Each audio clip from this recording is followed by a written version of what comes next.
In my dreams, I walk free in the city streets. 2,500 days plus 50 weeks. Doing hard time for these WikiLeaks. Trying to bring the truth out, man, it only gets you weak. And then they gag you. You don't get to speak.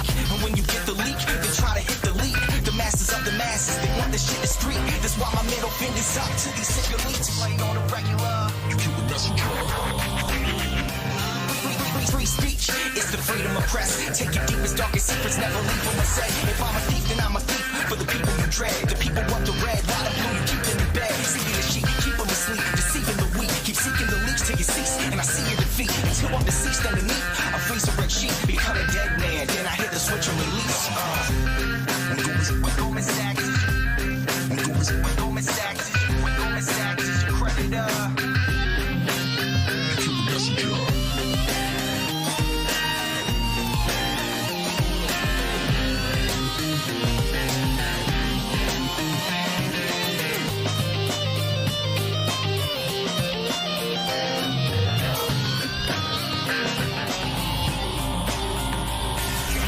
And outside my window a figure quickly creeps. They dark as night like some motherfucking chimney sweeps. Whiskey what my Mickey keeps. Dying in my kidneys weak. Silence of my risky tweets. What the grand jury seeks. I'm wanting peace like 7 years in Tibet. Now rest in peace like 7 years under threat. Cause I released 7 balls. They upset. They ended the rape sentence. But the US still insists to rest. I guess it's a sin to take the truth and disseminate. MLK to Gandhi. Take him and eliminate. And I don't say I'm great. Just wanna say what's fake. But if they kill me, a million others will take my place. The CIA's post like a knife the sharpest. All hypocrisy, lies, and heartless. They want to stop me, my life, make my heart quit. Cause democracy dies in the darkness. Cause democracy dies in the darkness. You kill the messenger. You kill the messenger. Democracy dies in the darkness.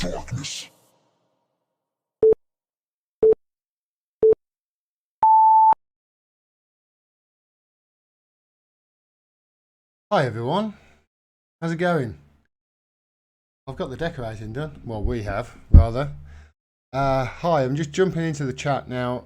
As the subscribers will know who saw my last live stream, I was going to be decorating all week, and the aim was to get the place ready and the studio, i.e. my flat, my front room flat, ready by Thursday, because there's something happening tonight. It slips my mind what it is, but I wanted to get it ready for tonight. Now, fortunately, I've got it ready. Okay, we worked our little socks off all week and managed to get things ready so I could go live tonight. But I've got nothing prepared whatsoever. Nothing at all. So we're going to go live and we're going to say, hey, this is what's going to happen. For all of you in America who are wondering about the process tonight, because obviously it's the election. So we're going to break down what's going to happen. But before I do that, let's say hello to everybody in the chat, because honestly, I haven't had a chance to prepare any lead-in tonight. I sort of have something I want to say about the whole Laura Kunsberg incident, for any of you that have seen that, because I've been obviously watching what the goings on whilst I've been decorating this week, and yeah, Mark Curtis was right, I think. It's certainly the biggest propaganda campaign I've ever seen. And he says it's the biggest propaganda campaign since the war. I haven't disagreed with him so time. But I just want to say hello to everybody. Looks spot on, says Gleb Perry. Thanks very much. I haven't had a chance to set the green screen. There is a green screen behind me. But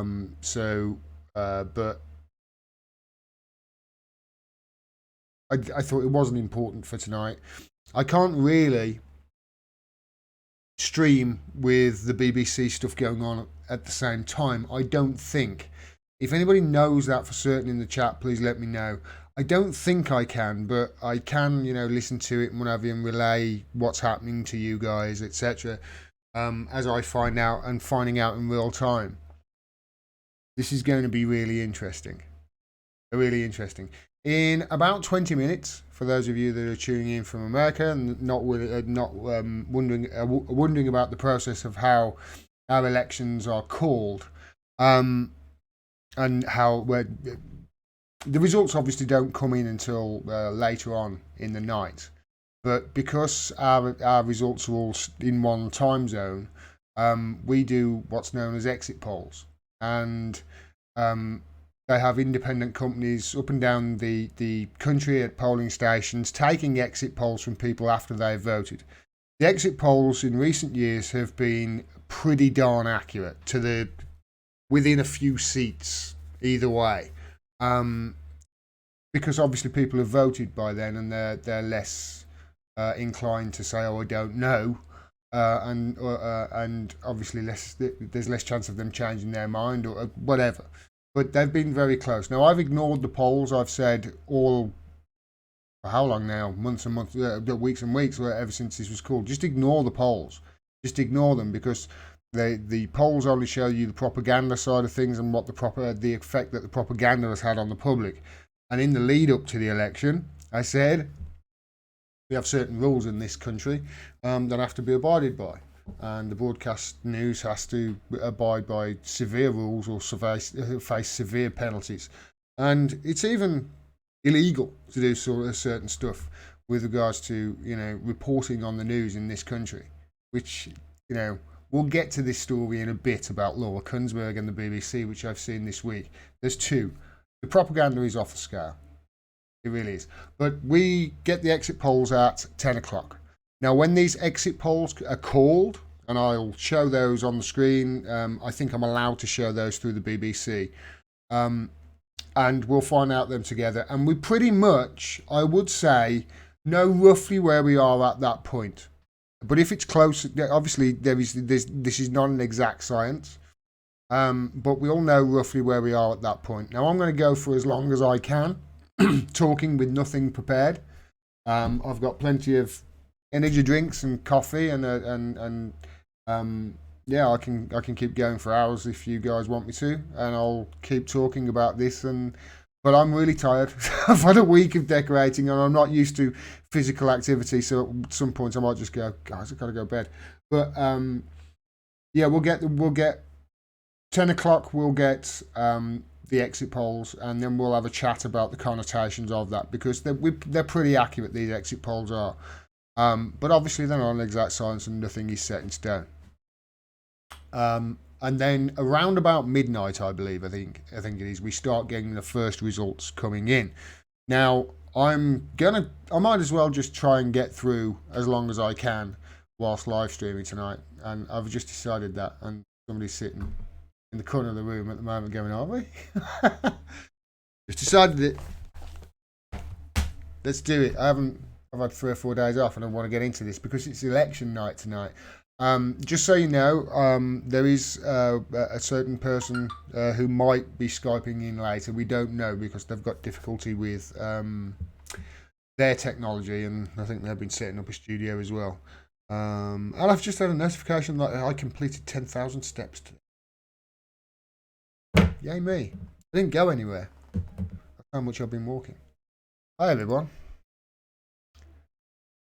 Yes, love the grey zone, says Evie. Yes, I love the grey zone too. I want to pose a question. Let's have a question, shall we, in the chat to everybody listening.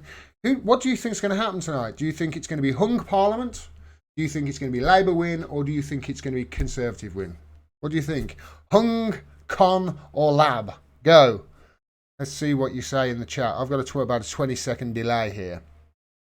So, is it going to be a hung parliament, a Labour government, or a Conservative? Obviously, if you're feeling like a real loon, you can choose SNP, or indeed the monster raving loony party, or indeed you could say you think that, what was his name, Lord Dustbin? What was that guy's name? Lord Dustbin or something like that was running. Labour, says Lawrence. Oh, here we go. Okay, so Lawrence Taylor thinks Labour win. Now, Okay, we'll talk about that in a bit. Liam says, hung Parliament, a good dog.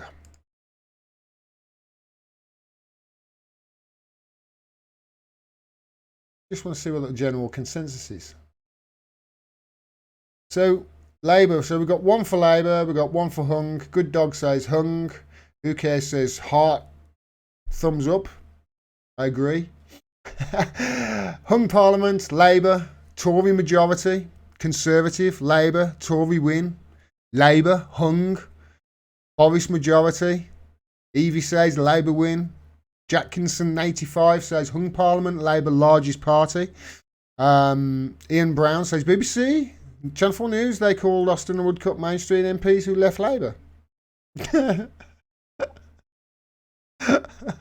No idea, says Claire Kneebone. Neither do I. Neither do any of us, really, but what do you think? Anything says Conservative. Hung Parliament, no idea. Conservative says anything. Skipped on me massively. Tory, Labour coalition. Tory coalition, hung. So, it's pretty split, actually. It looks to me like, in the chat, at least. Buckethead said good dog. Yeah, I think Buckethead's going to win as well. Lord Buckethead.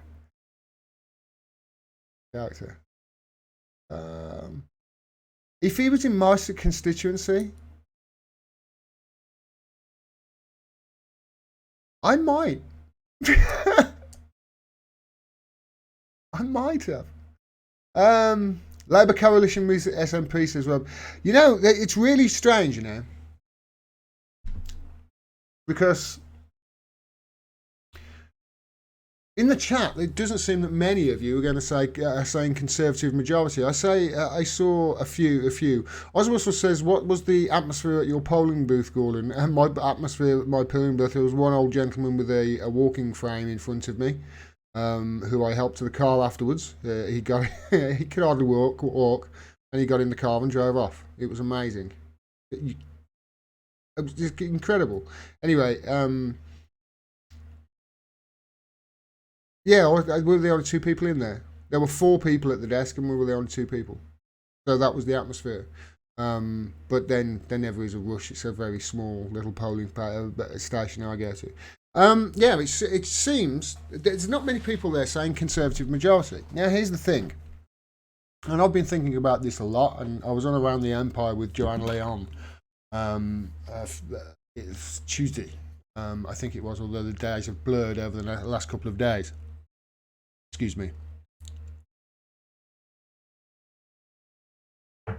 And I was remarking how there was the latest, you know, poll, trusted poll had come out. And the last one said the Conservatives had something like a 76 majority. And this one says it's got something like a 26 majority with regards to these polls that come out. And I said to Joanne, these polls are useless. They really are only there. I've said it over and over on my channel. They really are only there to. They're not there to inform opinion. They're there to sway it. They're there to. They're there to direct opinion, not to inform it at all. And you have to look at who owns these polling, who created these polling companies. A lot of the times you look into it. I mean, there's one I found out the other day. I forgot what it was. I have to do my research. Really, it's terrible of me not knowing which one it is. But it was a major polling company. It was created by 2 current Tory MPs. Incredible. And then you have to look at who they're polling, because have you ever been polled? I have never been polled at all. And, even if it's polling in the street, then they're only polling people who were stupid enough not to cut somebody with a clipboard and a smile on their face, a bloody wide berth as they're walking through the town centre. So, their opinion isn't going to be... You see what I mean? So who are they polling? I remember once there was one poll, but it was about a year ago. I remember seeing it, and he had Bernie Sanders way down at something like 4% or whatever it was, that they propagandized the Americans into thinking that he's less popular than he is. I remember saying, who Who did they poll in this poll? Members of Jake Tapper's family? And then it turned out, oh yeah, that wasn't far from the truth. It was members of CNN staff and their family and friends and stuff like that. So, and then it comes to, well, you look at their track record in recent years. They've got it wrong time and time and time again. Got it wrong with Brexit, got it wrong with the last election, got it wrong with Donald Trump.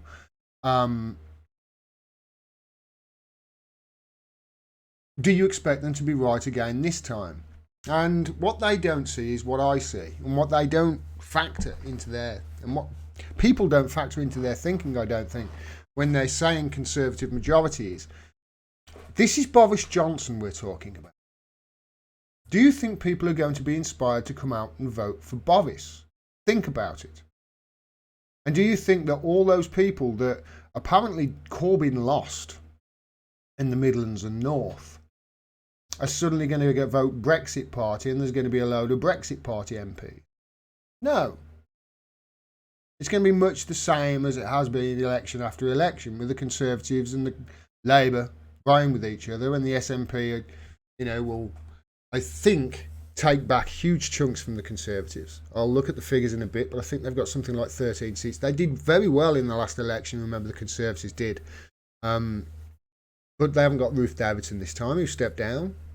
She was credited with their great run in the last election, which, remember, it was their great run in the last election. Her great work for the Conservatives in that election that really gave the Tories any hope of getting it wasn't a coalition, an agreement in principle with anybody, because had they not got those seats in Scotland, and it wasn't thought that they would get so many, or I think they got 10 more than it was thought, they still would have been short even with the DUP. So it would have been even more of a mess than it has been.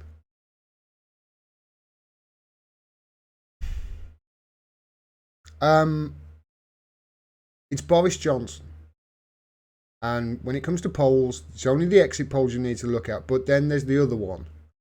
And the other poll that does give you some idea as to what is happening in the world is the poll of polls.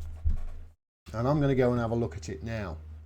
I haven't shown any polls. I said I wasn't going to. And I haven't really looked at any. But now I'm going to look at it just because I'm live and I've got nothing prepared. So we're going to go look at the poll of polls. We're going to find it. I bet it's going to be on the BBC, isn't it? They always do it. They do a poll tracker, don't they?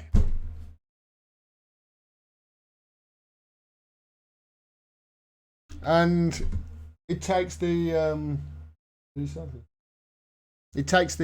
average of all the polls, all certain recognised polls, and you can see them plotted on the graph. And here it is. Let me show you on the screen. Is it that one? Wow, look at that. First time.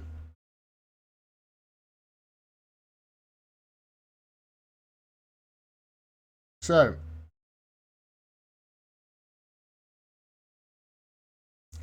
you can see they've got them both there in an upward swing.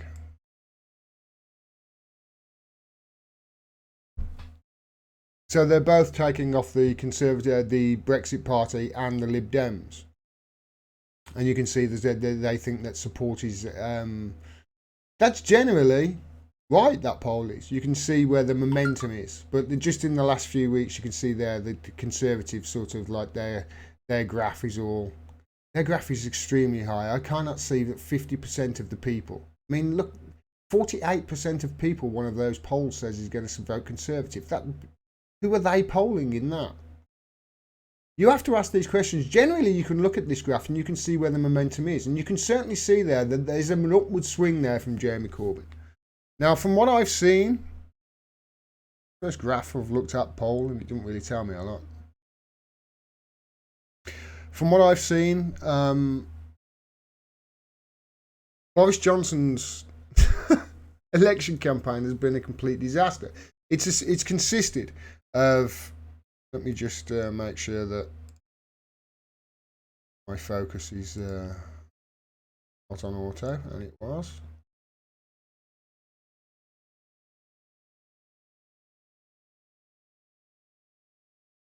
Yeah, he ended up winning at a fridge the other day. he wouldn't go on Andrew Neil. He has dodged every interview request that people have had. He wouldn't even go on Good Morning Britain the other day when they wanted a few words with him. I mean, Piers Morgan for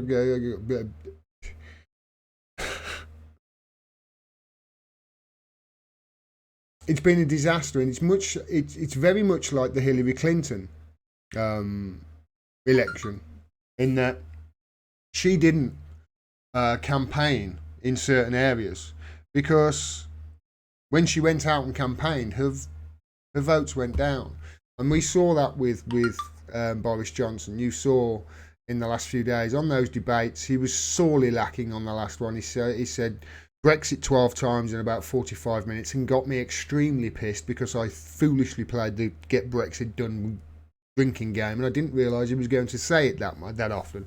And I don't think I've had a drink since. Is that right? I don't think I've had a drink since. Honestly, he broke me, that man did, with his get Brexit done nonsense. I said to Joanne Leon the other day, he's like one of those, you know, those plastic figures, those stretch arm strong figures that you pull the cord in the back and it goes off and says his favourite catchphrase. That's basically Boris Johnson right now. Pull the back, get Brexit done.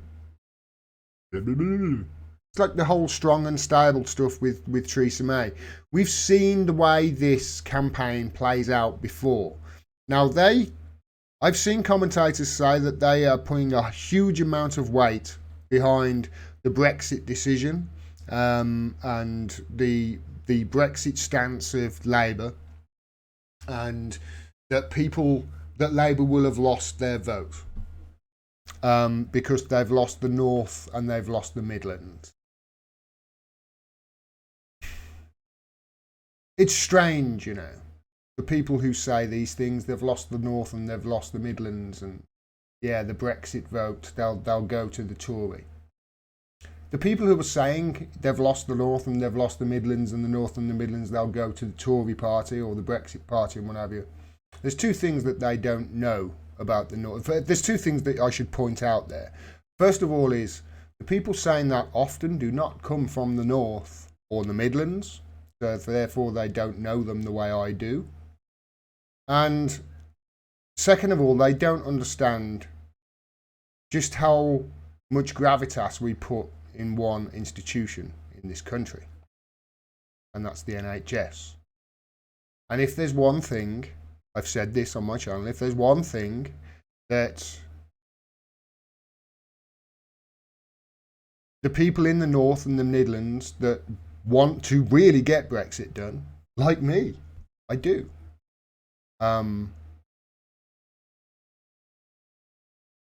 If there's one thing that's going to make them say, hold on a minute, oh, okay, listen, we're not going to get Brexit either way, or, you know, we have to put Brexit on the back burner at the moment because our NHS is at stake. And I think a lot of people have been convinced of that. I'm one of them. I've tried to show it to people. And I think that there is momentum behind Corbyn, as that graph suggests there. And I think that there is a distinct stall, as you can see. At the top there, you can see that they're saying, oh, he did very well, Johnson did, and then it stalled. And there's a lot of polling there way above that line. That's very fishy to me. But like I say, I don't trust polls. That's why I rarely show them. All the momentum seems to be behind Corbyn.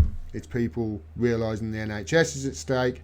It's people realising that, you know what, we can't continue with this Tory government because this guy's a lying asshole.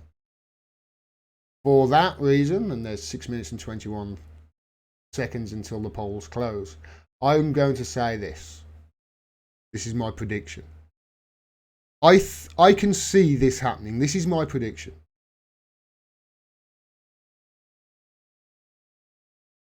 The Labour Party will get the most votes.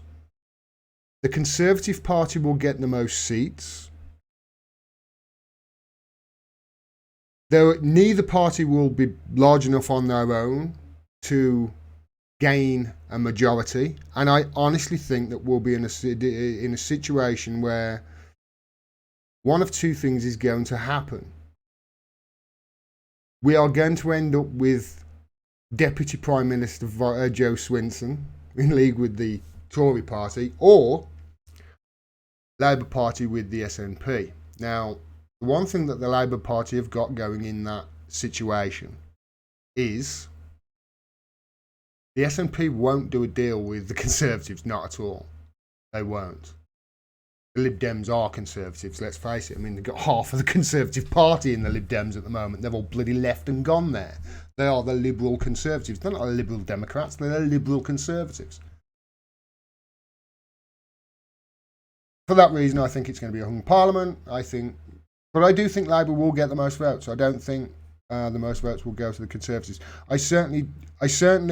I've got a feeling that the Conservatives won't be able to get. We're in. These are crazy times, people. Okay, we live in crazy times. What would be crazier than the Conservatives getting the most seats and Jeremy Corbyn becoming Prime Minister anyway, with the support of the SNP? Because the SNP are going to clean up in Scotland or there or thereabouts. It's 50 plus seats. I'm almost certain of it. So if Corbyn holds on to his 262 seats that he's got, he's pretty much almost got there. He'll probably bung the DUP another billion and get their 5 or 6 seats. You never know. And you can see a scenario where there's just not enough there with the Conservatives and the Lib Dems. We shall see. That's my polls close in 4 minutes. I'm going to go live and we'll get the exit polls.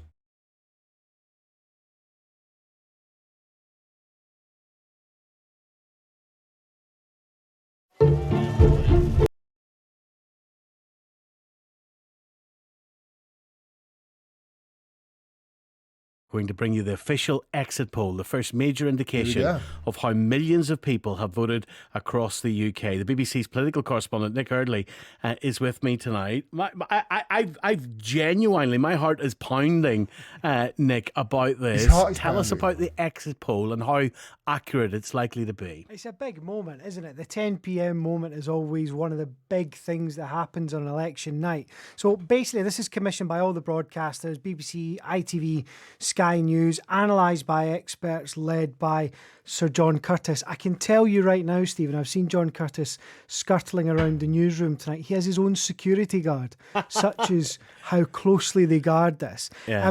It's different to an opinion poll because when people come out, certain people in certain polling stations are asked to fill out a replica ballot. It's a huge exercise.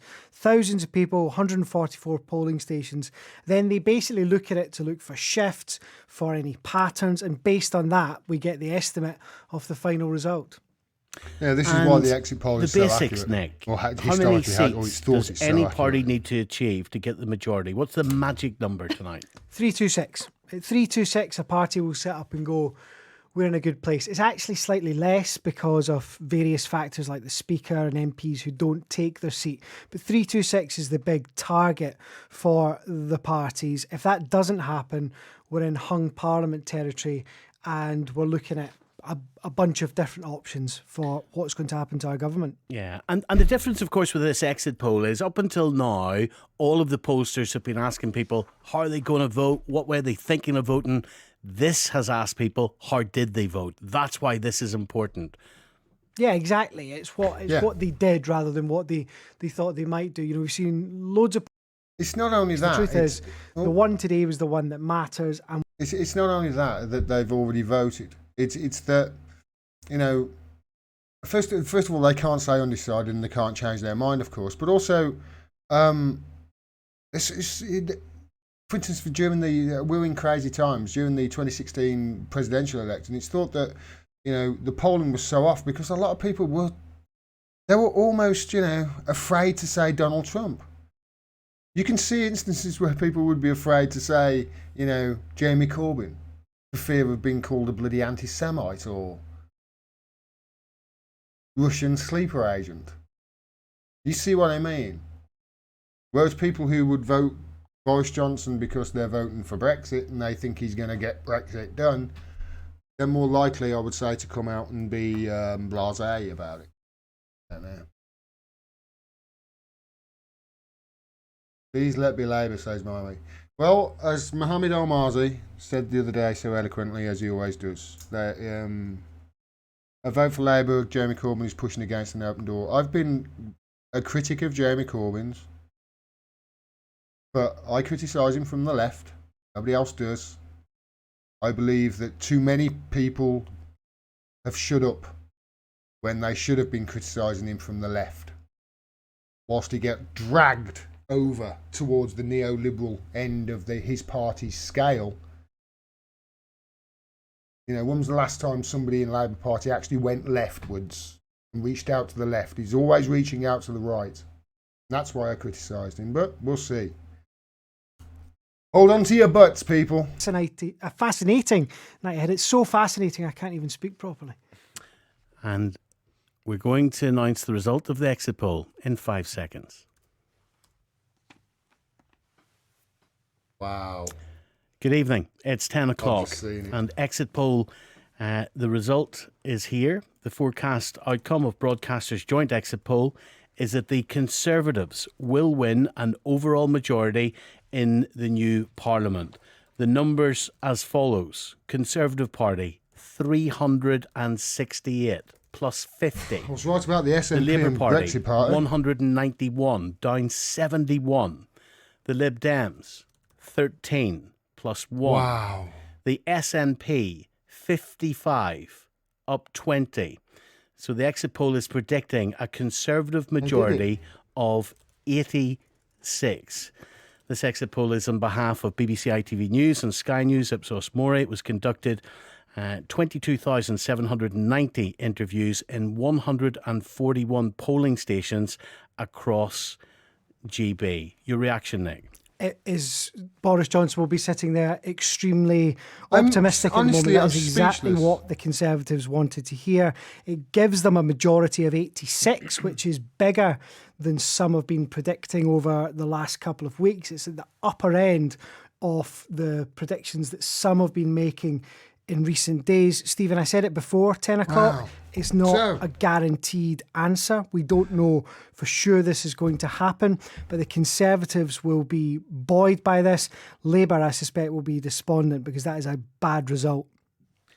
Victoria Honeyman is here with us this evening as well. Your initial reaction to that, Conservatives 368, Victoria? Yes, it's much larger than was expected, even from many very seasoned viewers of the polls. Incredible. I think another interesting thing to mention is that the exit polls suggest that the SNP will take 55 seats in Scotland. Well, I was right which will about mean that. They're essentially entirely dominant over there. So I think they'll be absolutely delighted with that result. I think what's important tonight is to get your reaction straight away on this network. 08085 909 693 is the number to call this evening. 08085 909 693. Nick Eardley's with us, Victoria Honeyman is with us, and hopefully you're going to stay with us right throughout the night. With 4 party activists sitting in the studio with us here. They're the people who have spent dark, cold month out in the streets, and we thought we'd bring them inside to cheer them up. There we go. Labour activist Tom Priest. Where are you, Tom? I'm here. Here you are, Tom. Yeah. There My goodness. Yeah, quite shocked, to be honest with you. There's your result, people. 368 seats to the Conservatives. Labour 191 seats. SNP 55 seats. Lib Dems 13. Greens 1. Now we're going to go and find out exactly more in detail of what's going on here. That's incredible. I really thought they'd do enough to claw that back, Labour. Even, I thought it would be crazy. I thought hung parliaments all the way. But hey ho, you can't be right all the time. Who knows?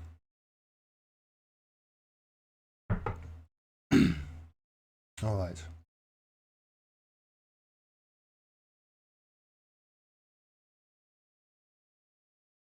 Look, one.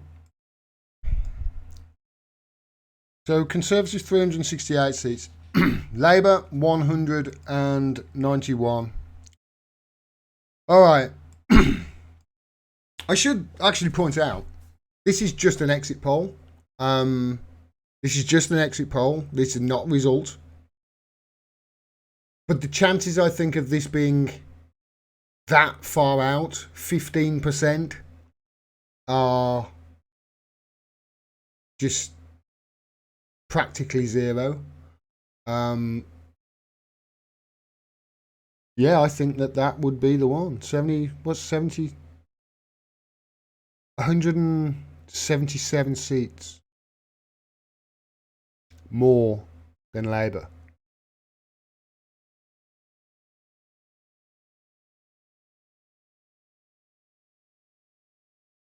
$177 seats.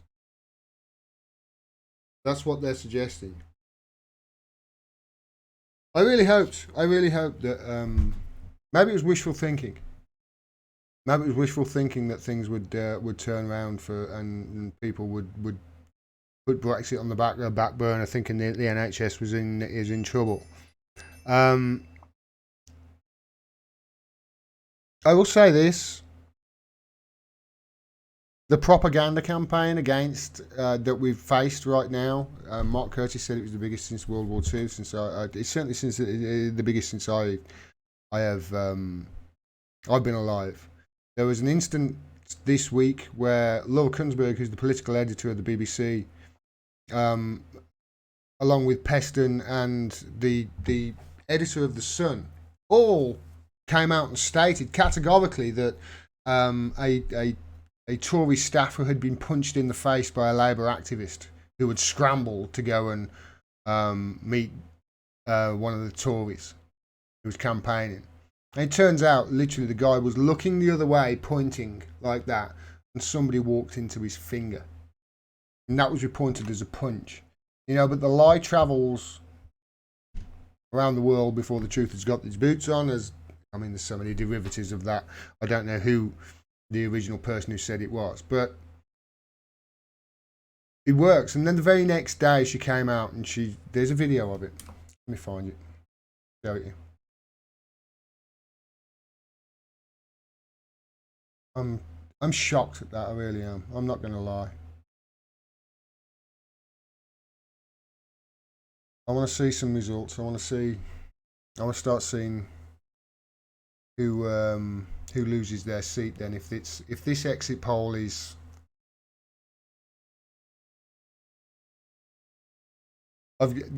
this is going to be accurate. They always are. Stranger things have happened, I suppose. They could be wrong. So here's the incident I was talking about with Laura Kunsberg. James Felton, could we maybe get a name on these sources? So this is the incident that he turned into a GIF. You can see there the guy's looking. That is what was called a punch in the face. You just see? That again. Oops.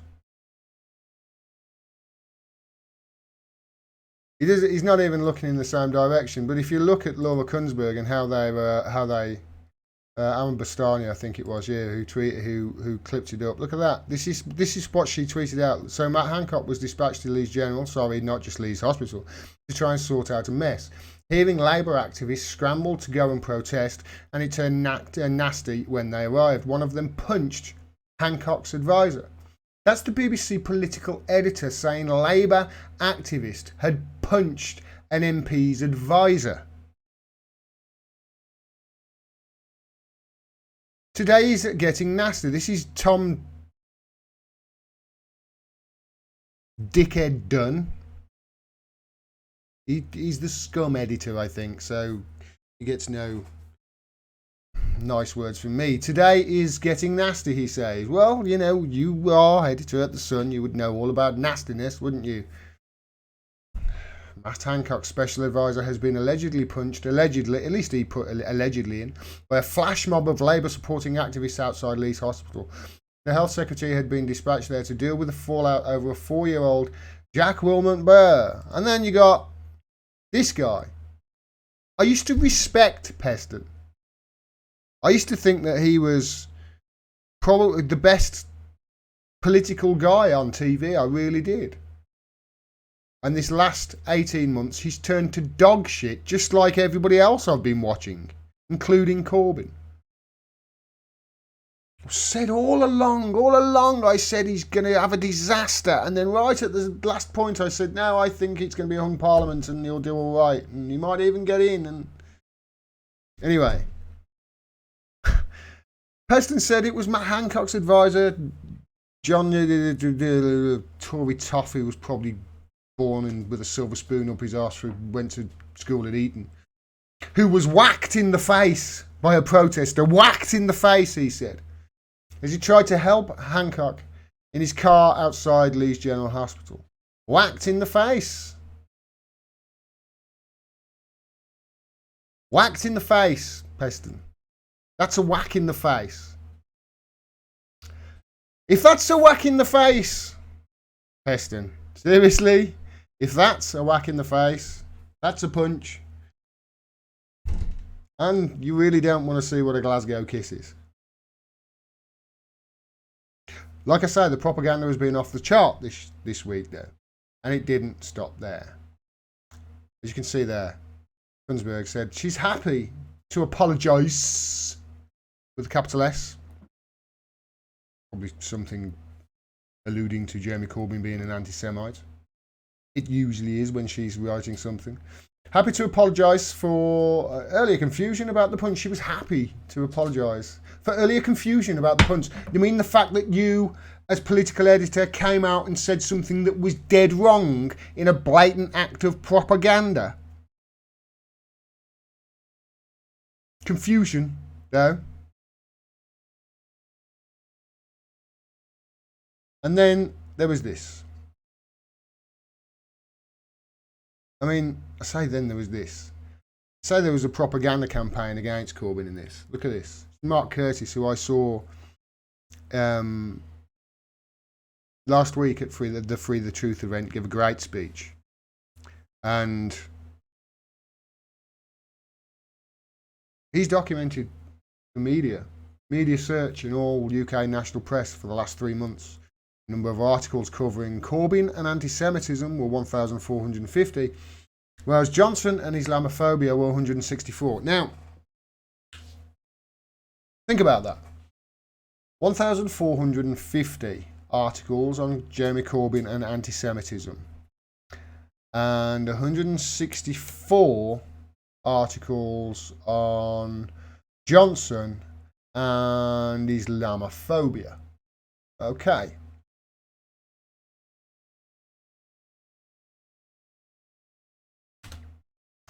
See some examples of Boris Johnson saying racist stuff, shall we? In fact, let's go to Wikipedia. Wikipedia are bound to have some stuff for Lyndon Johnson. No, I want Boris. See? You put Johnson in DuckDuckGo, it doesn't automatically bring up the idiot. We've elected this guy, looks like, by a landslide.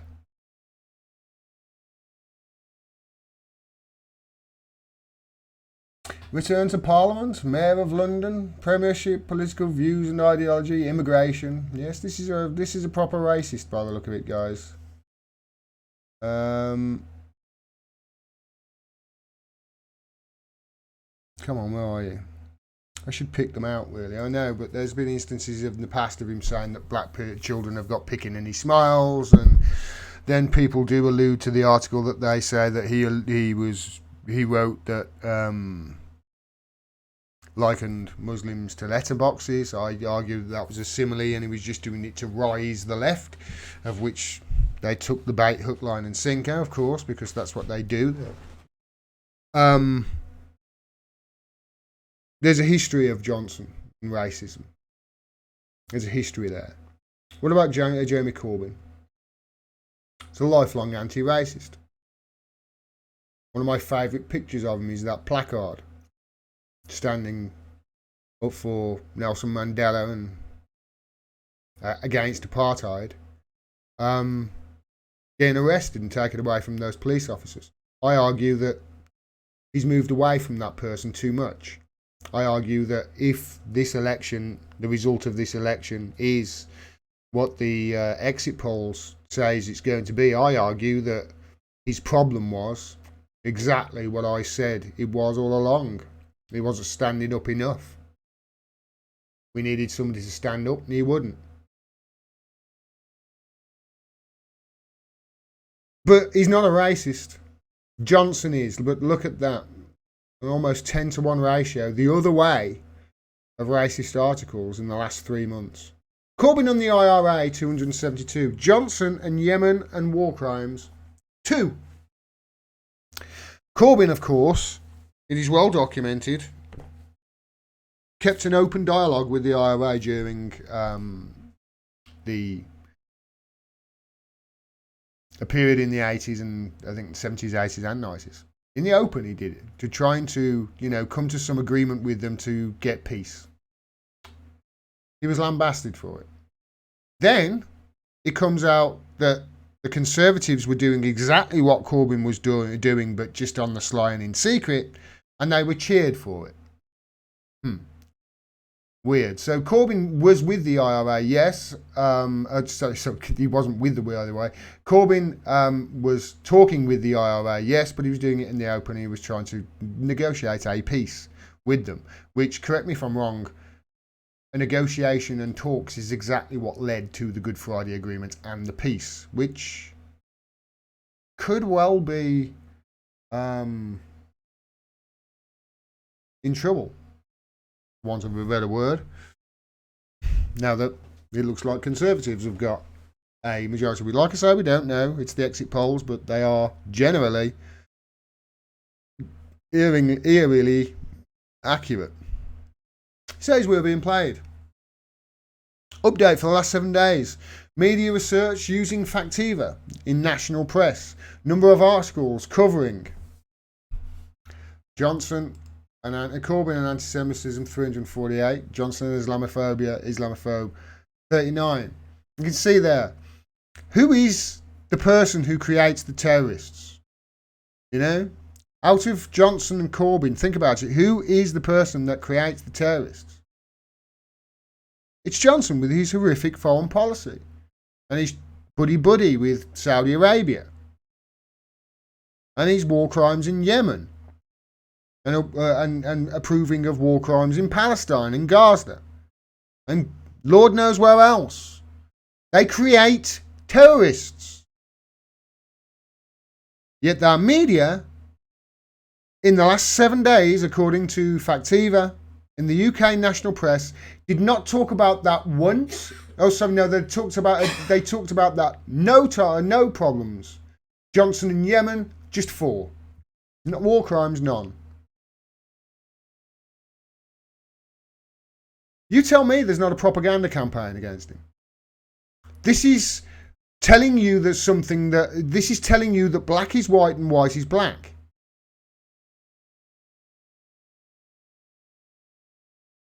This is what's won Johnson. This is why he wouldn't campaign.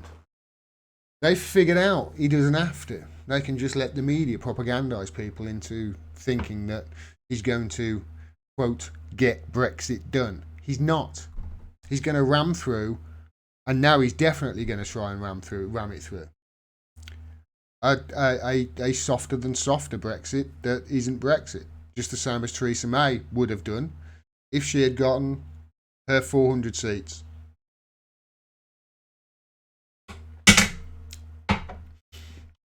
I said this the other day to somebody. It's ironic. If this result is the way it is, if this result ends up being the way the exit polls have come in, it'll be ironic that the people who vote for him will be voting for him to get Brexit done, are the very same people who will be screaming at Jeremy Corbyn for standing in the way of Brexit, right? But those very same people don't understand that had Corbyn not done so well at the last election and Theresa May had got her 400 seats, then all you Brexiteers who really want Brexit wouldn't have got it. You'd have got Theresa May's deal. Should have got it through. If it wasn't for Corbyn, you you would have got Theresa May's deal. So it's something to think about, especially in the coming years, and it's going to be years probably, because Boris Johnson's deal is going to be similar. They don't want to give you Brexit. There are reasons for that. Hi everybody in the chat. Ooh, there's lots of people watching. We're all being crowled. I like Gordon's tree. Tree? Yeah, I like my tree too. Thank you. I saw that and I thought, yeah, that's me. That is me. I want Subi to lose her seat. I want Jo Swinson to lose her seat. And I want Chris Williamson to keep his. And I want George Galloway to keep his as well, to get his as well.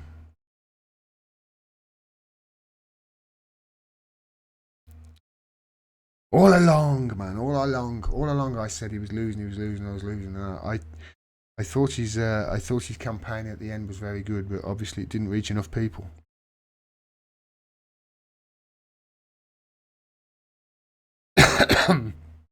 The British governments have no credible plan worth looking at, says TC.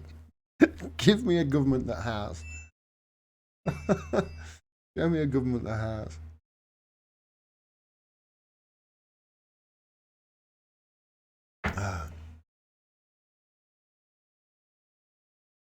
Checking out, Gordon. Love to listen to you, but this is just too sad, says Doves and Letters. Oh, that makes me feel sad too. That makes me feel sad too. We have really got to step up. If this is the case, we have really got to step up for Julian Assange, everyone, because they're gonna send him off to America. They're gonna pack him up and ship him off if we don't stand in the way of it.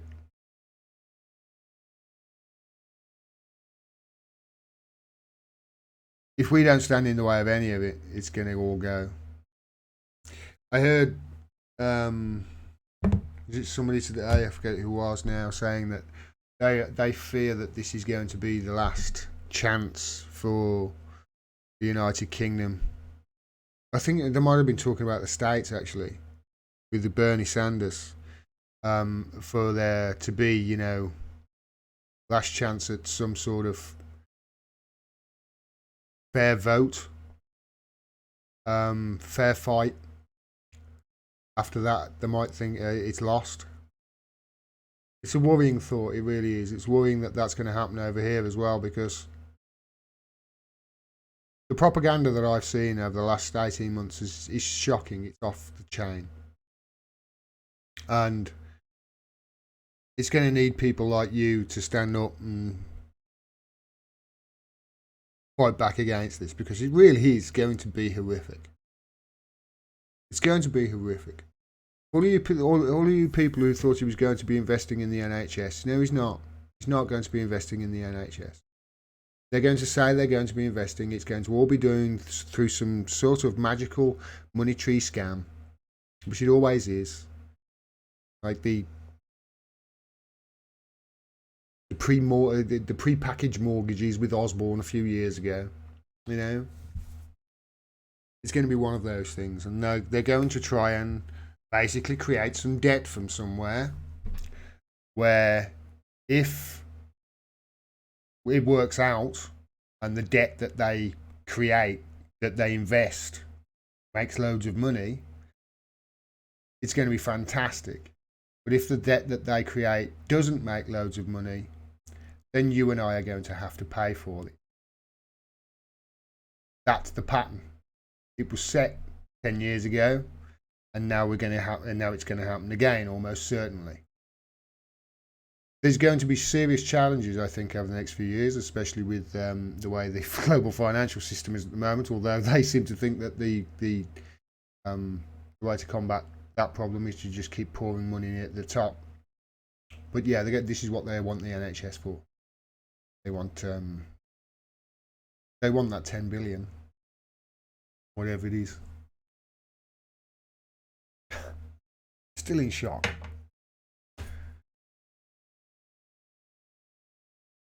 New Zealand, $10 from Matt W. Thank you, Matt. In the super chat. Time to remember this quote from Tony Benn. How apt. There is no final victory, as there is no final defeat. There's just the same battle to be fought over and over again. This is very true. Tony Benn did say that.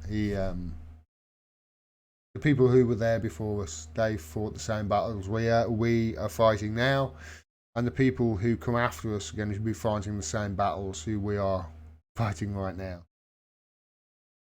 There is no ultimate victory and there's no ultimate defeat. You just got to keep going and keep plodding on and keep. This is how we've evolved so far. My mate Oz, who might be in the chat, says it's time to pick your clan, guys. Get prepared. Serious. Pick your clan. Get prepared. Keir Starmer or Emily Thornberry as next leader, as unfortunately says Reg Smith. Here is the big. This has got to be the end of Corbyn. It's got to be the end of Corbyn. I would have thought he's going to be going. And if, well, I mean, we put the sound on so I can hear what's going on from.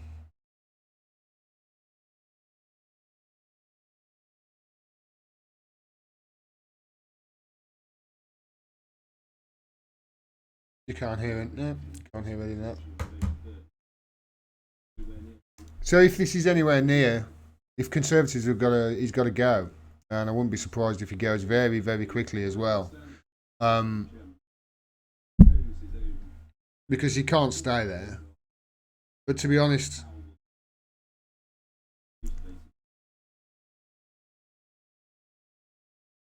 it's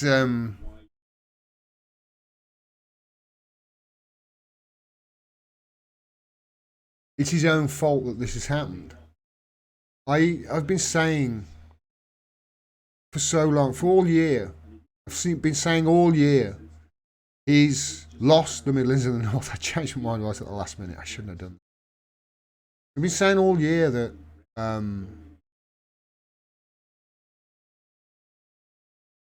he'd lost the North and the Midlands, and his stance on Brexit was nonsense, and he's been backed into a corner, and he should have stood up against the Chris Williamson anti-Semitism smear. He should have stood up the anti-Semitism smear and called it what it was, a smear, instead of answering every time we oppose racism in all its forms, because you're confirming their narrative when you come out and say that.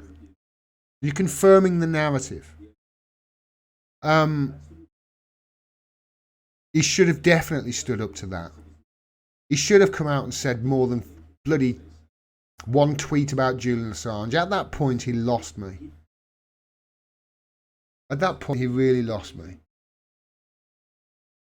I felt like I had to have a shower when I came home from voting today.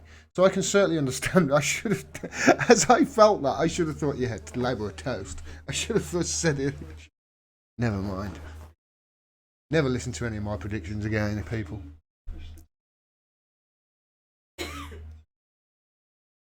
My chat isn't updating.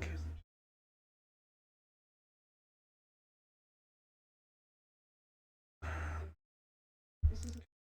want to see the chat, but it's not updating.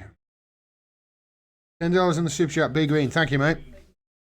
Thank you, B Green. If you want to change the media, boycott their advertisers and tell them why you are boycotting their products, because they fund propaganda. It works 100% of the time, but the left never does this.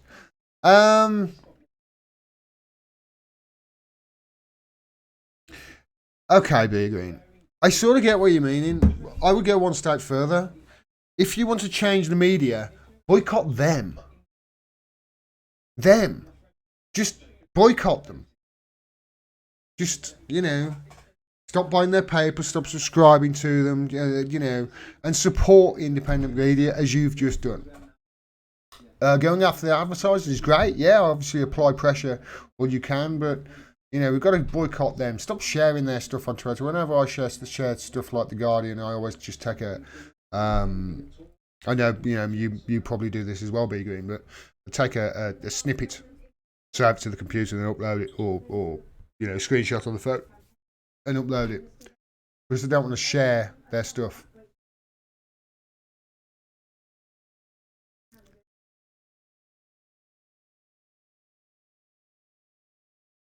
Just listen to a statement from Johnson.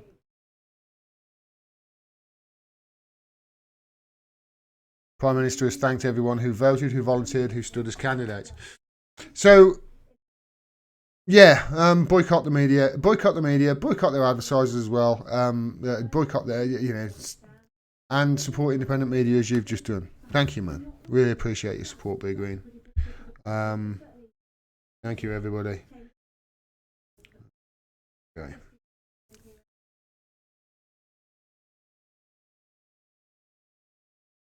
We already boycott them. The advertiser put pressure on the media in ways that we cannot. It's true that is Big Green. It's true.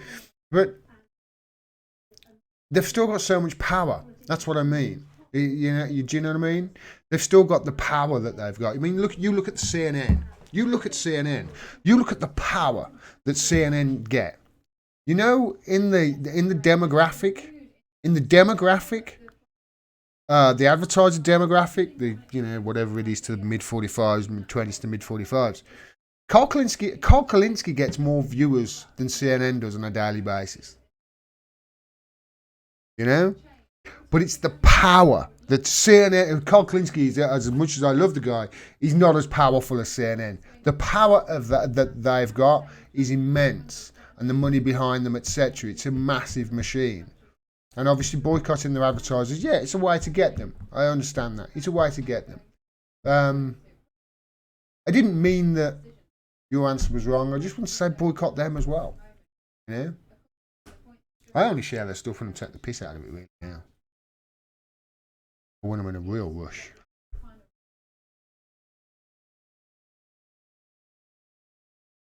Who cares? Says politics is over as soon as the lie detector app comes out. The lie detector app. Is that in the works? I wouldn't be surprised if that's in the works. If they can figure out that if they can figure out that you're lying with an app.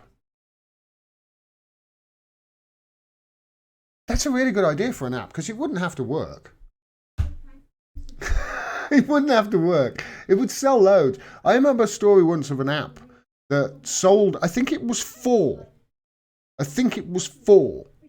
And the app cost something like $10,000. Something insane. It was an insane amount of money, $1,000, something stupid.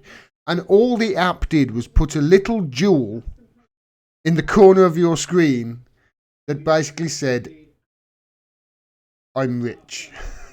That was it. That's all the app did. So, yeah, if somebody put a lie detector, made a lie detector app, that would definitely work. But it wouldn't have to work for it to sell. 368 seats. Lib Dems 13. It must be. I mean.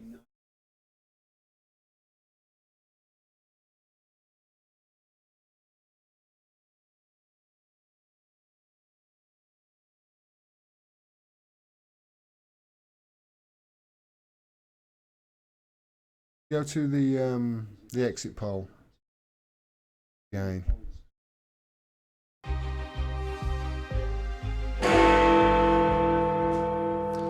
Our exit poll is suggesting that there will be a Conservative majority when all the votes are counted after this election of December 2019. The Conservatives on 368 seats and Labour way down on 191. Now, on those figures, we are looking at a Conservative majority of 86 if the votes actually tally up with this prediction. And that will be the biggest Conservative majority since Margaret Thatcher's third victory back in 1987. So that would be the biggest victory since 1987. If it's right, of course, I've got no. I would be absolutely. I would be shocked if I woke up in the morning and it was 10% out from that. If they had less than 340, for instance, which is still plenty enough to form a government. So I'd be amazed if that was wrong.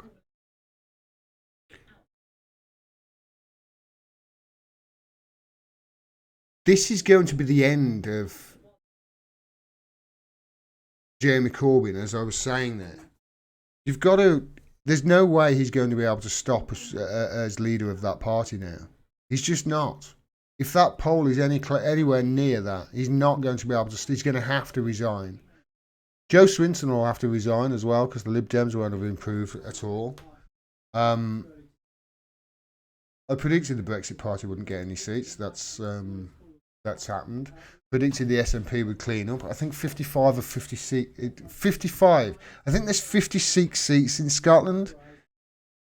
I think there's 56 seats in Scotland, and they're saying that 55 in the exit poll will go to the SNP. I'm wondering who that other one is. I'm wondering whether it's the Lib Dem Joe Swinson one that they think that she's going to keep.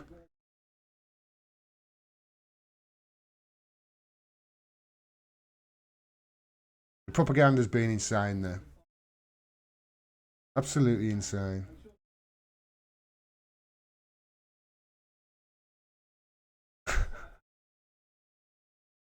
Was it anti-Semitism? Did that play a part? What do you think? So somebody on Sky News has just said, was it anti-Semitism? Did that play a part? Well, no, it didn't.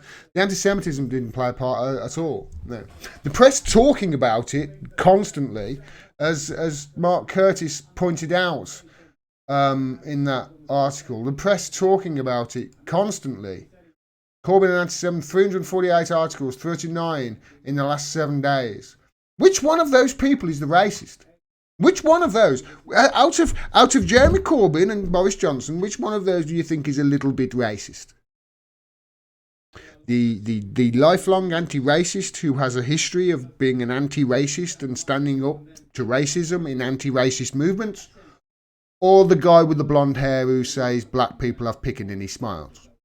Which one do you think's racist? Yet you read the media, 348 articles in the last 7 days of Corbyn and anti-Semitism.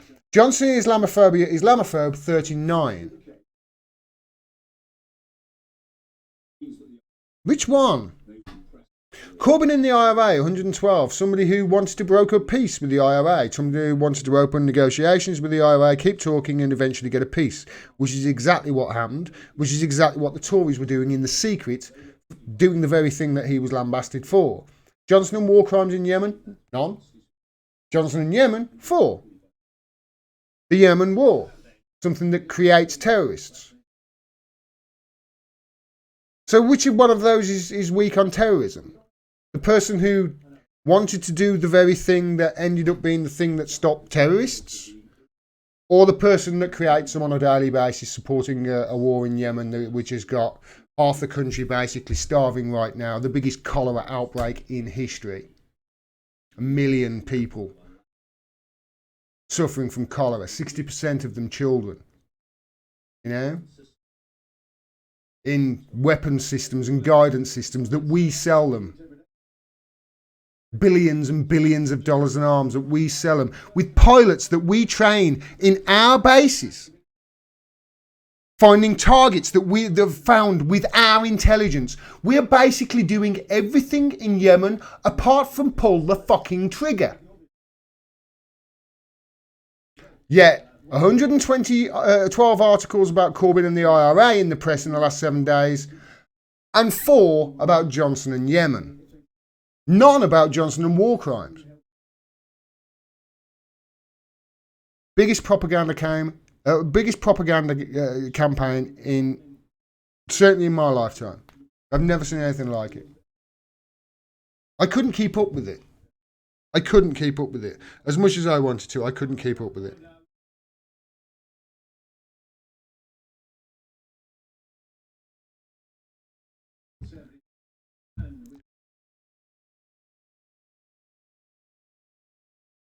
I'm sure there's 56 in Scotland. Let me just check. How are you feeling in the chat, everyone? Let's go into the chat. How are you feeling? How are you feeling? Are you mortified? Are you deflated? How are you feeling?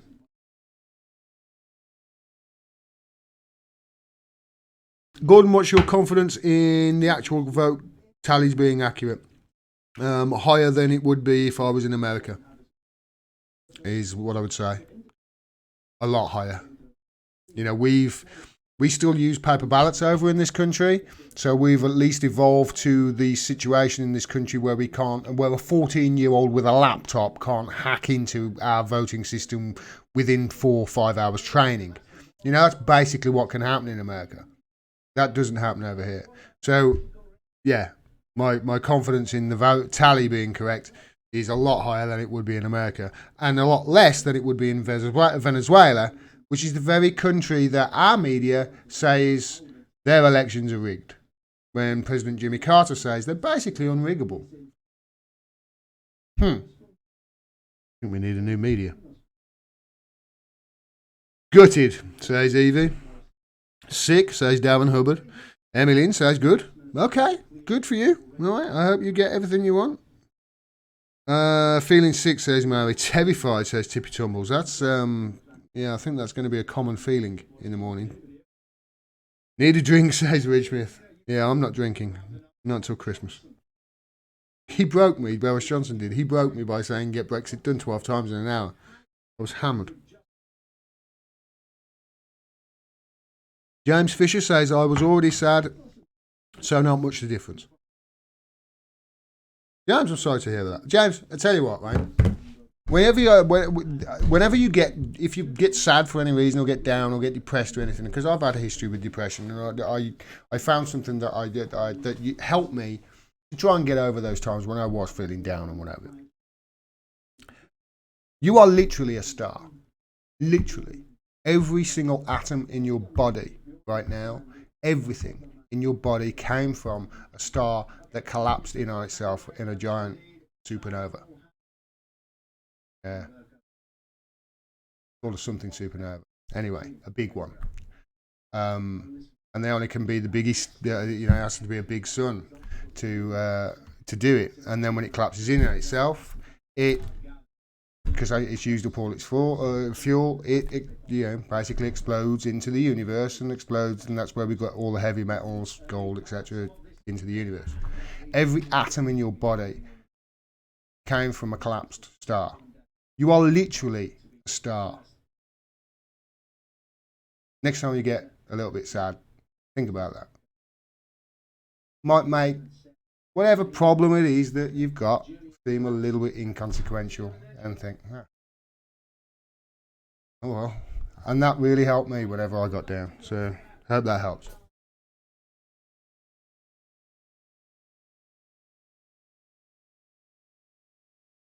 Elections on the blockchain, says Mr. First. Do no harm. I agree. We can do it. Why not do it? We can do it. Why not do it? Tony Blair has just opened a nice bottle of champagne. Yes, he will sure have the warmonger. Tony Blair, he will be no doubt enjoying himself tonight. He will have seen the back of Corbyn. He will have beaten him. Sadly, Keir and Thornbury will profit from this. Well, I mean,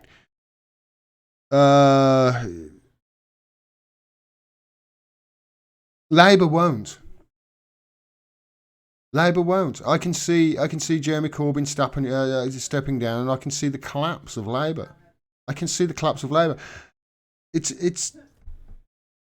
such a shame. It was such a chance, and they snatched it away. They snatched it away. You know.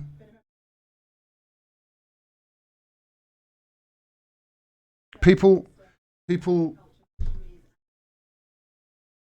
are not aware of what I'm aware of. People are not aware of what you're aware of. They don't know. This is why I always say to people, share my stuff, like it, talk to your friends, talk to your family, try and get conversations going with people, not arguments, just listen to so-and-so, listen to Gordon, listen to, Jimmy or Jimmy Dore, Carl, whatever whoever they are, Jamarl, Status Quo.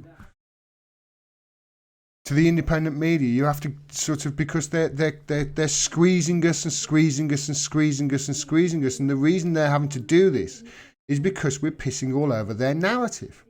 They've been lying to you all of your life. All of your life.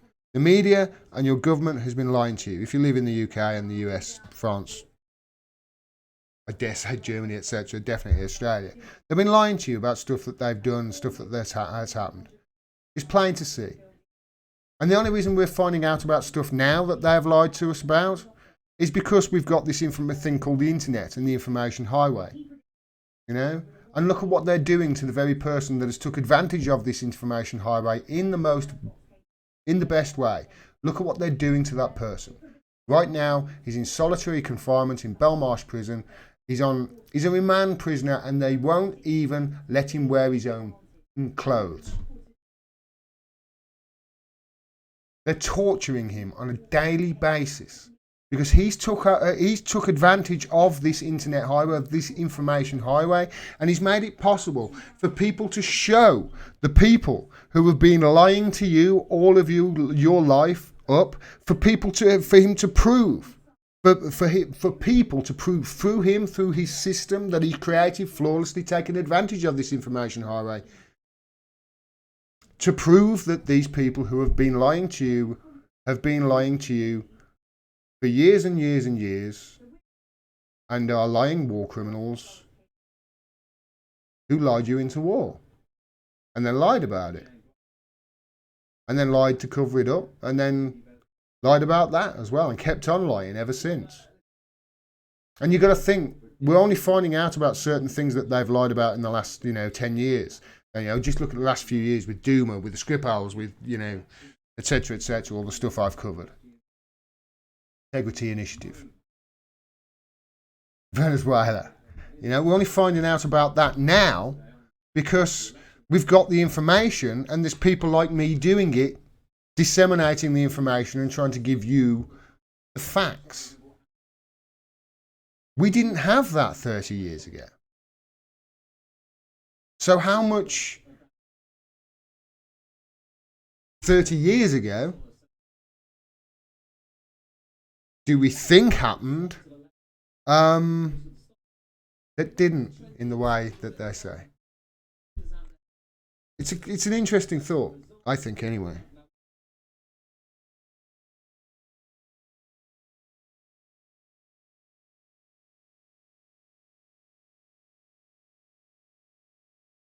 Yeah, Juliana Snowden.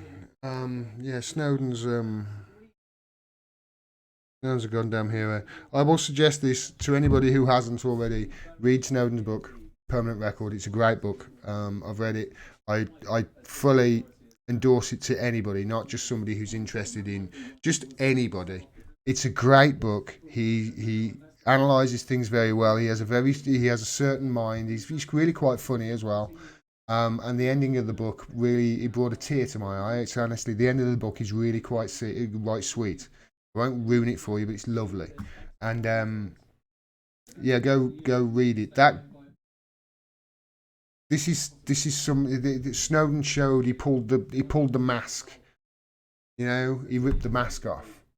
People could see that all that evil shit that we speculated that America and the UK and whatever you were doing around the world, and we're called crazy conspiracy theorists for thinking it. Yeah, no, it's all true. Yeah, and worse. Yeah, they really can. They really can just start listening to you through your TV, and they do. And they really can just turn off the power in Japan and stuff like that.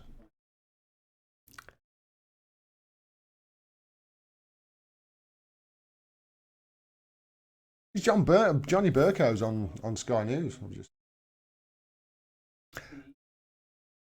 I'm just looking at the results from the last election. Let me just go over and look at the results from the last election.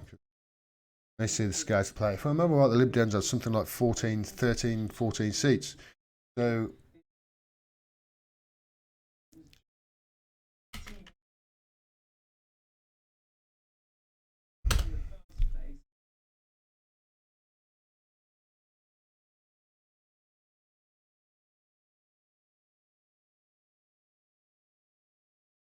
yeah, they're saying something on Sky News that I was alluding to earlier, that Jo Swinton's going to struggle to keep her seat. So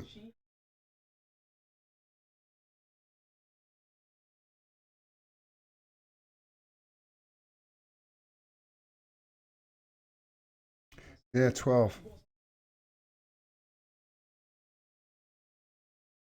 So they had 12 seats. So they're estimated to pick up 30. Obviously, these are again, got to stress people. These are just exit polls, but I say just exit polls. Exit polls are historically very accurate. So I've got no reason to disbelieve them.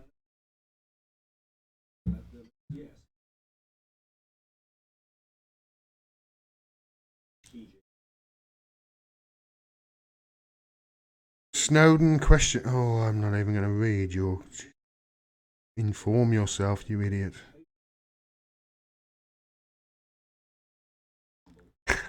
Pojo hate my caps lock. Nice one, us.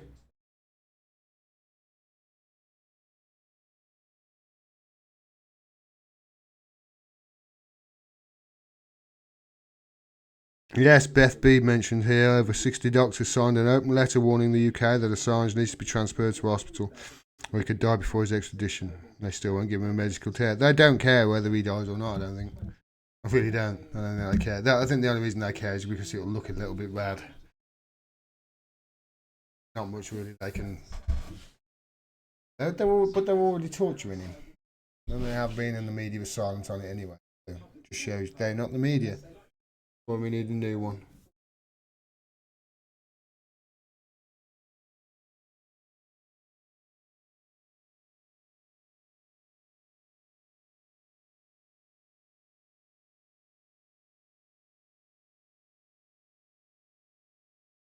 Yeah, this is going to be...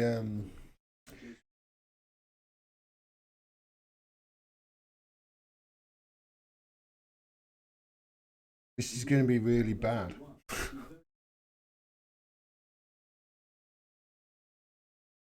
The police force, I think, the investment in the police force, I think that's going to happen. Strangely enough, because I think we're going to have a sharp swing towards authoritarianism in this country, which is extremely worrying. I've got a feeling over the next year that it's going to be a rocky ride. In some ways, Jeremy Corbyn might look at this and think, dodged a bullet there. And you never know, in a year he might look back on this and think that.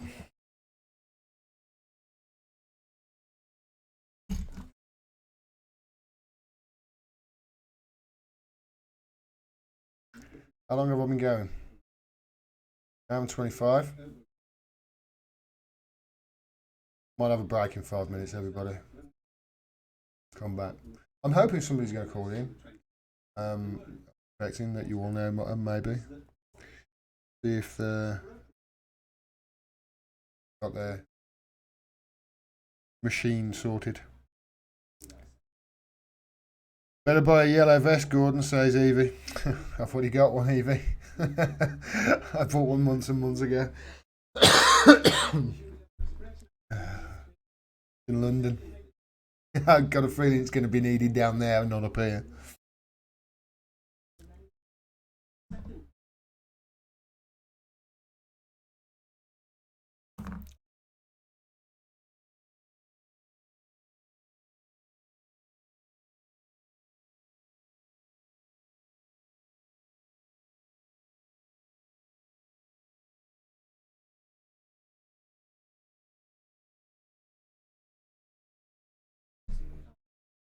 Okay. Yeah, he mentioned it to me earlier, what the problem was.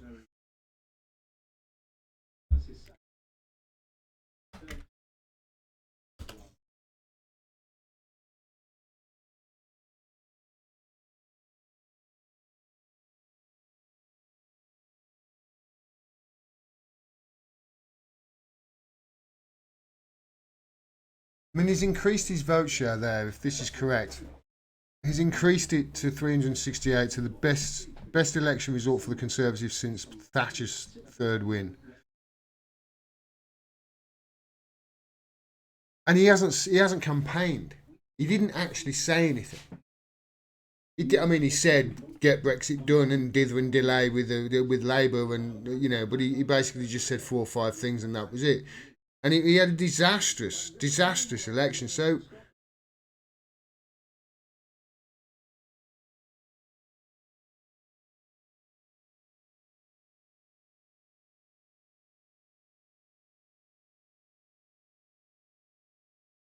We shall see. We shall see what happens. Obviously, can't stress this enough, people. Exit poll. Exit poll. Polls have been wrong before. This is an exit poll. And they historically, in recent history, they've been very good. So we'll see.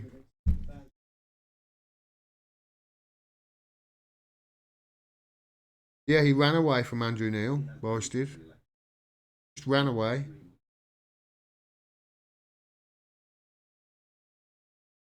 Are cannabis vape pens legal in England? Nothing cannabis is legal in England, mate. Not unless you're basically a kid having epileptic fits, and even then it's going to cost you 12 grand a year.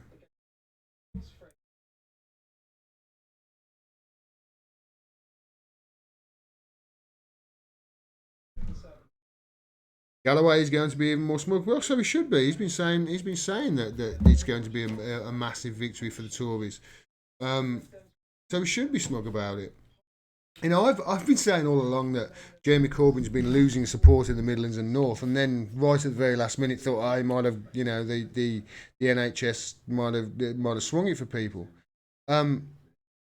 And I truly do think that would have had an effect. So, and you know, the polls did suggest that you know, they all said that he was closing in the poll. So maybe, you know, he did very well to get 191 seats, Corbyn, compared to the position that he was in. But it wasn't a fair fight. That's the problem. It wasn't a fair fight. Everything is stacked against him. It's not just he's got the whole weight of the establishment against him. It's not just he's got the whole weight of the media, you know, the Mockingbird media and all their horrible tactics against him. It's not just he's got the, you know, the spooks and the intelligence agencies and the armed forces basically, you know, using his cutouts as target practice. It's not just all of that.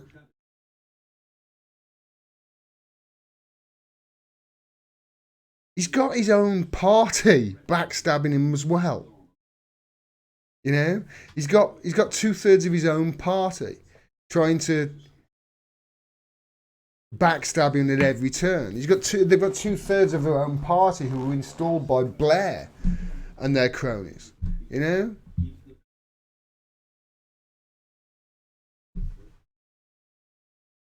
At this point,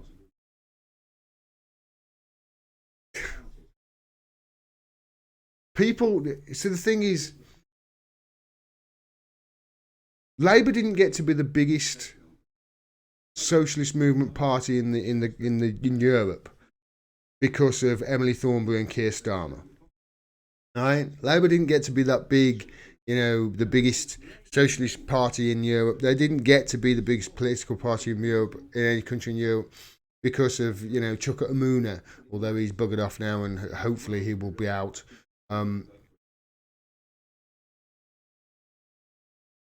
It wasn't because of any of them. It's because of Jeremy Corbyn. It's because of his vision, of his socialist vision. And now they're going to lurch even more to the right. Now you're going to see Keir Starmer probably as leader. Keir Starmer. There's a video on him. He's a very interesting character, Keir Starmer. He's had a wonderfully colourful background.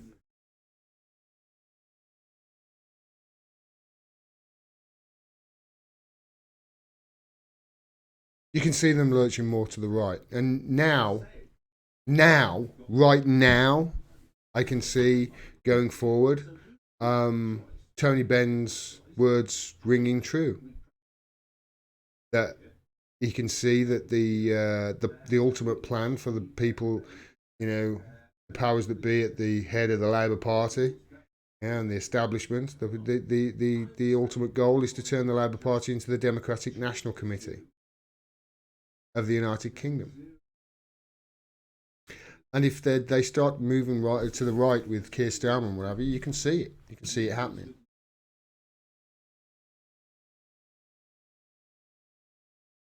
I'm going to be a busy boy for the next few years. I really am. I'd be busy anyway if Corbyn was in there. I'd probably get a load of grief off many of you for shouting at him if he did get in. But he hasn't, by the look of it. So I'm going to be very busy. He's going to send me nuts. I might need, like, you know, medicine and stuff.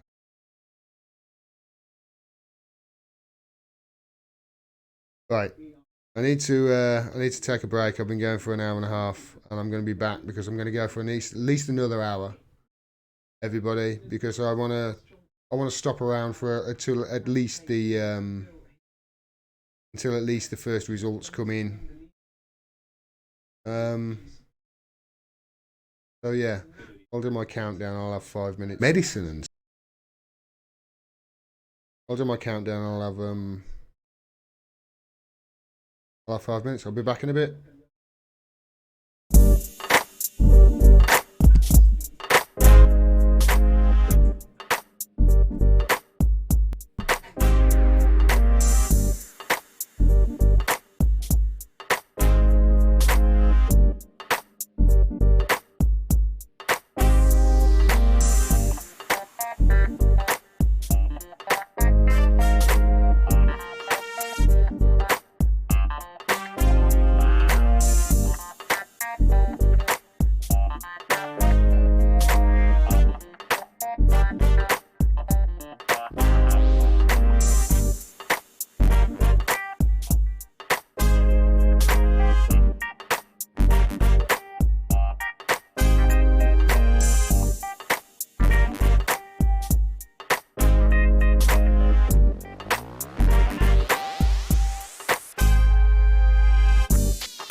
In my dreams, I walk free in the city streets. 2,500 days plus 50 weeks. Doing hard time for these WikiLeaks. Trying to bring the truth out, man, it only gets you weak.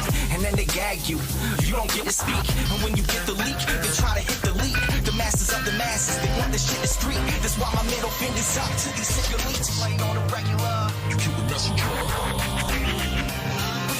Free speech is the freedom of press. Take your deepest, darkest secrets, never leave them unsaid. If I'm a thief, then I'm a thief for the people you dread. The people want the red, while the blue you keep them in bed. Seeking the sheep, keep them asleep, deceiving the weak. Keep seeking the leech till you cease, and I see your defeat. Until I'm deceased underneath, I freeze a red sheep, become a dead man. Then I hit the switch and release. When Goldman Sachs.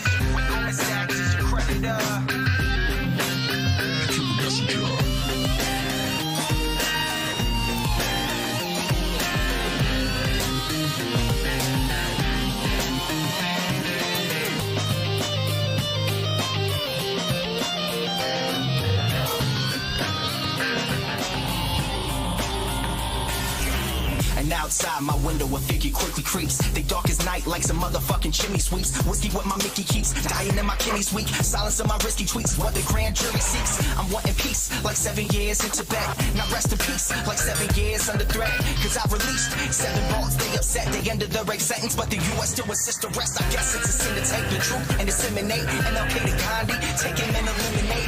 And I don't say I'm great, just wanna say what's fake. But if they kill me, a million others will take my place. The CIA's post like a knife the sharpest. All hypocrisy, lies, and heartless. They want to stop me, my life make my heart quit. Cause democracy dies in the darkness. Cause democracy dies in the darkness. You kill the messenger. You kill the messenger. Democracy dies in the darkness.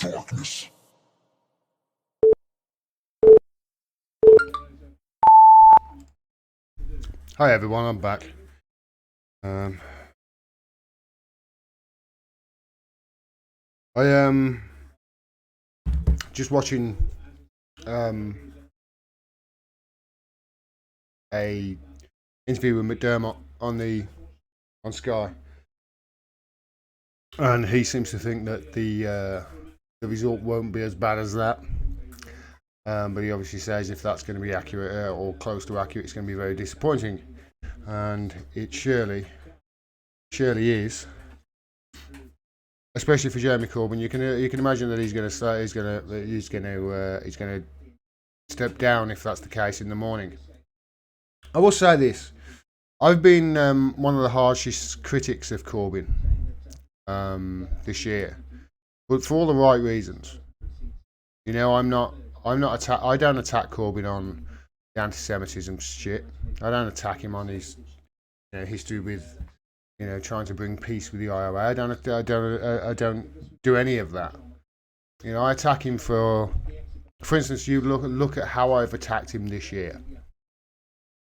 It started off in January because up until the end of 2017, I thought he'd played a blinder. I really did. And then there was a story that he had been called into GCHQ or the MI6, and he'd had a reality check meeting. That's what they call it, a reality check meeting. And since that point, it turned into dog shit. And it really was. I'm not pointing at that because it was that point. After that point, he just turned into dog shit. It was just before Christmas it happened, and in 2019, he's basically been crap. At the end of 2018, sorry, he had that meeting.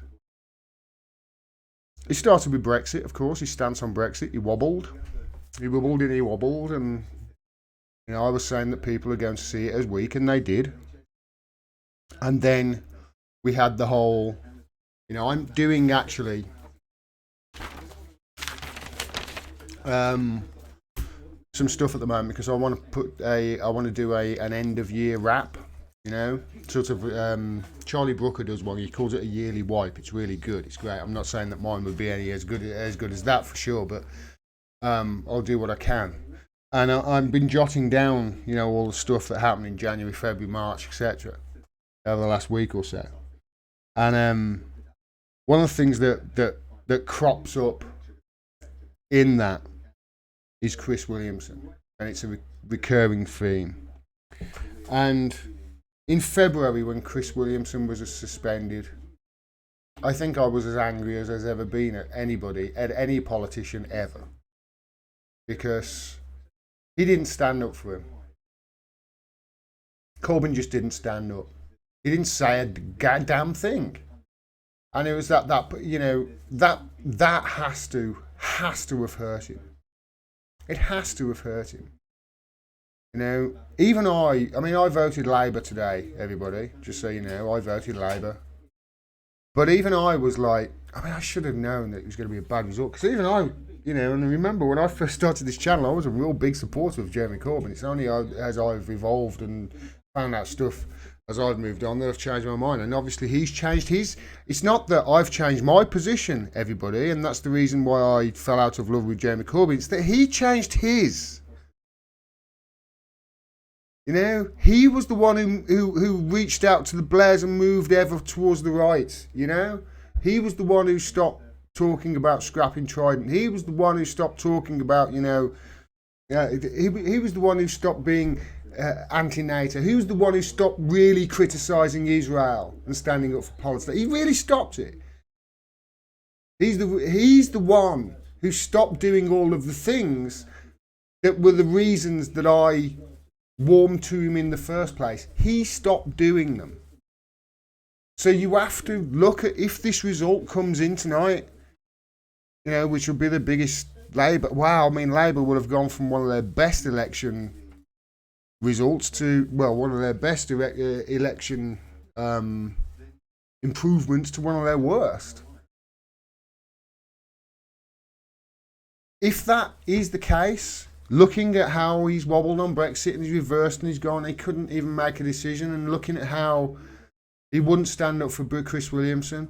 But most importantly for me, and you know where I'm going, everybody who's seen this and who's watching this, you know I'm going to bring it up. He said more about Owen Jones getting roughed up outside of a pub by some people for God knows what than he did about our fourth estate being thrown in our version of Guantanamo Bay for publishing the truth about war criminals. He said more about Owen Jones getting a graze on his back there, on his little white back, his precious little white back. Oh. He said more about that than he did about a man being tortured in Belmarsh prison for publishing the truth about war criminals. If you just look at those things, if you look at those things, I'm not smearing him with anti-Semitism. I'm not calling him an IRA sympathiser. No, I'm hitting him on valid points. You moved to the right, Corbyn. And you know what? I think that's why he's lost the election as badly as it looks like he has. That's the problem. When I had that little break, I thought, yeah, he's moved to the right. He's more interested in courting the Blairites than he was about creating a real movement from the grassroots. He was more, no, we've got to reach out to the Blairites. No, that's not what we want, Corbyn. That's not what people of this country want. People want somebody to pick the wheelbarrow up, throw it over and tip up the apple cart and really run amok and do things, you know what, a little bit out of the ordinary, a little bit populist. A little bit what, let's face it, Boris Johnson did. If a left did it, if a lefty did it, boy, would it be awesome. But then you'd also have the propaganda come after them. Look no further than Tulsi Gabbard in America. And yeah, Tulsi Gabbard, not Bernie. However badly you think they go after Bernie, listen. Tulsi Gabbard's polling them 4% or something like that, and they're really going after her. But Bernie's pretty crap on foreign policy, if you ask me. Yeah, so there you go. I think that's the case. If this really is the result, Conservatives 368, 191. When in a day or so, when it's all ratified, Corbyn will go, and he's only got himself to blame. He should have stood up more. He should have been more. He should have been less afraid of pissing off members of his party, and more worried about losing the supporters that he gained from doing the morally correct thing rather than what benefited him politically. And that's really, really sad. Gordon was right back in February, said Kailash Patel. I just put a court. I'm going to read that comment out because he said that I was right. Gordon was right back in February, says Kailash Patel. Thank you for the comment, Kailash. Labour would lose if Corbyn offered the secret a second referendum, and they have. He lost his nerve to the independent group. He lost his. I've been saying it all year. He's been weak. He's been weak, and I thought he might have the NHS stuff. He thought he might have been enough with it because he's got, it's true. What he's saying is true. This is exactly what the Tories are going to do, and they're going to punish you with more austerity. And you know what? You've just voted for it, and you're not going to get Brexit. He's not going to give you Brexit, and you just voted for it, and you know what? What can I say? It doesn't make you a bad person. And I hope that I'm wrong. But no, they're going to sell off the NHS. 368 seats, if they've got that, they've got enough to ramp through all sorts of policies. You could say goodbye to ending the war in Yemen, for instance. You can say goodbye to ending any of this, Russophobia bollocks. You can say goodbye to Julian Assange getting released or any sort of fair treatment unless we all get up in our millions and stop it. You can say goodbye to any chance really of the NHS being saved and being, the disaster that's turned into being reversed. It's going to get packaged up and sold off to America. It's going to get sold off piece by piece, and they're going to sell off the property, and they're going to do all sorts of PFIs or similar, and they're going to sell it out from under your nose. And you'll probably end up getting a Brexit that isn't Brexit, which you didn't want. And then you'll end up feeling like a chump, probably. Like people in America feel like chumps after voting for Trump, no doubt. He didn't give them anything, but, I do hope that we're not moving towards that style of I think he said democracy then. Not a democracy. That style of crony capitalism, shall we say. I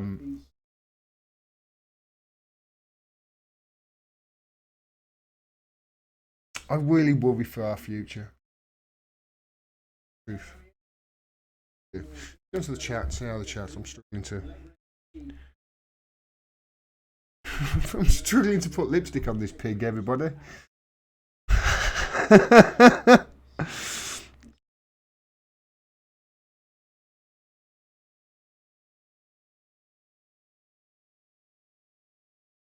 Now it's Keir, Laura, Clive Lewis, or somebody else to lead, and maybe a reshuffle. It'd be Keir Starmer, probably, whatever, Whatever it is, it doesn't really matter, does it? They're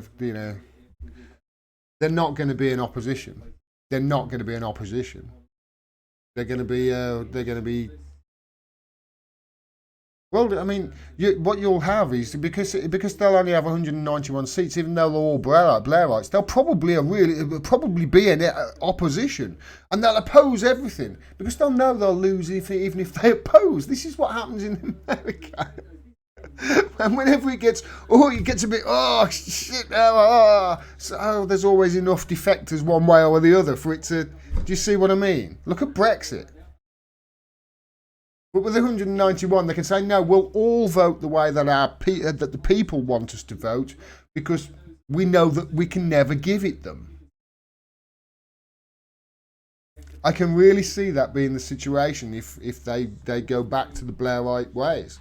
And they fulfil this prophecy of Tony Benn's and become the Democratic National Committee of the United Kingdom. It will be interesting to see.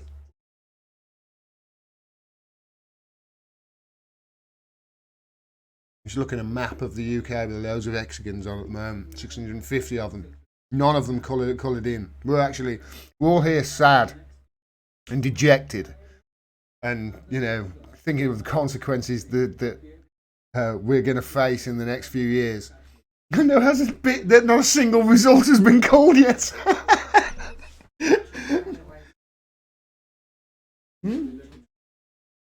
No result. There's no result. And not a single result has come in. Until any of those seats come in, we won't know who's won.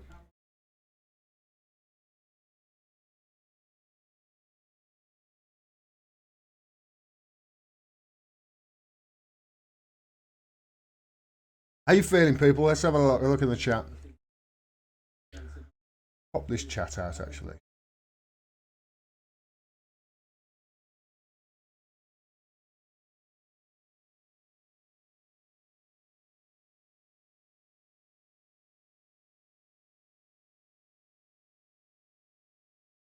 Galloway didn't get in. George Galloway didn't get in, says Evie. How do you know, Evie? How do you know? That hasn't been called yet.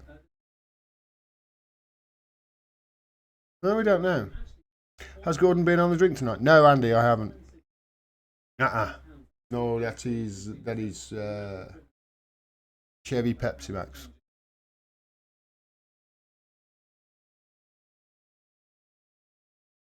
Gordon, you should run for office, says Brilliant Wonderful. Come on, mate. If you're going to say something, you know, what are you hating on me like that for? No, I'm not running for office, mate. I'm not running for office. George tweeted he has got in. Okay, let's follow that. Really? George tweeted.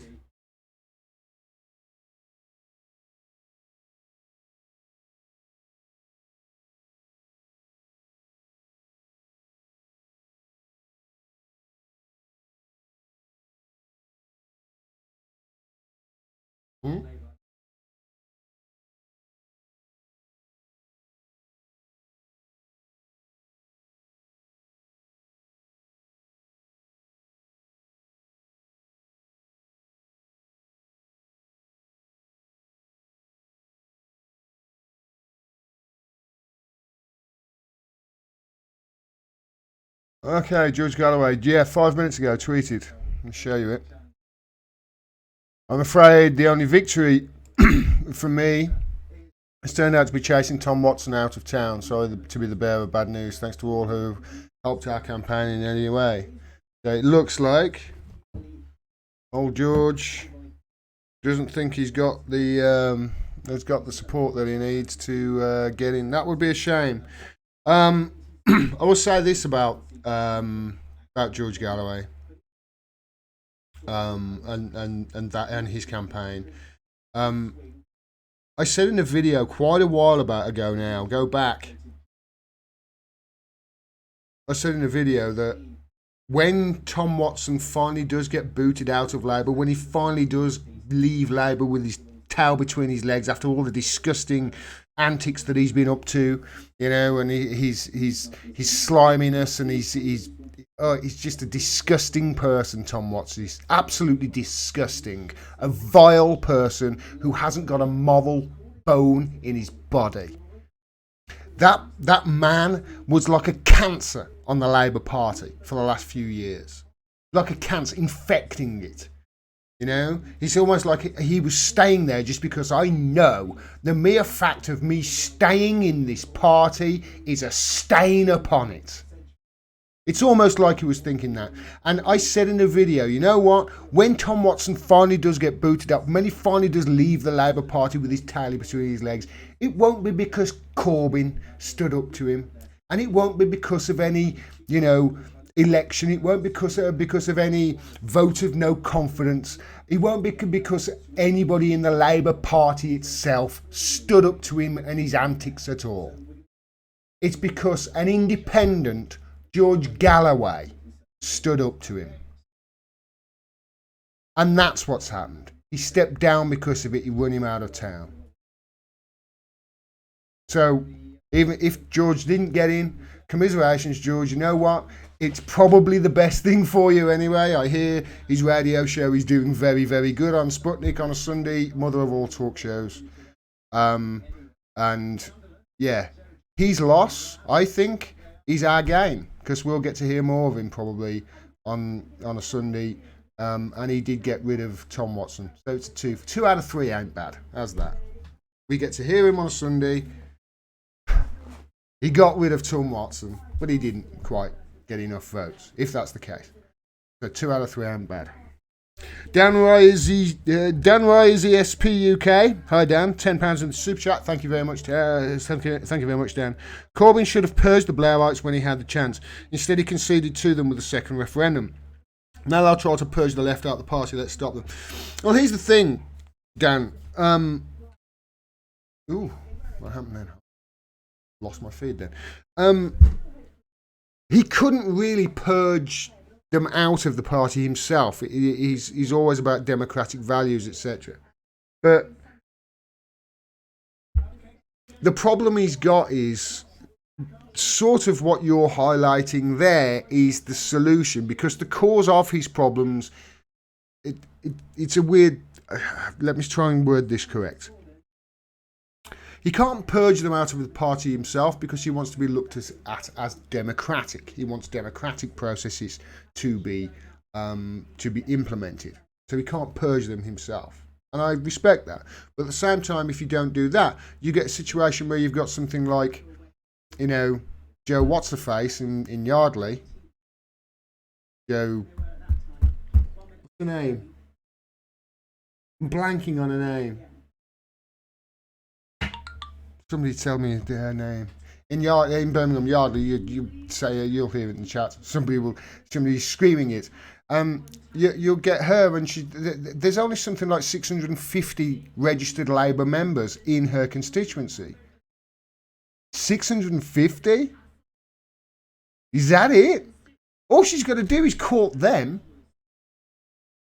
You know? So what you're saying there, Dan, let's stop them, let's get in the party and stop them. Yes, that's all well and good you saying that, but you're going into a situation there with with let's face it, a juggernaut of a political party with hundreds of years of experience and ways of rules and whatever, and ways of basically stopping you from stopping them. Wouldn't it be better to just let's not go in the party? I'm not sure whether what you're saying there was to get in the party, but we could stop them. But we're gonna. I honestly see we're gonna have to get in the streets. The only way it's gonna happen. The only way. I cannot see it happening any other way. Because whenever you just look at what they've done to Corbyn, you know, with all those articles of anti-Semitism in the last few weeks as well. So we're getting the first result come in. Newcastle up on Tyne Central. Labour hold. Chi and Werwer.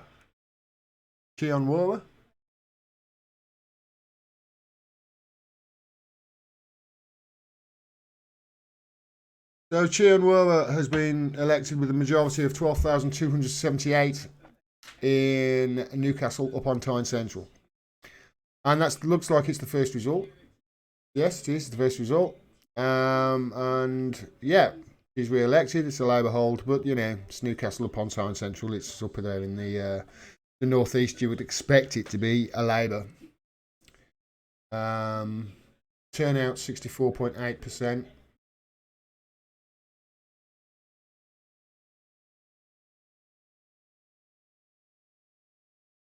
I think they have a race every year, don't they? There's Newcastle and there's another one that have a race every year to try and be the first result to come in. There's the other one. Sunderland. Where are you, man? Sunderland.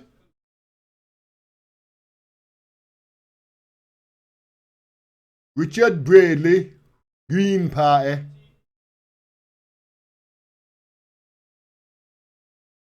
1,125 like. Paul Edgeworth, Lib Dem, 2,319. And that Lib Dem guy, honestly, is standing on stage in a denim jacket wearing a Sunderland shirt. I swear to God, the Lib Dem guy for Houghton and Sunderland South is standing on stage in a denim jacket with a Sunderland shirt on underneath.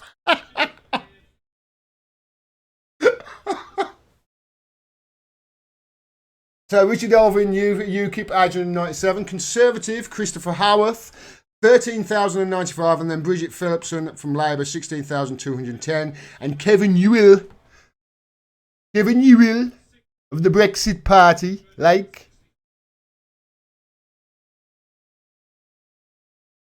6,165, so that's Labour hold as well. Labour 2-0 up, everyone. Come on. It's cause to celebrate.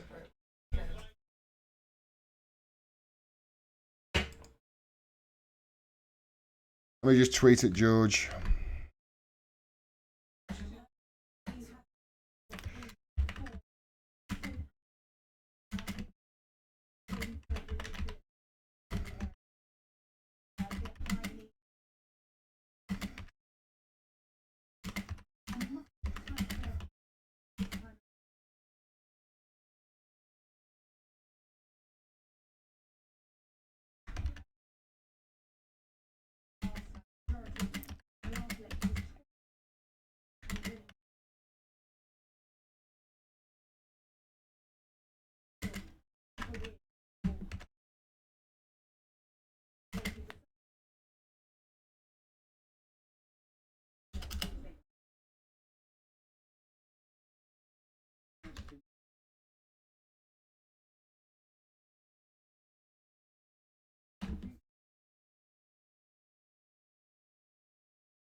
So the Labour change in Houghton and Sunderland that I'm just looking at now, a minus 18.7%. That was their Labour hold. It was 18.7, and the Brexit Party went up 15.5. Conservative up 3.2. That's a huge downward swing. Looks like this is going to get repeated. I should have stuck to my bloody gut. I'm so annoyed now. Just stuck to my gut. I said he was going to lose. Changed my mind at the last second.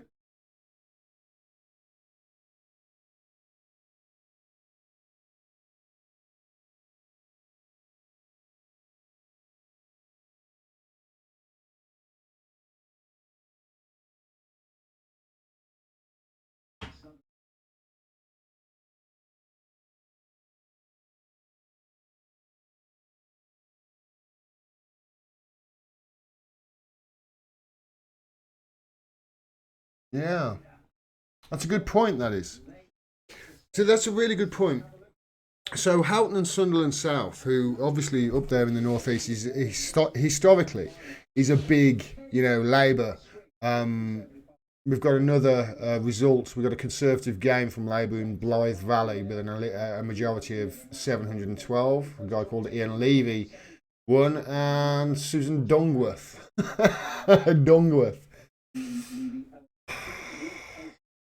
Dungworth. She got names called her at school, I'm sure. Yeah, they've taken it from Labour. So Labour Conservatives have gained 1 from Labour. So it's 2-1. Labour's still in the lead. All to play for though. Yeah, but that was a good point. If the Brexit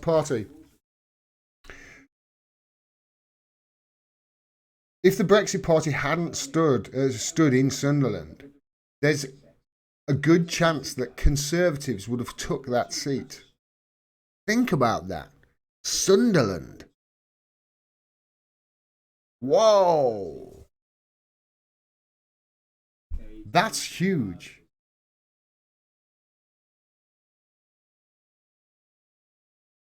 Well, Blythe Valley, the Labour share dropped 15%. This is a hugely bad night for Labour. We're seeing the results come in now, and for Labour to be dropping down 70 seats, to be losing 70 seats, we would have to be seeing a vote drop of something like probably 10-12%, and it looks like up there in the northeast we're talking 15%. They're screwed. Like Corbyn screwed.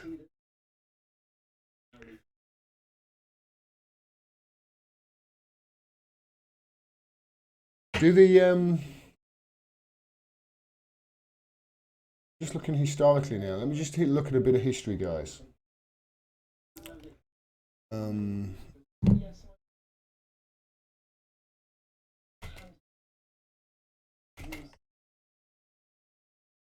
Just want to see historically what has happened past.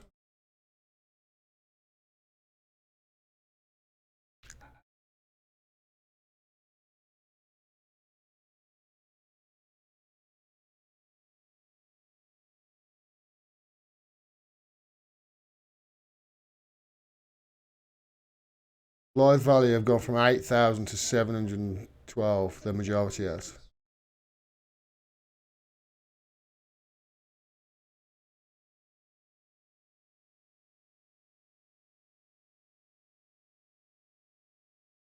Yeah. John McDonnell has basically said that we're taking a proper decision. I just want to look back in history on the resignations after elections in the past.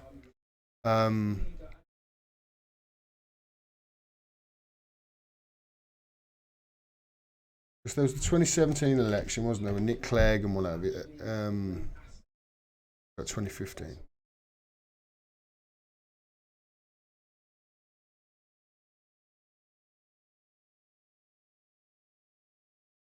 And the resignations, I mean, obviously Gordon Brown in 2008 or whatever it was, 2008, 2009, he hung on, but he had to hang on because, you know, there was a coalition government, 2010 that was, wasn't it?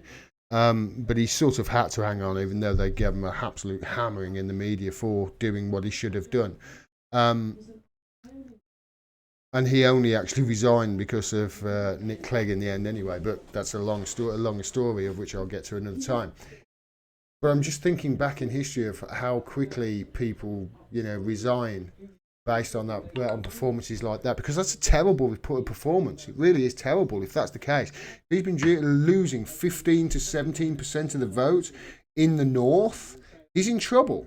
He's in real trouble, and he's going to have to leave. He's going to have to go. And that's an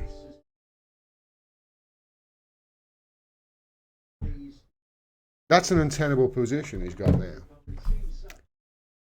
That could be the end. That could be the end of the socialist movement. It really could. Let's have a look in the chat.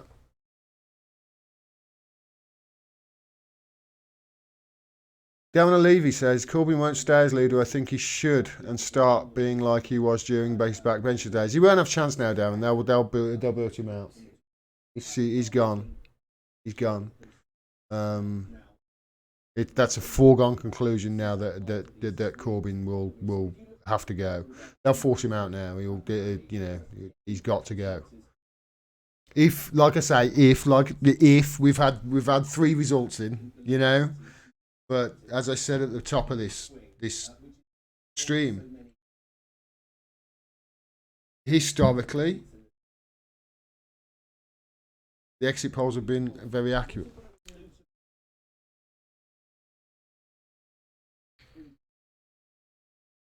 Labour would have won Blythe Valley if Lib Dem stood down, says Babby Boy. Yeah, but I mean, Babby Boy Tenor understand Labour would have won Blythe Valley if Lib Dem stood down, mate. I gotta stress. I can't stress this enough. And I understand you thinking like that. It's if this and that. First of all, if the Lib Dems stood down, there is no guarantee that all of the Lib Dem votes would have gone to the Labour votes. Okay, and there's no guarantee of that. In fact, I would contest that they would probably go more to the Conservatives, being disgruntled Conservative voters who want to stay. Okay, and you look at Jo Swinson's record. What is she? She's a Liberal Conservative. She's not a Liberal Democrat. So saying if they would have stood down in Blythe Valley, then Labour would have won. That's not exactly correct, is it? Because it's not an exact science. All those votes wouldn't automatically go to Labour. Just the same as in America in 2016 saying, oh, if Jill Stein hadn't stood, then Hillary would have got in. No, many of the people who would have voted for Jill Stein in 2016 wouldn't have voted at all if the choice was Hillary Clinton and Donald Trump, and that was it. And could you blame them if that was the case? So that's the second thing that sort of makes me think, okay, you've got to stop that way of thinking. Then the third thing is, this is Boris fucking Johnson and the Tories after a period of 9 years of austerity where 140,000 people have died as a result of their cuts. Cuts why? To bail out their rich bastard friends who fund their campaigns and make sure that we don't have nice things and propagandise us on a daily basis for it. Right? If you can't fight back against that, if you can't use the weapons at your disposal to fight back against that, their horrific foreign fucking policy, their horrific torturing of Julian Assange, the epitome of the fourth estate as far as I'm concerned. If you can't stand, you can't even mention that in your campaign, then you know what? You don't deserve to even be in a fucking election campaign standing up to these people because you obviously can't. So Barry boy, I get where you're coming from, but come on. Every single time, right?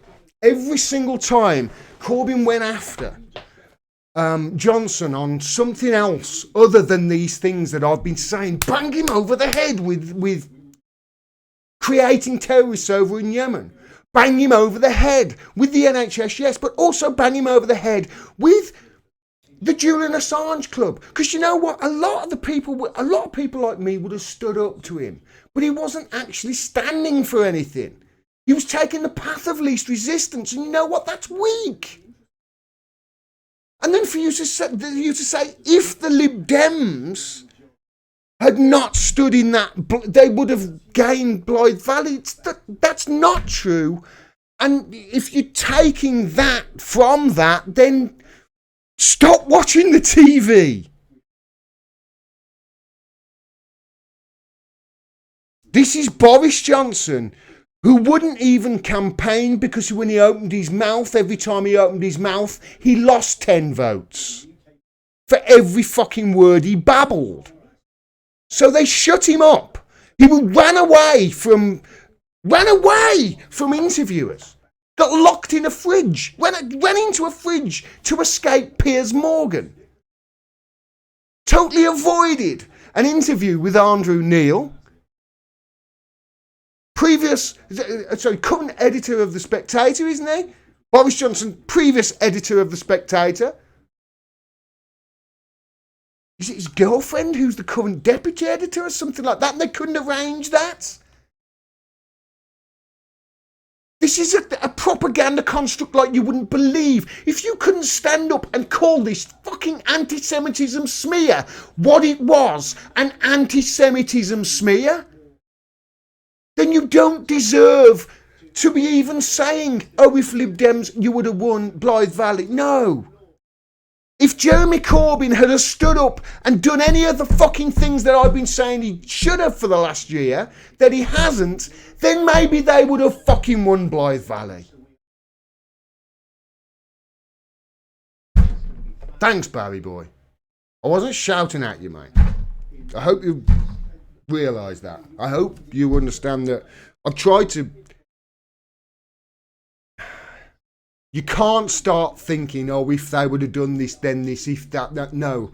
If Labour come away from this election against the Tories, against Boris Johnson, after a decade of austerity with 140,000 deaths from it, with 22,000 police force cut, with the continued selling off and privatisation of our NHS and the cutting of our services, and the absolute incredible statistic that we have now more food banks in this country than fucking McDonald's.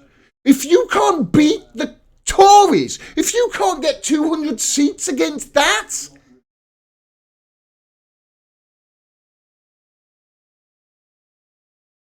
then you don't deserve my respect.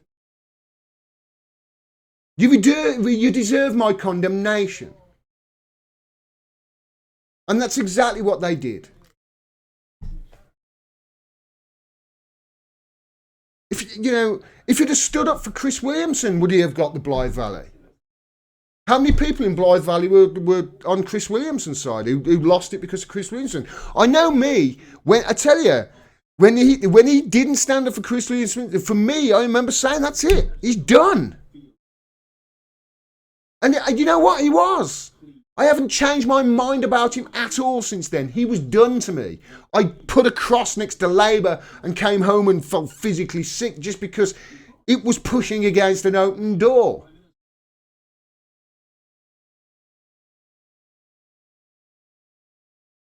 We don't have free higher education. Yes, we do, Thomas.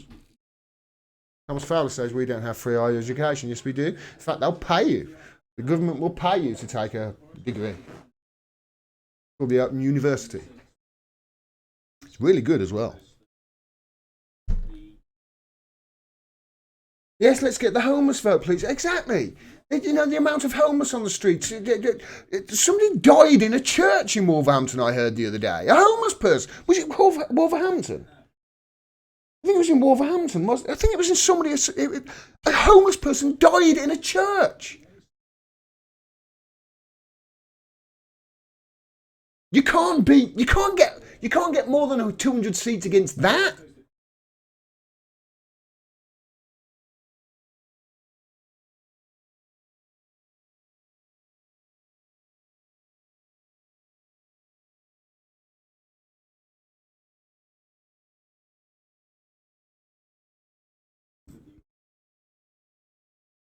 They've just got the three results in. 11:46.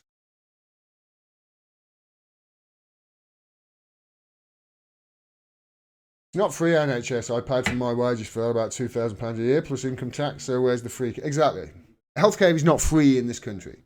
It's free at the point of service. There's a difference. It's free at the point of service. That's what you say. It's not free healthcare. It's healthcare that is free at the point of service. Why? Because we all pay into it. So that if one of us gets sick, we all take care of them. It's not free. It doesn't matter which one of us gets sick. That's the brilliant idea. Whether it's the homeless person on the street or whether it's an MP.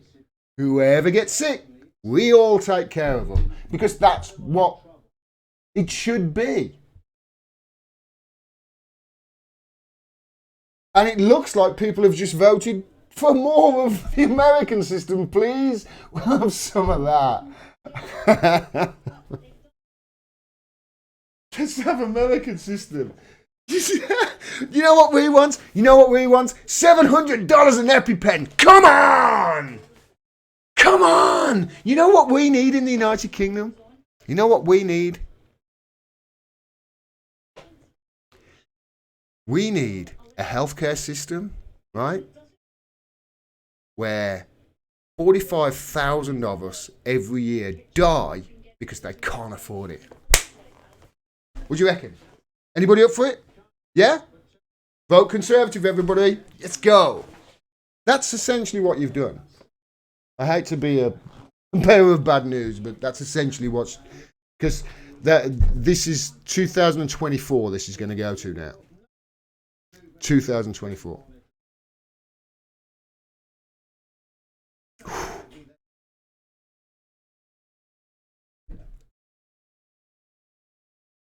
Don't the media play a part in this? Of course they do, Stephen Davis. Stephen Davis, don't the media play the part in this, Gordon? Of course they do, mate. You watch my show. I scream at them every day, I think, in my life. And I play a huge part in it, and we need to take their power away from them and wrestle away the narrative. That's what I remember. That's what I say. That's what Caitlin Johnson says all the time. We need to wrestle the narrative away from them, which is why we can't respond to a fake anti-Semitism smear by saying we oppose racism in all its forms. The way you oppose a fake anti-Semitism smear is by looking them in the face, pointing them and saying, "You are a liar. That's a fake anti-Semitism smear. You're trying to conflate criticism of Israel as criticism of all Jews, and that, my friend, is a fucking anti-Semitic trope. That is the way you confront an anti-Semitic smear. You don't confront an anti-Semitic smear by saying, we oppose racism. Why? Because you're confirming, they've called you a racist and you're basically confirming their narrative. No, you change the narrative. You change the narrative and you smug it back on them. And why do you do that? Why? Because the media will have to report what you've said then. They can't just report, Jeremy Corbyn said he opposes racism in all its forms. No, Jeremy Corbyn said, no, listen, cocksucker, that's a fucking smear.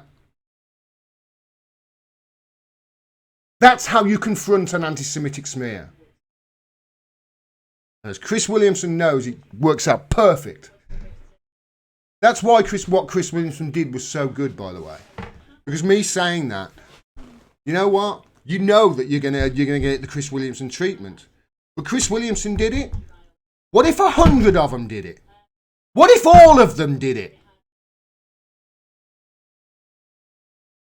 You see my point. And you know what? Jeremy Corbyn was leader of the Labour Party. I say was, he probably won't be this time tomorrow. If this result looks like it's going to go the way, and it looks like it might even be worse than they're suggesting, based on the votes from from Sunderland and Newcastle. That's unbelievable. 15%, 17% swing, or dropping the share of votes.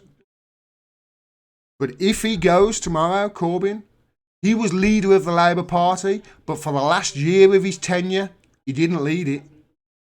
He didn't lead it at all. It's almost like he just was taking the path of least resistance just to do what he could, just to get a chance to get to an election. For me, he was too weak. And I think that's why he's had a terrible, terrible, terrible result.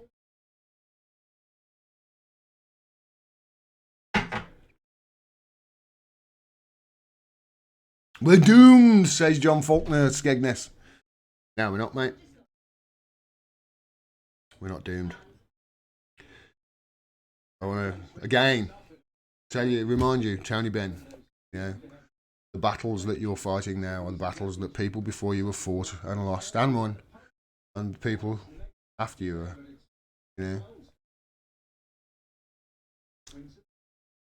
It wasn't the super chat that said that. Go on.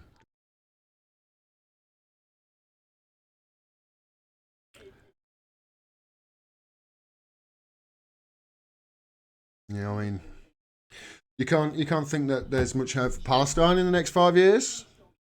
You can't think that there's much hope for an end to the war in the next 5 years. You can't hope there's an end to any of this stuff. Julian Assange and the continued bombardment of the South American countries, Venezuela and Bolivia, and the Syria nonsense. And the Russiagate stuff, of course, etc. This is going to carry on. Jenny Isle says, you're right, Gordon. The socialist narrative should be explained, talked about strongly over and over. That's why we need you. We need our own media. Online, on radio, newspapers, TV. Thank you, Jenny. Yeah, this is what we need. And it starts, with you. You've got to support it. You've got to, you've got to get behind, not just me, get behind your favourite, whoever. They've got to be independent. There's got to be there's great independent people out there. There really is. There's some independent people who do writing for multiple outlets, and they've got to pay the bills, but they're good.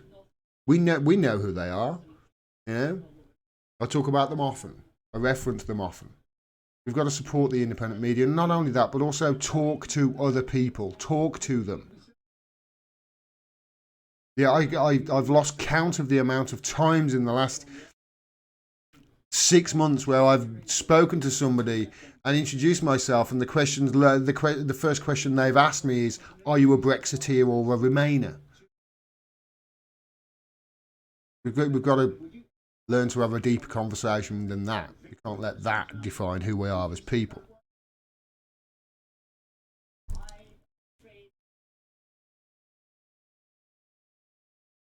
Independent Scotland, says Ben Kavanagh.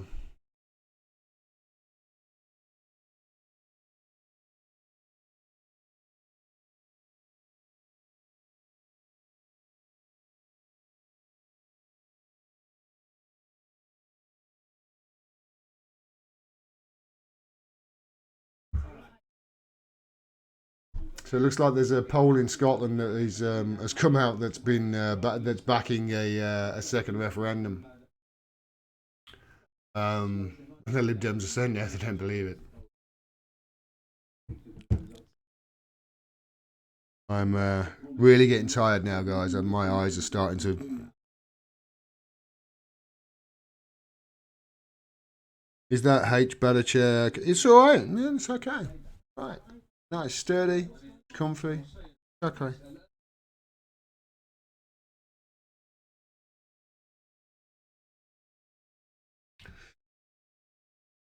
This is going to be awful tonight for Labour. Blythe Valley. I'm just looking at the Sky at the moment, and Blythe Valley are going to. It was a swing of like 10% plus for that to turn blue, for that to turn Conservative. So if that's, I mean, you've got to look at a 10% plus there.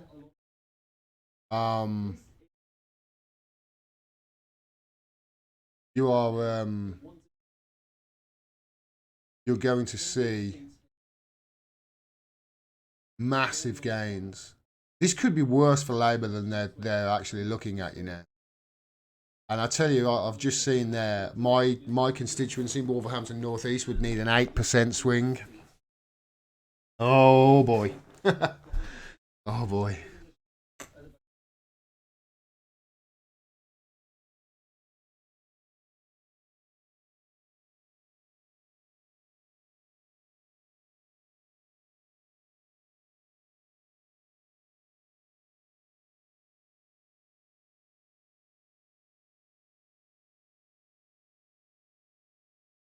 Right.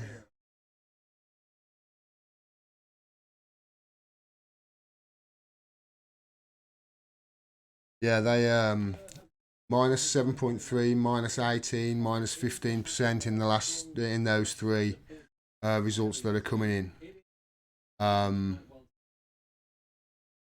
This is disastrous. The UK is going to turn blue now, and then we're going to get more austerity. They've voted for more austerity. More austerity and more cuts and more selling off of the NHS and more privatisation and more. They've voted for more of it.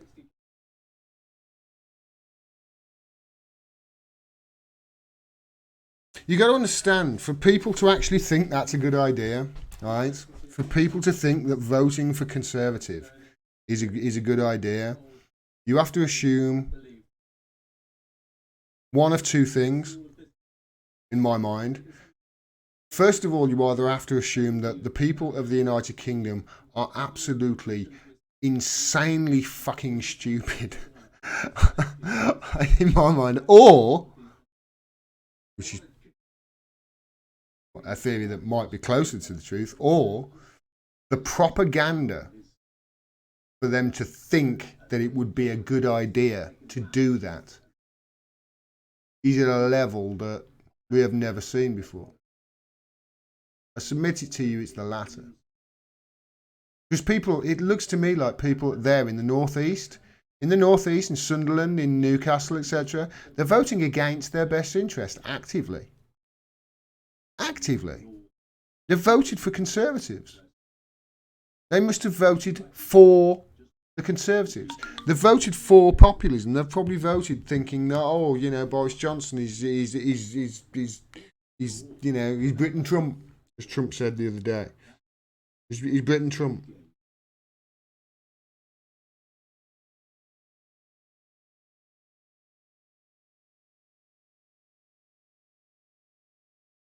James Fisher says, could it be they were the only one offering Brexit? Well, they've had 3.5 years to deliver it, James. Do you think that they will deliver it now? They're offering it after 3.5 years? See, you know, I get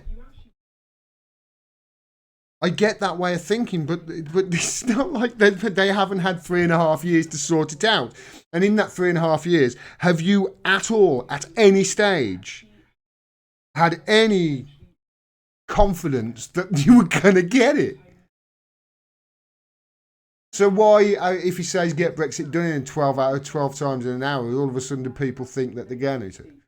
It must be a propaganda campaign, a psyop, like on a level where that even I'm, you know, there must be even layers to it that I'm not aware of, that I've got to find out yet. And when I find out them, I'm sure it's going to blow my mind. And when it does, I'm going to tell you all about it, explain it to you, and blow your mind as well. The amount of they must go into people deep into studies and people's psyches and doing stuff like that. I mean, the Laura Kunsberg thing, for instance, that I was talking about earlier. I mentioned this just before I started with the Laura Kunsberg. She got where it was now. She said that a guy got punched in the face by a Labour activist, and I showed the video. Now, he walked into somebody's finger. He was looking the other way. That's what happened. The next day, she was, you know, this was yesterday. She was on the BBC saying, and I'm getting really tired now, guys. My eyes are starting to go, so I'm going to go in the next. It's 12 o'clock now, so I'm going to go in the next 5 minutes. But yeah, yesterday she was saying that the weather. She was on doing a video to the BBC saying, "Oh yeah, the weather's not going to be very nice tomorrow, apparently, and the people from both sides, and they've seen the Labour results, and it doesn't look good." It's like, you can't do that. That's against the law. You can't actually suggest get results of any elections like that you've seen. You know, that people have seen results. That's against the law. But she did it anyway. Very. It's very worrying that the people of this country can be propagandized into voting against their best interest. And that is how I think I'm going to leave this stream tonight. In a couple of hours, and I'm tired after a really, really, really long week of decorating. I'll be back at some point tomorrow, mate. I'll fit in a stream tomorrow. I'm still decorating, everyone. I've got this room and the other room done. I've still got other places to do. So I'm going to try and fit in the stream tomorrow. And try and make sense of this and try and regroup. And I can't say I'm surprised though. I can't say I'm surprised. You know, I have been saying for a while that he's lost the support of the Midlands and the North. I did think he'd got it back to a certain degree with the NHS stuff, but obviously, you know, the people I spoke to that saw that, not enough of them did, which is unfortunate. How did George Galloway do? Said Nigel Solis. George Galloway said that he didn't. He doesn't think that he won. So we'll see. Okay. I don't know what time, Dante. Probably be. I don't know. To be honest, it'll probably be spontaneous. But yeah, I'm going to go and have a nice night's rest. Try and make try and make sense of this.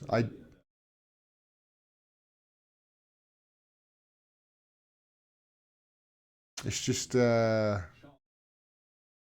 it's such a shame that left movement that was so strong just a couple of years ago, just a year, 18 months, 2 years ago, that movement was crushed so quickly and so efficiently by an authoritarian regime that quite honestly scares me. Is out of control. And what's worse is they're not really out of control, they're actually in control of it, of everything they do, and they're capable of anything.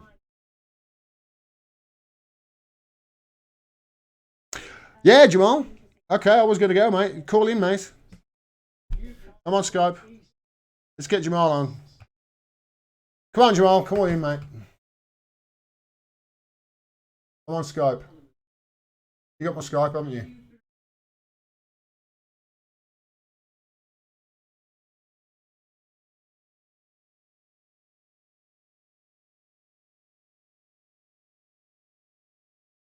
Yeah, I'm up, mate. I'm up on Skype, Jamal. Oh, hang on for Jamal. He was the person that I was waiting for. I was hoping that he'd come a little bit earlier, but I can hang on for my buddy. Jamal Thomas, everybody, the progressive soapbox in the US, is going to be here, by the look of it, in the next few minutes, and talking about this result.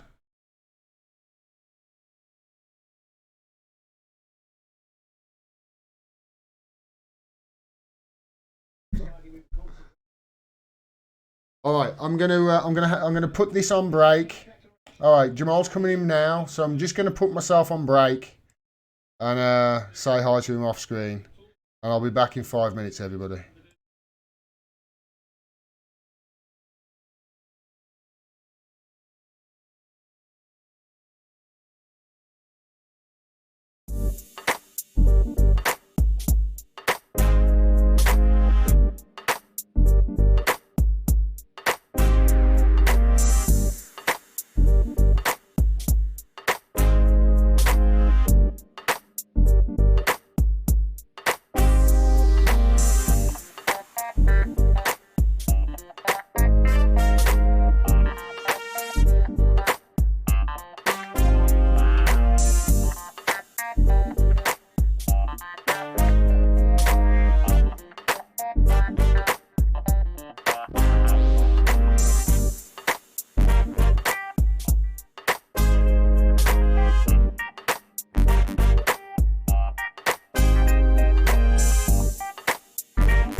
dreams, I walk free in the city streets. 2,500 days plus 50 weeks. Doing hard time for these WikiLeaks. Trying to bring the truth out, man, it only gets you weak. And then they gag you, you don't get to speak. And when you get the leak, they try to hit the leak. The masses.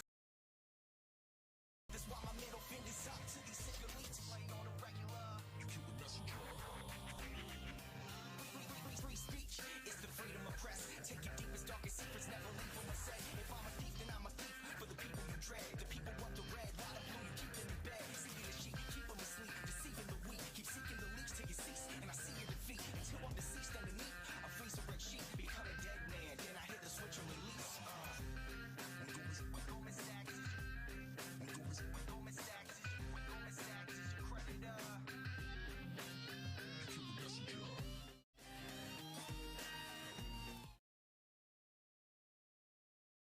I'll be back in a few minutes, everybody. So I've just restarted this countdown again.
In my dreams, I walk free in the city streets. 2,500 days plus 50 weeks. Doing hard time for these WikiLeaks. Trying to bring the truth out, man, it only gets you weak.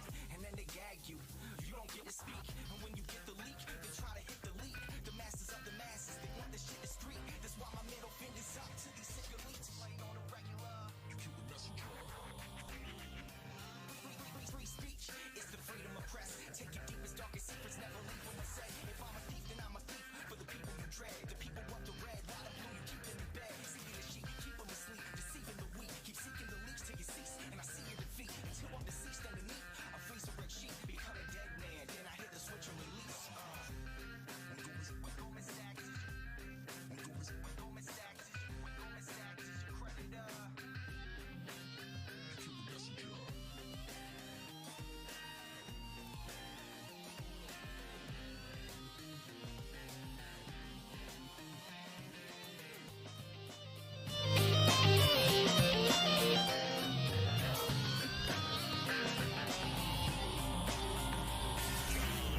Outside my window, a figure quickly creeps. They dark as night like some motherfucking chimney sweeps. Whiskey with my Mickey keeps dying in my kidneys weak. Silence of my risky tweets, what the grand jury seeks. I'm wanting peace, like 7 years in Tibet. Now rest in peace, like 7 years under threat.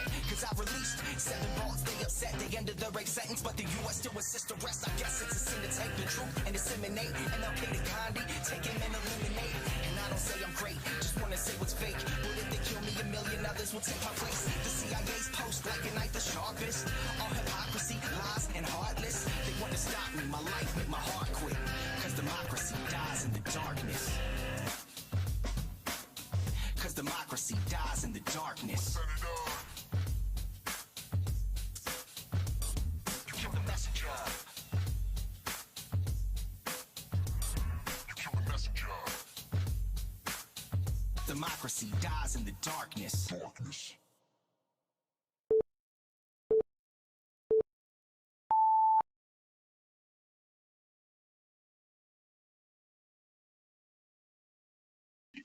My microphone on. I've got it on now. Hi everyone, I'm here and I'm live, and I've been joined by my buddy over in America. It's Jamarl Thomas from the Progressive SEVAUX. How are you, Jamarl? How you doing? What's going on, man? You doing all right? All right, let's just get your... Okay, speak again. I haven't got Okay, you doing all right? Yeah, I'm good. I'm looking on the channel. I don't see it come up yet, but you might have a delay. But I'm doing all right. Dark day. Dark yeah. day. Now, I've been saying for the best part of a year, ever since the bit of January, that Corbyn is losing support in the north and the Midlands of the country with his stance on Brexit. Now, for the last few weeks, I've sort of been campaigning and really concentrating on the NHS and how our NHS has been systematically sold off, etc. And Jeremy Corbyn's been putting that front and centre. And I think because of that, I got sort of wrapped up in it and sort of wrapped up in this envelope of the NHS. Oh my God, they're sending off the NHS. And I could see anybody talking about it. And I thought people were going to put Brexit on the back burner and maybe, realise that with the Conservatives, they're going to sell off the NHS. I thought maybe Corbyn,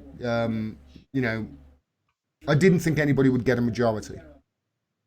I see what you mean. You thought it was just going to be a hung parliament. Yeah, I thought it was going to be a hung parliament. And to see this, it's almost like I'm fucking kicking myself now, buddy, because it's like all year I've been saying he's lost this. So I was right all year long. And then it's come to the time I've gone, no, I think it'll be a hung parliament. And No, I never deviated on this. My reasoning, I don't live there, so I was looking at it from somewhat of a different perspective. And my thought was this election is going to be about Brexit. And I thought a few things were true. Boris Johnson was lying through his teeth about selling off the NHS. Of course he was going to do it. If you live in America, we pay twice as much as the rest of the world in healthcare.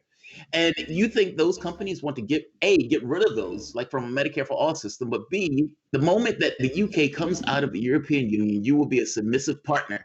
And as a submissive partner, those companies are going to be putting money into those politicians' pockets in order to get their hands on the NHS. Yeah. When Donald Trump was standing by Theresa May, go back, look at that speech. And he said everything's on the table. Everything. In a trade deal, everything's on the table. And he's right. He's right. Yeah, in a trade deal, everything's on the table. And the look on his face when he said it, by the way, this grin came over his face. He was happy. It was a moment of joy. Yes, we're going to get our hands on that. Well, somebody had a word with him, mate. Because that wasn't what he said the other day. I try to tell people it's not so much that they're going to take out the NHS in one fell swoop. No, they've been doing it. Chip away. They don't have to do that. Just chip away. Just chip away. That's exactly what they've been doing, mate. For decades, they've been doing it systematically ever since the 80s. It's almost like they've got a 30, 35-year plan and they're sticking to it rigorously. And anybody who gets in the way, mate, the propaganda is off the scale. It is the same thing in the U.S., Social Security and Medicare. It's not about what's taking place in the media. It says what takes place over time as you attend to assiduously a very specific goal of undermining. And if there's a profit to be had out of it, get the profit and extract it out of it. I see it the same way. I just look at it as we're your darker brother. It tends to be worse here than it is there, and it just kind of, migrates. I thought, at least in my head, the election was going to either be about NHS or Brexit. And I thought Brexit was going to win that. And only reason I thought that is because it's been 3 years. You guys have been inundated with this for 3 years. And I compare it to the inundation with Trump. Trump is every fucking where. And like they talk about him constantly, nonstop. And after a while, you get sick of it. In your case, you have Brexit and you have a prime minister that got elected, by the way, from the standpoint of Tories. And the public, every time you looked at the polls, he would lose in Parliament, but he'd go up in the polls. And he's like, I'm the guy that's going to get Brexit done. I'm the guy that's going to get Brexit done. And it was funny when he kept losing. And yet you look at the polling was like, we're giving him the shot. Yeah. Do your thing. Like he knew that. When Boris Johnson, I keep saying, when Boris Johnson was in that election with the other Tories, what did Jeremy Hunt say? You're going to end up in an election. Now, I'm like, yes, he's going to end up in the election. He has the exact same parliament as Theresa May. He turns around and fires, delists all of these other Tories, meaning his majority was that much less. Mm-hmm. And then he starts complaining, oh, I don't want an election, but if you force me to have an election, nonsense. You've got to say, he's played a blinder, hasn't he? Yes. You know, I've called him stupid and what have you on my show. I think he's a blundering, blithering idiot. I really do. But as a tactician, politically, the guy is an absolute scorpion. I got to be honest, this has been utterly fascinating from the move and counter move. And to some weird degree, Jeremy Corbyn wrapped himself in knots. He took a position where he's like, I want you to have a referendum, pointing to the prime minister. Now, that looks great from the standpoint of forcing the prime minister to put a bill up. But then when it becomes an election, well, you're stuck with that. You know, it's like you have to run with this notion that you are going to get a deal and then you're going to put your deal up for a referendum.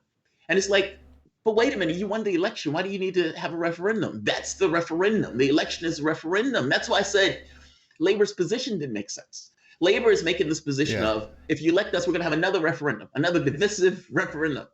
Now, and, you know the reason why he's had to take that position there. He was being pushed from people behind him that hated his guts. And this is it's something I said to Joanne Lown the other day, is that if Corbyn did get in tonight, if he did somehow win and get in government, even if it was getting in with the SNP, then first thing tomorrow, he's in an untenable position straight away, because he might have his opposition opposite him, and his opposition are there and what have you in front of him, but behind him, that's where all his enemies are. They hate him, and then you've got Boris Johnson joke him. Boris Johnson have joked him on more than one occasion. He was like, these guys don't want you in office. They don't want you in office, and they don't. Right. He's right. And they don't. And the reason they don't is because 2/3 of that Labour Party were basically installed during the Tony Blair years. And they are not socialists. No, they're not. By no stretch of imagination are they. And Labour didn't become the biggest political party with party membership in Europe by being centrist. They became it because they supported Jeremy Corbyn and his vision, not because of what the Blairites wanted.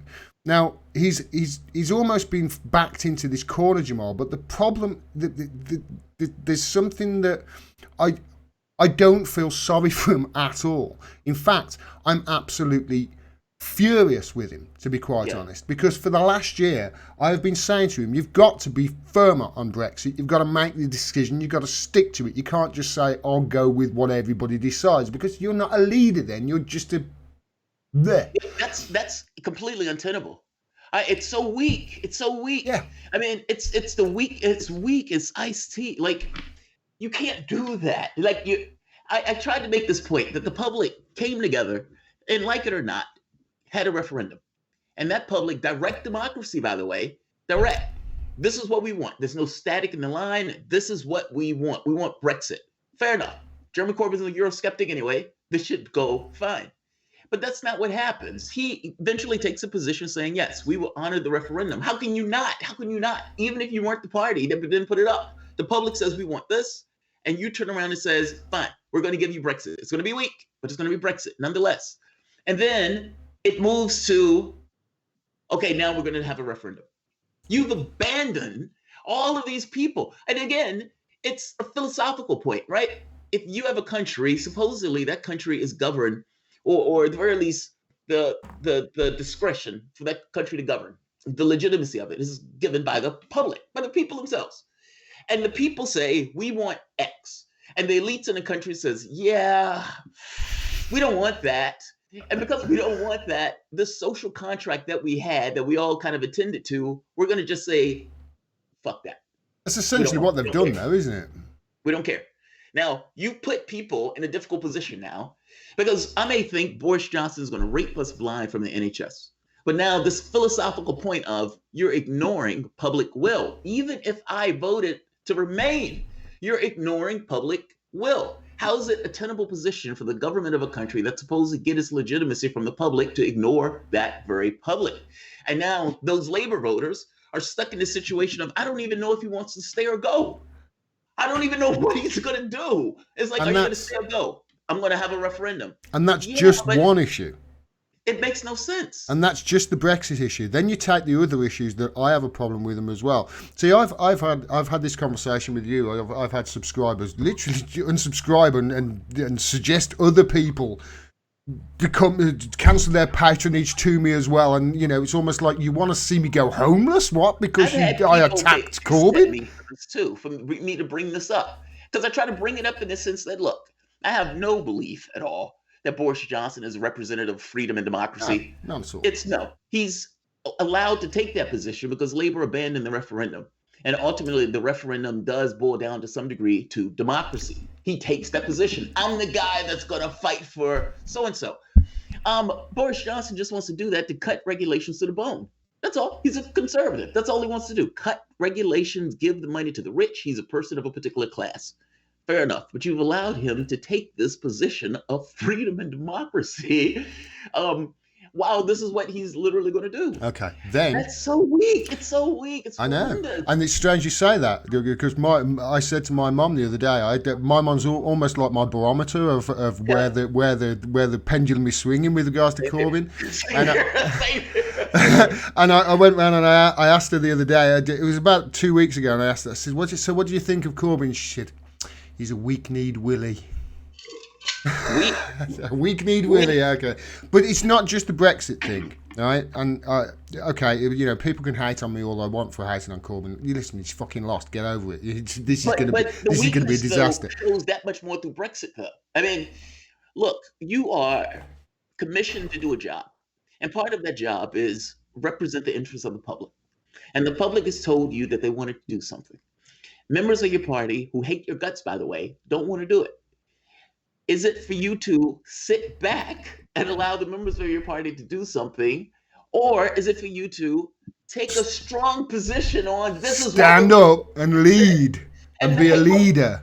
And hate it or not hate it. People know where you stand. Yeah. It's not like Corbyn is inauthentic. He is an authentic guy. The problem and this is the thing, Jamarl, whatever he does, they're going to oppose it. Whatever he does.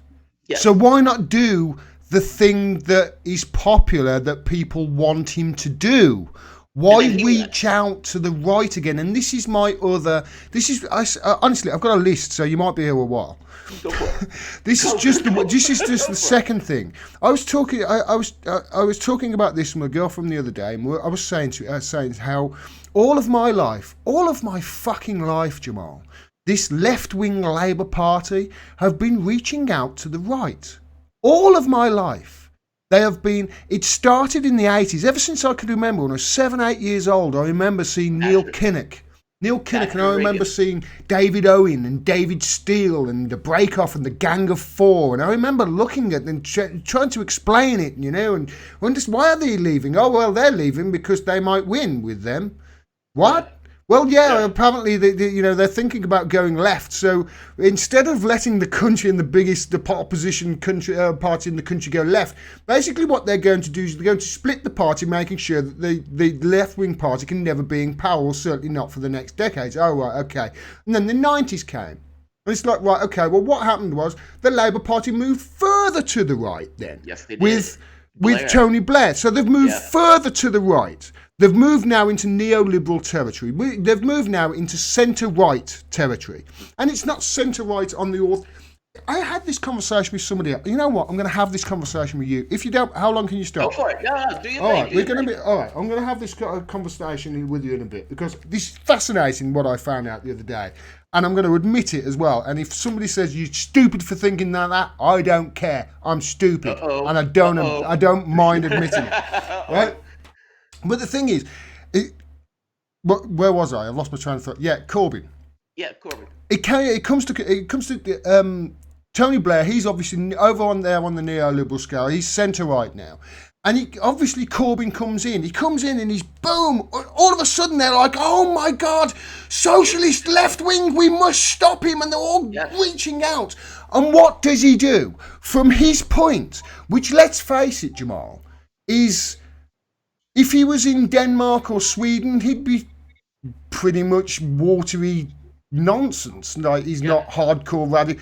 That people like me scream at him because he's not radical enough, and I know I'm not the only person. There are many millions of us in this country who feel the same way. They're not many of these people, by the way, checked out of voting for a long time because of this. And what has he done? He's got in there, he's left-wing socialist, and the first thing he's done, instead of reaching out to people like me and said, you know what, I'm really one of you guys. Really, I want to fucking get rid of Trident. Really, I don't want this war. Really, I want to really invest all the things that you want. And I'm going to try and get your vote. No, instead, what does he do? The first thing he starts doing is reaching out to the right and starts saying when he can compromise and compromise. Ever inching his way further and further to the right. It's happened all of my life with every single Labour leader that has got in. They ignore the grassroots of their party and move further to the right of what their authoritarian masters want. And it sickens me. And I've seen him do it all year. That's the second point. And then the third point is the Chris Williamson thing. Yes. That was unforgivable for me, mate. It was unforgivable. The guy that's backing you, yes. You dropped the guy that's backing you. He said more about Owen Jones getting roughed up outside of a pub and getting a bit of a graze on his back. Roughed up by somebody, God knows what, for God knows whom. He said more about that than he has about Julian Assange. Just think about that. That's on top of the Chris Williamson stuff. Now, so for the people to the left of him, it was like, I don't give a fuck about your vote. I want the Blairites. That's almost what he was saying to me. And when I popped that that cross in the Labour box this morning, I came home and felt dirty. Yeah. It's almost like I was forced and I had no fucking option but to put it there. And that made me sick. I am a fan of Corbyn. Me too. And I had a hard time. Like, I was thinking to myself, if I was there, who would I vote for? And it's a hard vote, and it shouldn't be a hard vote. Like, I like honest, and I'm just talking about a feeling thing at this point. Like it's like, I've had some lefties, like my wife went to vote for Hillary Clinton and felt dirty, like that type of stuff. But it's a feeling thing. Like when you're in sync and you make that vote and you feel amazing about that vote. They asked people for Sanders, and you had like 70% of people saying they were energized. Through the moon, they'll drag with half of their body sliced off in an alien invasion to make that vote for Senate. That type of feeling where it's just in sync. This didn't feel that way. And and again, this is a feeling thing. Intellectually, it's like, oh God, Bojo's a goddamn liar. You can't put that guy in office. By the same token, when you just think about the vote itself. And I've had people who dislike videos because they thought I was being too hard on Corbyn or that I was going after him. And I try to make the point to them that it's not that I'm going after him. Yeah. My issue here is a philosophical one. It's ideological. You had an election. You have to kind of go that route. And he's moved, like you said, to the right, to the sides of the people who hated him. And I have to be, look, it is very U.S. politics is different than yours. Ours is more cutthroat, I think, to some degree. I'm not sure if that's true right now after seeing what just took place from this. I don't know. I think we just do it so sarcastically. Americans can't understand that we're doing it.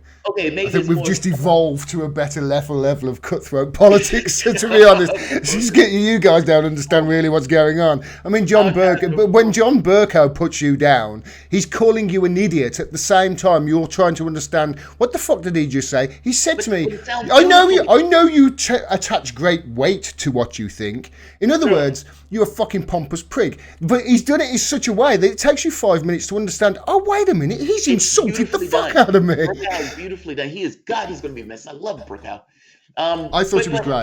You're right. You're right. It's more refined. Maybe in the UK, like the knife is more refined when they shove it in you. Like when Boris Johnson first took office or first seat in Parliament, and the guy stood up and just walked across the aisle.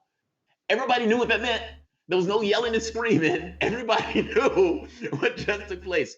I don't like you. You've just lost your majority. Now suck it. Now the catch here is that Bojo didn't care because Bojo, I mean, he cared in the sense that, all right, you're trying to be a dick to me, fair enough. Like sometimes it's not what the person does, it's the intention behind it. It could be anything. It's like the person throws a banana and he looks at you in a mean way. He's like, that motherfucker just, threw that banana. But it was more so for Bojo didn't necessarily care. He won an election anyway. Look, I agree with you, man. Even here in the United States, they would rather Trump win than Sanders. Now, if Sanders wins, this notion of being a Democrat changes. Their control and hold over the party changes. And what I mean by there is everybody is never united within the context of a party. There are always factions. And sometimes there's a faction that's an established order of a faction. And that faction doesn't want to go anywhere. And when that faction is out of power, that faction complains and bitches and moans and everything else, despite pretending as if everything is hunky-dory and everybody's on the same side. In this case, they would prefer Trump win. Nancy Pelosi has $100 million in the bank. She will be okay. Well, the establishment Democrats who are part of this stuff. Did she start with 100 million? When before she got into Congress, did she have 100 million then? I don't think she did when she first got in. So she's made 100 million since she's been in Congress. Yes. And she sits on ethics boards and stuff like that. That's a typical thing in the United States. That's not a shocking phenomenon. Man, it's honestly, more and more I find out it's happening over here. More and more I find out it happens over here. We just don't hear about it. Man. It's so grotesque. And so from their standpoint, if Sanders wins, I mean, they've been having anti-Sanders meetings, like literally. So if Sanders wins, what does it mean to be a Democrat? And what does it mean for that third way Democrats that got rid of, the New Deal Democrats? What does it mean for those guys, the moment that somebody who comes in, who's an actual FDR type Democrat, and means it, no bullshit, means it. And he did it in a way that you said was impossible, meaning he's calling you a fraud just by virtue of the way that he's running on the race. I'm making the point that the same thing is true for Corbyn.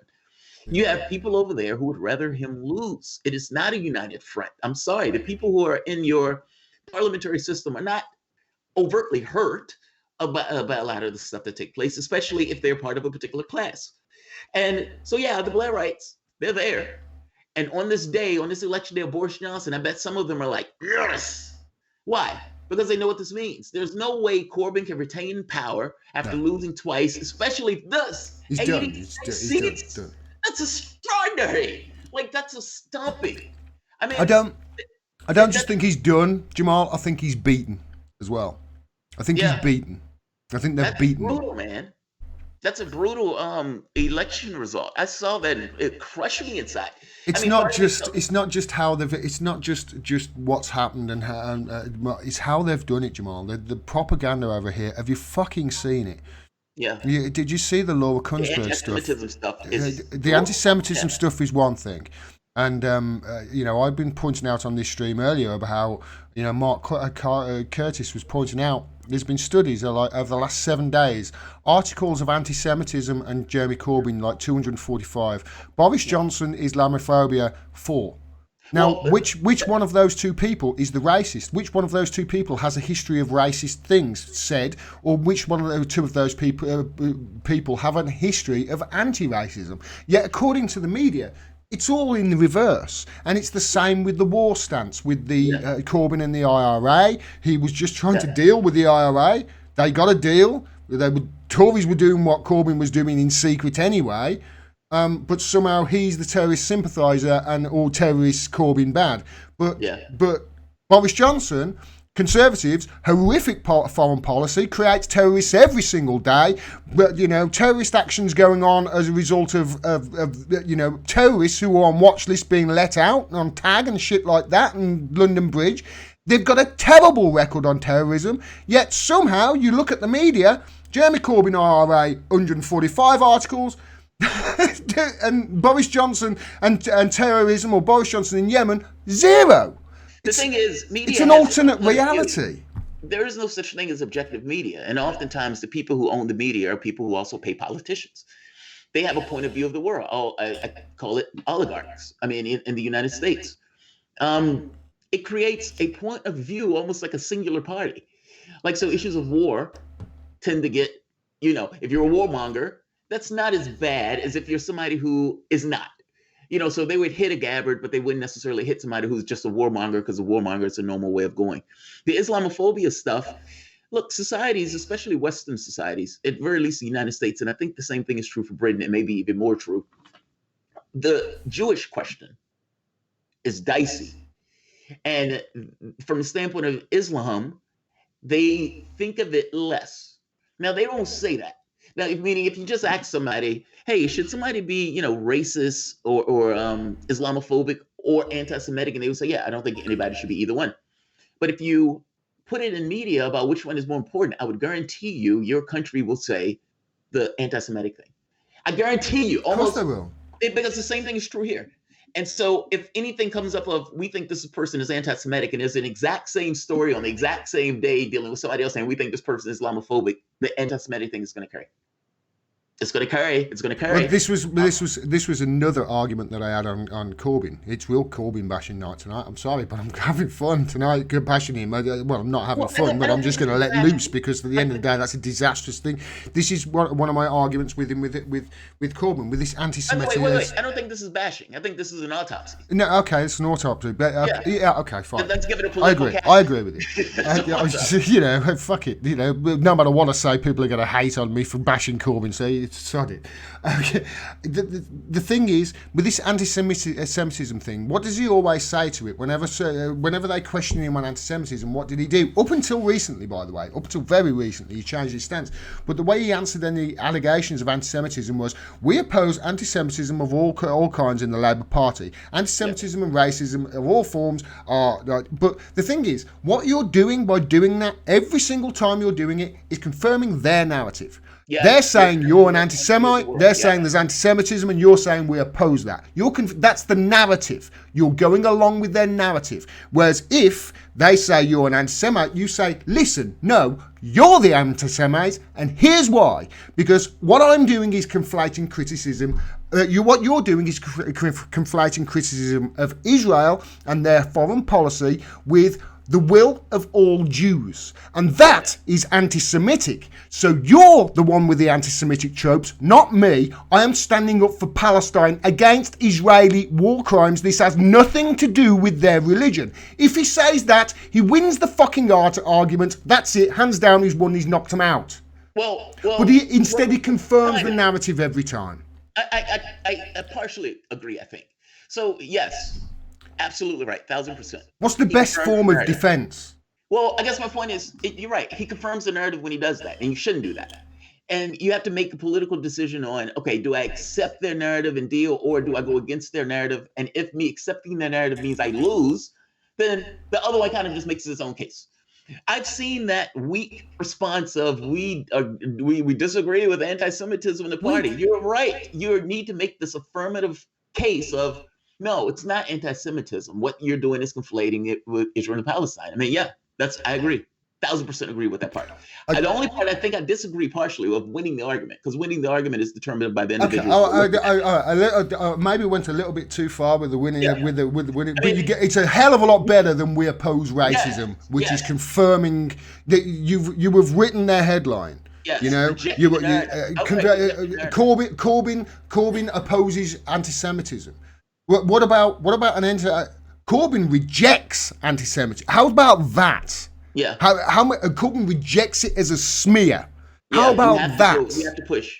And then he's a leader, leading from the top. Other people start doing it, and all of a sudden, you've got an I am Spartacus moment instead of just one guy, Chris Williamson, being thrown under the bus and just left to rot. I mean, I doubt very much whether he's won his. Although him leaving the Labour Party he's got his best chance of winning in the Midlands now. I can't believe I'm saying that. His best chance of winning would be to leave the Labour Party and stand as independent. And I wish the guy the best. We really need that guy in Parliament right now, Chris Williamson. It is hard to make.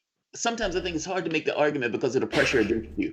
But the catch here is you had no other argument to make. The argument to be made was an affirmative attack that, because ultimately what we're talking about is Israel and Palestine. That's the real blunt core bottom of the issue.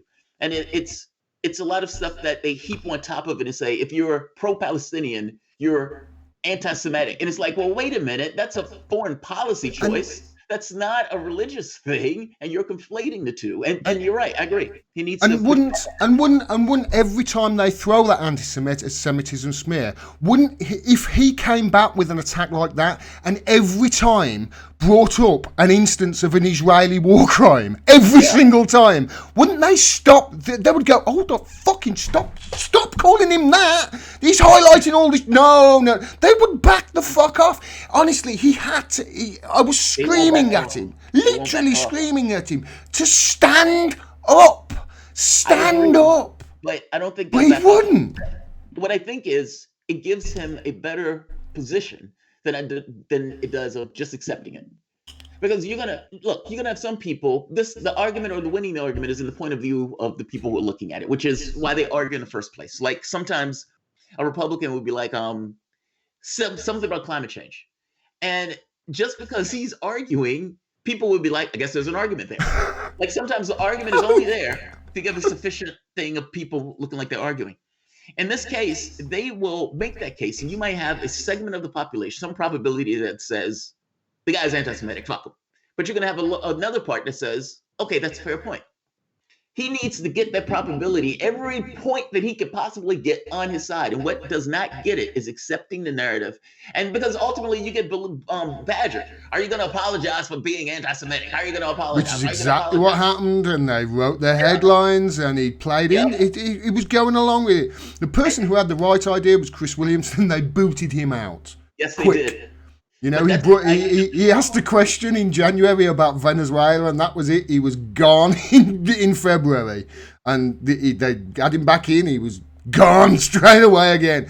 Listen, with the Corbyn, he was taking the path of least resistance. This is the thing that blew my mind the other day, right? That I can't believe I didn't know. Mm-hmm. Here's the question: what is the opposite of communism? The opposite of communism? Or what is the opposite of fascism? Well, I don't know what the opposite of fascism is. I mean, the two ideologies were kind of competing with one another during their time, but opposite is a little weird to me because, it's like, if I can say what's the opposite of happy, well, I'm glad you didn't know. Opposite of a political / economic system. Let me guess to the chat. Let me hold that thought, right? Let me guess to the chat. I think there's what is the opposite of communism? Everybody in the chat, what would you say? It's the opposite of most communism. people I think will say capitalism, but it's different. I mean, communism is. Here's what I found out. Right? Here's what I found out. The opposite of communism is neoliberalism. Okay. Interesting. And the left, if you look at, imagine the scale, interesting. The left, right. Think about this. This is the thing I'm going to blow your mind with, right? The left, right scale. Are you left? Are you right? You think of Jeremy Corbyn on the left, and you think of Donald Trump on the right, or you think of Maggie Thatcher on the right, right? Yeah. Okay. Now here's the thing. That scale, I think, honestly, somebody turned it like that one day and went, if we look at it like this, we can fool the bastards into right, okay, here's the thing. How do you look at the scale? You know how you got the cross, right? And you've got obviously left, you got right, and you got authoritarianism and libertarian. By the way, fascism is at the top, not at the right. You think of right wing, extreme right wing, you think of it on that scale, fascism. No. Extreme authoritarianism, up on the scale is fascism. Okay. And down is libertarianism. Okay? So if you think about it, you should, but I should probably, I was going to do a video about this. I'm still going to, because I want to actually Wait. Because it can't be that simple. The fascism is not just a political system. It's a little bit of both. Right? It's authoritarianism. It is. You can be fascist and liberal. You can be a liberal fascist. Opponent to it. But go ahead, make your point. I think I agree with you. I mean, so my point is this: we have been brought up for decades, believing that we living a left-right scale that we don't believe in. We've been brought up on the far left you've got communism, on the far right you've got fascism, and in between you've got centrists. That's what we're brought up to think.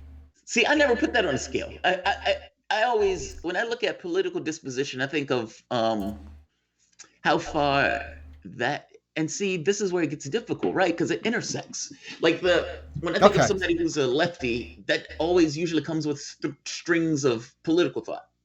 So this guy has a certain political disposition that they tend to be less authoritarian, less into this notion of people being able to make monstrous profits. This notion that government can supply certain services, markets are not the greatest thing in the world. Like there's certain gradations with that, but it always intersects some kind of economic system. Like it's hard to take that stuff out of those things. Okay. But you have a point, so I'm not taking that away. What was Hitler left wing or right wing? Oh, he was fucking right winger. No. National Socialist. Hitler. On the scale that we look at left, right, on left is left. Left is communism. Right is neoliberalism. Up on that chart is fascism, and down is libertarian. On that scale, if you go issue by issue, Hitler was a centrist. I am not kidding you, Jamarl. Hitler was a centrist fascist. That's what he was. They have tilted that scale. That scale should be moved 90 degrees, right? So at the top, you've got communism, right? At the top, you've got neoliberalism, yeah?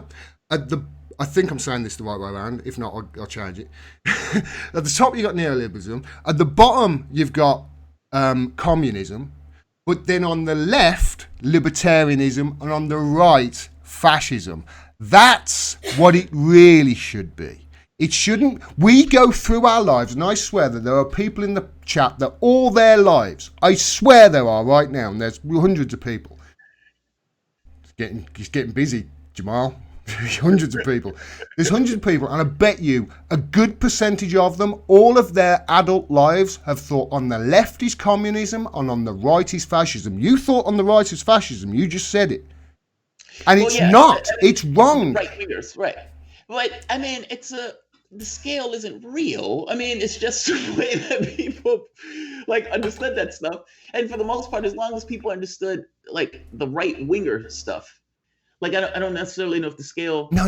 Yes, it does. It makes a big fucking difference. Because if you've done that, if you've tipped it on its side and you're fooling the people into thinking down is left and right is up, or up is right, or whatever how I've just explained it, it's a bit convoluted, I know. I want to do a video about it, you see, and explain it more because it fascinates me. But the more you understand that people have been kidded into that illusion, the more you understand, hold on a minute, that's how they fucking divide you. That's the line that they divide you on. But I don't think most people... That's how they pit you against each other. Honestly, I've got to do a video on it. I can't explain it in the small time I've got. I don't know if people process the world in that way or the value of it. If somebody says Hitler's a right-winger, I've had somebody says Hitler was a socialist, and it's like... Dude, no, I'm sorry, he wasn't. The economy that Hitler was running. He was a centrist. Not to mention. But you would have said he was a right. You would have said he was a right winger, and he wasn't. He was a centrist. speaking. And this is what I mean. That they have tricked. Let me ask you this. The left, right, center thing, it's not really real. Yeah, I know. It's just a way of looking at things. Actions from where they are. Whether Hitler was a centrist in the context of Germany, I mean, at the point where he's hijacked the economy, which is what he did, he essentially turned that economy around in order to service the country from the standpoint of military. But the centrist part, the centrist part doesn't matter about his authoritarianism. His authoritarianism isn't on that line. You're talking about his policies, just basic run-of-the-mill policies from the No. I'm talking about left, right, as in instead of thinking about with regards to business, with regards to his social. Hitler had massive socialist programs, Jamarl. They built the roads, the stadium, the blah, blah, blah, blah, blah. Massive socialist. You can't say that he wasn't a socialist because he installed a lot of socialist policies, but he also installed a lot of crony capitalism as well, as we know, and this whole America thing as well. If you actually look at it and you go issue for issue, Hitler would be a centrist. Just a very authoritarian one, which is worrying. Because it's very, very, very close. When I look at it, when I look at what happened on that scale, I think we almost had a fascist government with Tony Blair when we didn't even fucking know it. Hitler went through and destroyed the Union. You think about what he expanded into an organization that he could essentially control under the Nazi rulership. At that point, instead of running the country, he completely disowned and removed part of that population. Meaning, if you want to say he was a socialist for Germans, okay. Totally. I'm not saying he was a socialist for everybody, mate. I'm not saying that at all. I know they put socialist in the title, but North Korea calls himself democratic. And the first term in the Nazi thing is national. It was literally viciously nationalistic. If you read through Beaver's books, when he gets into, Beaver doesn't get into the economy per se, but Speer gets into the economy when he talks about how Hitler had organized the country and this type of stuff. And there's another book called Vampire Economy that goes into how Hitler organized the economy, where he had the capitalists were making tons of money off of this stuff, but for the most part, they didn't control their companies. It was like, you better. It's crony. It's totally crony capitalism, yeah. Like, slave labor is not a socialism thing. No. But fair. But he installed it. Honestly, but the employment. If you actually look at what he did, there was a lot of socialist. It was a mix. It was a mix. He was a centrist. If you actually look at it on the scale that the media and the sort of establishment, honestly, I think have hoodwinked the public into believing a left-right scale on a way that is just so convoluted. It divides everybody. I think that's the way they divide everybody. I really do. I see what you mean.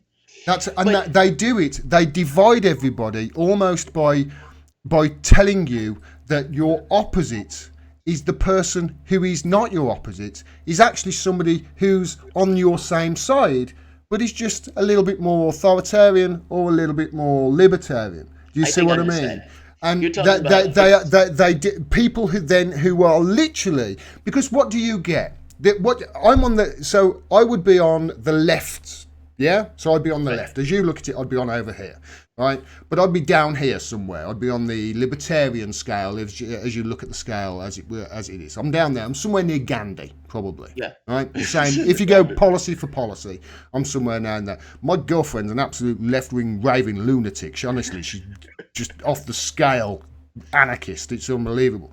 But I'm down there, somewhere near Gandhi. But the thing is, somebody who is a left-wing authoritarian person would be up there. He'd be on the same side as me. So we would agree on a lot of things. Lot of things. But I would be told by the media that no, that person is to the right of you. That person is your enemy. And that's how they divide. That's how they divide the people who are on your side. They have turned that scale 90 degrees. It's a fucking trick, and I swear somebody's done it in the past. I'm going to find that motherfucker. I'm going to name him and shame him. The scale it's not even that the scale is flipped, right? It's almost like the scale is mutated, because the right and left, like the scale that you described has a top and a bottom, and oftentimes that top and bottom doesn't apply. It's just left You're and right. You're Yeah. right. There is no left and right. There is no spoon. Yeah, You're there's no right. spoon. You're right. There's no It is just a thing that it's like the border in the Irish Sea. It's something. There's no border in the Irish Sea. We just fucking invented it, you know. But I think, I honestly think that. Look, to me, that stuff, it's not real. It's just kind of the way we try to organize ourselves when we think about this stuff. But I just found it really interesting because you're right in the sense of that things are changing, right? I mean, there's a saying for this. I can't think of the name. It's like the time of chaos or something like that replicates itself. If you look back in history, there was a time when this stuff was kind of flipping off. Country after country after country has been having these protests. yeah, I mean, I would argue Brexit is a protest. I would argue Trump winning is a protest. Bolsonaro, after they had to put the other guy in prison. And then you have Ecuador, Iraq, Chile, Guatemala. Hell, the Ecuador government almost Bolivia. collapsed. Like the coup in Bolivia and the chaos that's going on there now. France and the Yellow Vest movement have been going on for over a year? Iraq. Like that's all around the fucking world. What's up, Haiti? Where you have shots. Iran fired. now as well. But Iraq a is lot of flipping that is off. to do with the crippling sanctions, I wonder. The Yemen thing, even in Libya, where that's never settled. That's never settled. And you have this going all around the world and this kind of pushback against neoliberal policies. You can almost call it, almost an automatic response, an expected response, an infinitely foreseeable response that if you put people in a shitty situation, at some point you get to the level where the people get sick of it and push back against it. It just seems to be automatic. It's just kind of almost the way human beings are when dealing with inequity. I don't know if Tony Blair was going into a fascist type of thing. I just think he was extremely authoritarian. I just think he was really the was. lapdog of the United States. That's what it boils down to. And Bush, a neocon, had an idea of reshaping the Middle East, and Tony Blair stuck himself on like an appendage and went right along with him. A labor guy who's supposedly similar, new labor, it's not even real labor, but is attaching himself to a hardcore right-wing neocon in the United States in terms of foreign policy. Whatever he had plans for in the UK, clearly his plans across the Middle East was a reshaping of the Middle East. The Afghan files recently came out. They came out a few days ago. And they go into the lying, the outright lying, not just by our government, because your government was also attached to it, that, the mission is going fine, we're making progress, the money that they were dumping into it, the corruption, and the people, when they got a chance to speak honestly, they was like, A, the military has been lying through their teeth. B, every president that's been involved in this has been lying. We have been losing from day one. The opium production, oh my God, the opium is the only functioning market. You had Donald Rumsfeld screaming for help because he wanted to stabilize the country. It was astonishing documents. So when America went into Afghanistan, there was the Taliban were there, and they had totally decimated the opium production because it's against their wild religious hardcore beliefs. There's something else about the Brits, though. You guys would pay for the opium production to be destroyed. Right. The Brits would do it. The Americans came. What did we do? Who did we sell it to? Right. They say they would grow it and then destroy it because Brits were paying for it. Americans weren't as yes, mate. We'll do that. It was successful. It was a good policy to some degree. It's better than ours. Our policy drove those croppers over to the Taliban because they wanted to push back against the U.S. It's astonishing. Everything that they did backfired. Like they had this utopian vision that they could reshape Afghanistan. Some people wanted to make it a democracy. Some people wanted to fight for women's rights. They were all in this kind of identity politics thing. But the real honest to God truth is we want to use this as a base of operations to exert power across the Middle East. And Afghanistan is going to be the place to do it, to start it off. They were failing from day one. Can I just hold you with something there? Can I just stop you just there?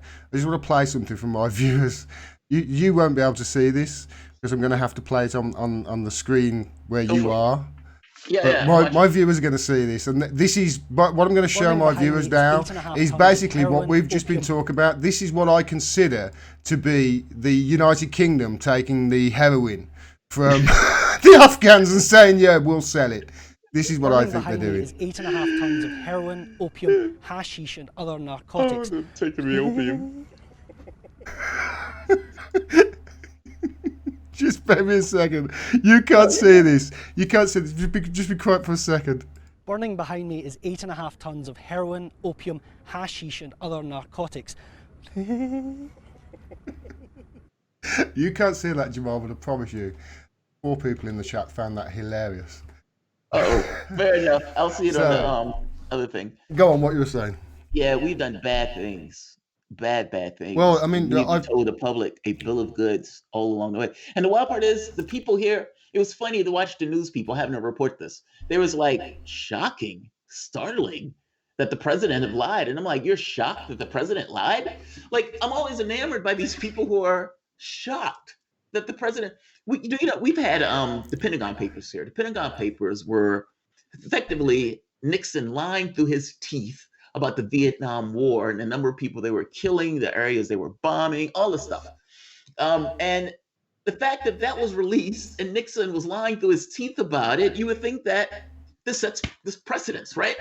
I mean, the fact that it happened once looks like it happened again, especially when all the incentives in the world, if you are the president of the United States, is to not lose.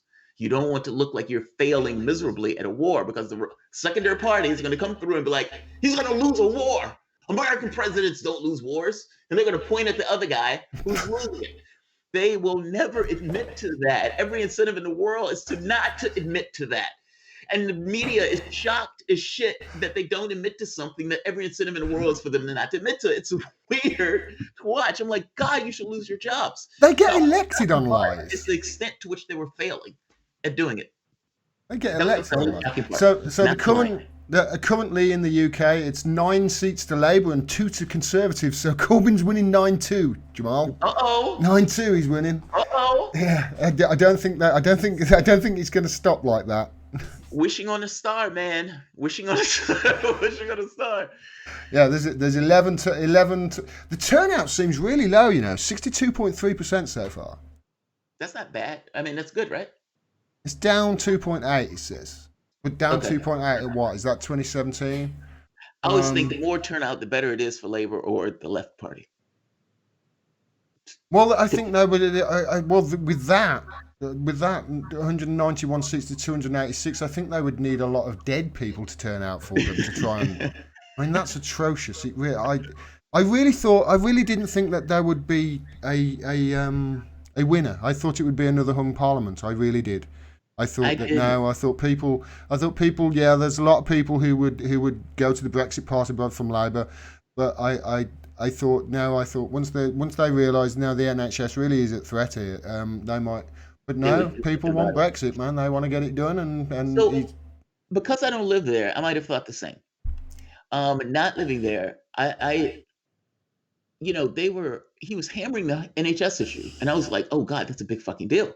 Like the guy's it's on the table. And do I believe that a conservative is not going to do it? Looking at the conservatives here, yeah, they would do it almost as a basic philosophy of sorts. It's the way they operate in the world. If they can make a buck off of it, they're going to make a buck off of it.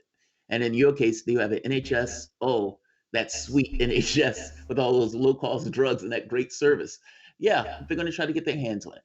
He's a conservative. You trust them for what they are. I didn't get the feeling of a hung parliament. Now, and what I mean by that is when Jeremy Corbyn was trying to go after Theresa May and trying to get her into the election, I felt he could win that. Yeah. He could totally win that. She would lose. And if you notice, he was hounding her for 3 years for an election. I want an election. Yeah, and if you notice, when he could have won the election, his own party stopped him from getting it. It was his own party that stood in the way. When he could have won that election, it was his own party that was standing in the way of him doing it. It's sick. It really is. I keep saying they will prefer Trump over Sanders. The same thing is true there in the UK. And so he gets Boris comes in. And Boris is a different animal. He just is. I kept saying Jeremy Hunt has the charisma of a wet paper bag. Boris Johnson, he lights up a room. And there were opportunities or things where took place in Parliament where I don't like the guy, and I'm coming out like, God, he looks strong, and not just looks strong. He just so happens to be potentially right on this particular issue, because the issue was always fucking Brexit. Like it was never a debate on real things. The debate was always in this kind of ephemeral, esoteric topic of Brexit that they were fighting over. And Corbyn looked always in the weaker position for that. And he used to hit him relentlessly, even pointing out that your own party is against you. And his responses sometimes came across as wishy-washy and weak. And the key tell was when the other parties, if you notice, the SNP, Liberal Democrats were like, all right, fine. We got what we wanted. You can't drag us out in a no-deal Brexit. Let's have an election. And what did Labour do? Labour was like, we need to talk about this. He got dragged to the woodshed, kicking and screaming. Get this straight, right?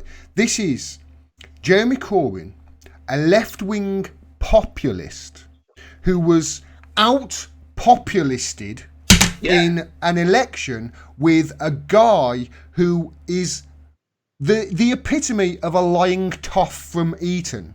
Yes. He was outdone on the populist scale by that guy. Why? Because Jeremy Corbyn, the populist left guy who sparked a massive movement in the UK, a massive left-wing populist movement, stopped being populist. He stopped doing the populist things. He caved in to the Brexit thing. He caved into his party. He caved in to the anti-Semitism. Instead of doing the populist thing and fighting back against it and doing what Chris Williamson, he caved in with the Julian Assange thing, saying more stuff about, Owen Jones than Julian Assange, who's been tortured in our Guantanamo Bay. He caved in. He stopped being populist, and then a fake populist won. Yeah.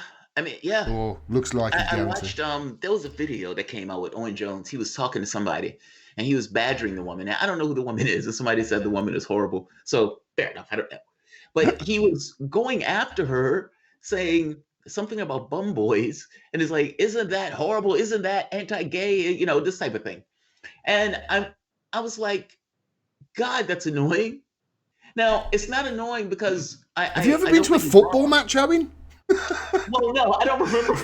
Ever been to one of them? Honestly, you should go, mate. You would get over that problem very quickly, because I probably get called a bum boy 5 times every day. My only point is this. He was going after her, trying to make the point that this is anti-gay and you're now voting for Boris Johnson, who's anti-gay, that type of stuff. And I'm like, A, yes, he probably is. B, that's not why people are voting. And if you can't understand that, you're going to lose miserably. Now, people are like, what do you mean lose miserably? What do you mean lose miserably? Labor is closing in the polls.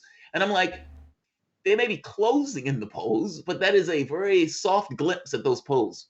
And not just a soft glimpse. It's one of those things it's kind of like here. Identity politics is divisive.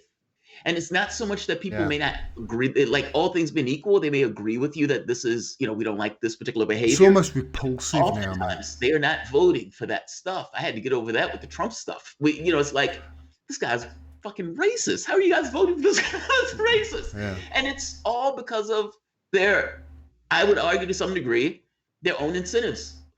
Yes, he may be that way, but I gotta have kids. Now, I look at that and be like, oh, that's fucked up. But I have to realize that I can't get everybody in the exact same way. Like, if you're dealing with people in a collective way, the collective self-interest, especially from the standpoint of class, I could get a larger distribution of people as opposed to breaking this stuff up by race. And I'm sorry, in the United States, when it comes down to a presidential thing where it's on identity, we lose. Democrats, in this case, lose. It has to be about more. It has to be about more. My only point when I was like, Owen could come on my show and I would love to have a conversation with him about why Jeremy Corbyn is going to lose if this is the way you're running your race. This is why. It's not so much that he's wrong. It's more so that that's not why people vote. And I would love for people to have this collective self-interest in the sense of all of these other matters of race and everything else. It doesn't work that way. I get more people as a distribution along the lines of class.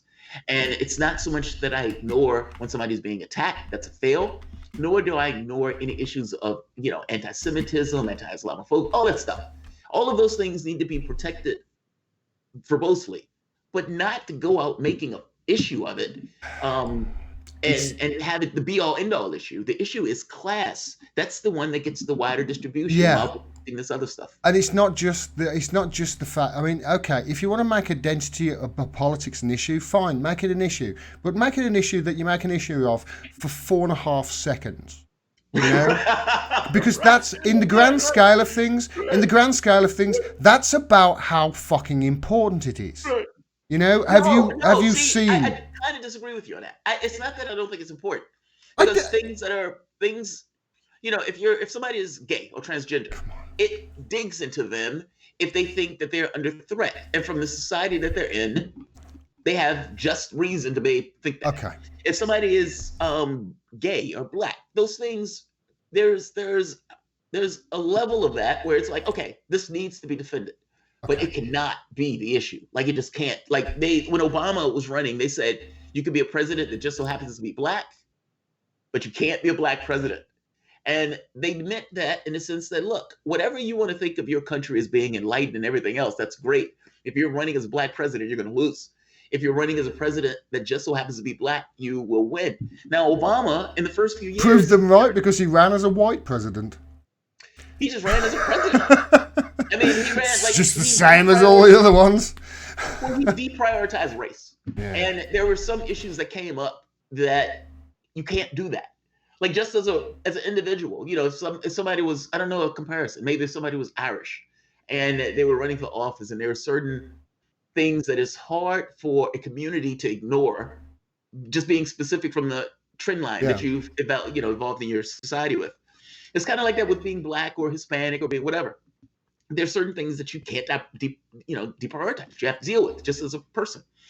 So there's certain things that he handled miserably in those terms. But there are other things, he crooned Al Green. Yeah. He could sing Al Green. He could play basketball.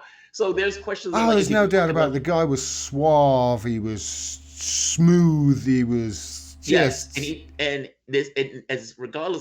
despite of how bad he was, like the fuck ups in foreign policy, the fuck ups here, like protecting Wall Street while letting the banks, while letting homeowners go bust.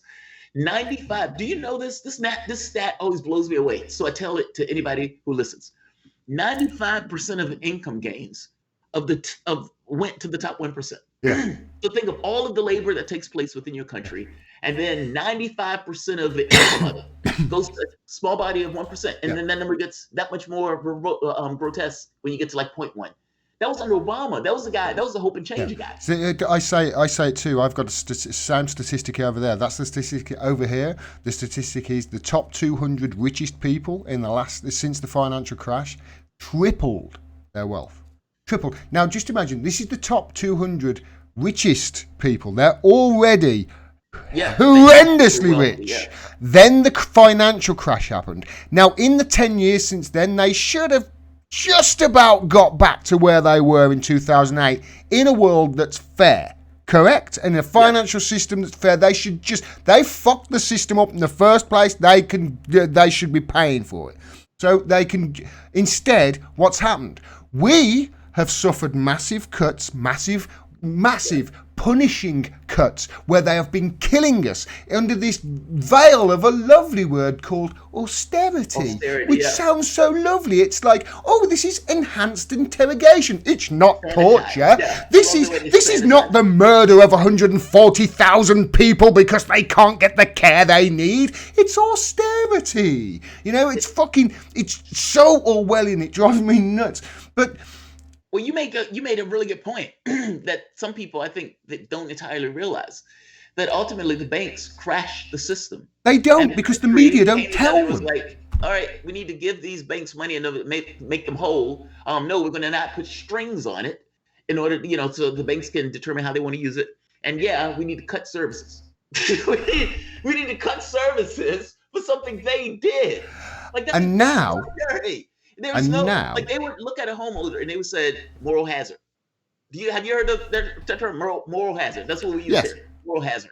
Yes, And moral what that hazard. means is, well, if you help somebody, But they you're don't- shooting yourself in the foot doing at the same time. They don't get the lesson. They don't get the pain and the angst of it.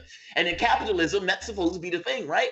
Businesses can go bust. So when they make $1 billion, they've earned $1 billion because they took the risk. But when they've lost $1 billion, they've lost $1 billion. They've lost But $1 if they billion. lose $1 billion, then you don't.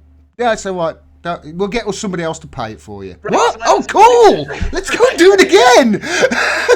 Yeah, it's extraordinary. Honestly, in a real just and sane system, Sanders would have won in 2008. And he would have, and the reason I say that is because if Jeremy Corbyn was in office when the banks crashed, Yeah. what do you think would have happened? Do you think He would have bailed people's bank accounts out. He wouldn't have given the banks. Yes. Because basically what happened was Gordon Brown was faced with the decision where at 12 o'clock during the one day he was faced with the decision at 12 o'clock that night. People up and down the country were going to go to the bank. This is the scenario he was faced with as Prime Minister. They were going to go to the bank, put their ATMs in on a Friday night or whatever it was to get their greasy kebab on the way home, and no money would come out. The banks couldn't dish any money because they didn't have any. And that was the situation. Now, what he did was Mark Blythe explains it the best way. It's brilliant. He said what the financial system did was, right, okay, there's no money. So what you need to do, we need to put water in the kettle. Okay, so what we're going to do is we're going to get a high pressure hose, we're going to jam it through your letterbox, we're going to turn it on full, and we're going to hope that some of it is going to go in the kettle. Essentially, that's what they did in 2008 when they put it back into the banking system, hoping that some of it was going to find its way to where it needed to find. Of course it didn't. They took the fucking money and ran off. Of course they did. It's what they're going to do.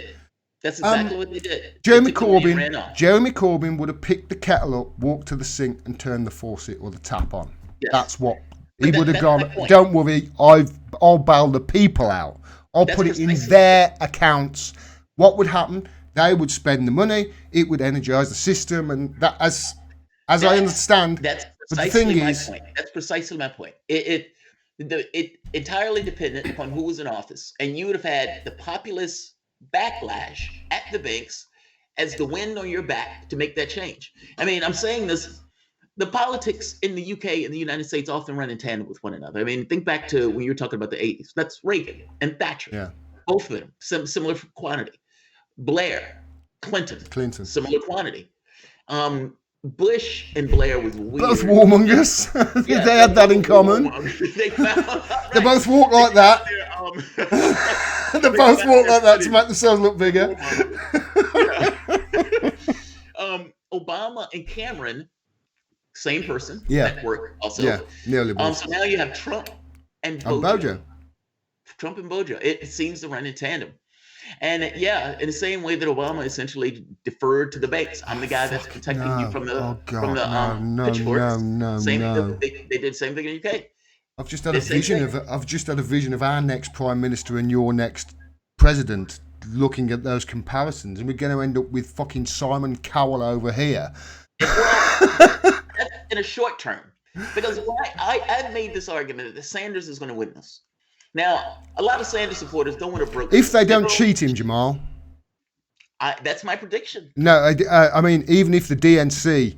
They're cheating. So he's the DNC are going to cheat him. Yeah, he can be cheated. So don't misunderstand me. But I'm talking about even if he wins the nomination, if they don't cheat him. You saw Broward County. Well, the catch is they've cheated him once. How many cheats do you get? They cheated Tim Canova twice.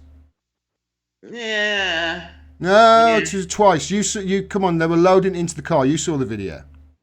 Yeah, I saw a video. I don't know what that was. You saw a video. Yeah, true. That's a video. Okay. The first time around, 5% though across every demographic. For being pissed off. Second time around is a little different. But 5% in every demographic, Jamarl, isn't that a little bit? That's dicey, yes. Isn't that? I mean, I would. My brain goes, well, that's fucked up. That's impossible almost. But see, I don't know all of the details of that. Like, I know Tim says that, And I get it. He's never said anything. He's never said anything that has made me question. Him. Everything he said in the past has checked out. So I feel you. I'm a bit more skeptical of this though. In 2 points or a few points on it, but I don't know all of the details in Canova's case. Neither do I. But like I say, that's the reason why I would pay weight to it. And also, he's been on other people's shows and said that, and people who I trust, and Don't misunderstand me. I don't think Tim Canova is lying. So that's not where I'm going with this. No. It's more so the DNC had a history of cheating. They cheated Sanders outright. So it's not like beyond the pale where they could, they wouldn't do it. The catch here is the moment that you know that the DNC has a history of doing this, you look at your own campaign and be like, okay, are they going to cheat me? The first time around, they brazenly cheated him. The woman destroyed the files and all this other stuff. And even in court, they was like, yes, this was illegal. This was against the law. And there was no consequences for it. The only consequence came when that ended up happening to the Florida governor, Rick Scott. And then Rick Scott was like, yeah, screw this. We got to do something with this woman. But that was the only. I bet Tim was standing there like, am I invisible or something? Yeah. When that happened, he must have. Before, like, this is dodgy. The second time around, you must understand, in U.S. politics, the two parties have this dominance over the political space where there's this esoteric element that's in their heads. Like, you go to the poll and you might be like, God, man, I really want to vote for this Green Party person because that person says everything alike, but that person's not going to win, so I got to vote for this Democrat. Like, that happens. And so it becomes a difficult thing for a third party to edge in just because the argument that is typically made, you don't want to waste your vote with the third party. I might not be the person that you want, but I'm least worse than this. That type of nonsense. So third parties have somewhat of a hard way to go. Some socialists win, some independents every so often win.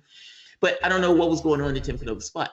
Is it impossible that he was cheated? No, it's not possible at all. It's very possible at this point. I mean, even the voting machines where you don't have entire agency within the context of what's going on in that machine. This is what I meant when I said if they don't cheat him, because I'm not talking about the DNC. To be honest, I think Bernie Sanders will win the nomination even if they cheat him, and they are, as you have documented. I think they will try to cheat him at the very least in an overt way. Let me say it this way.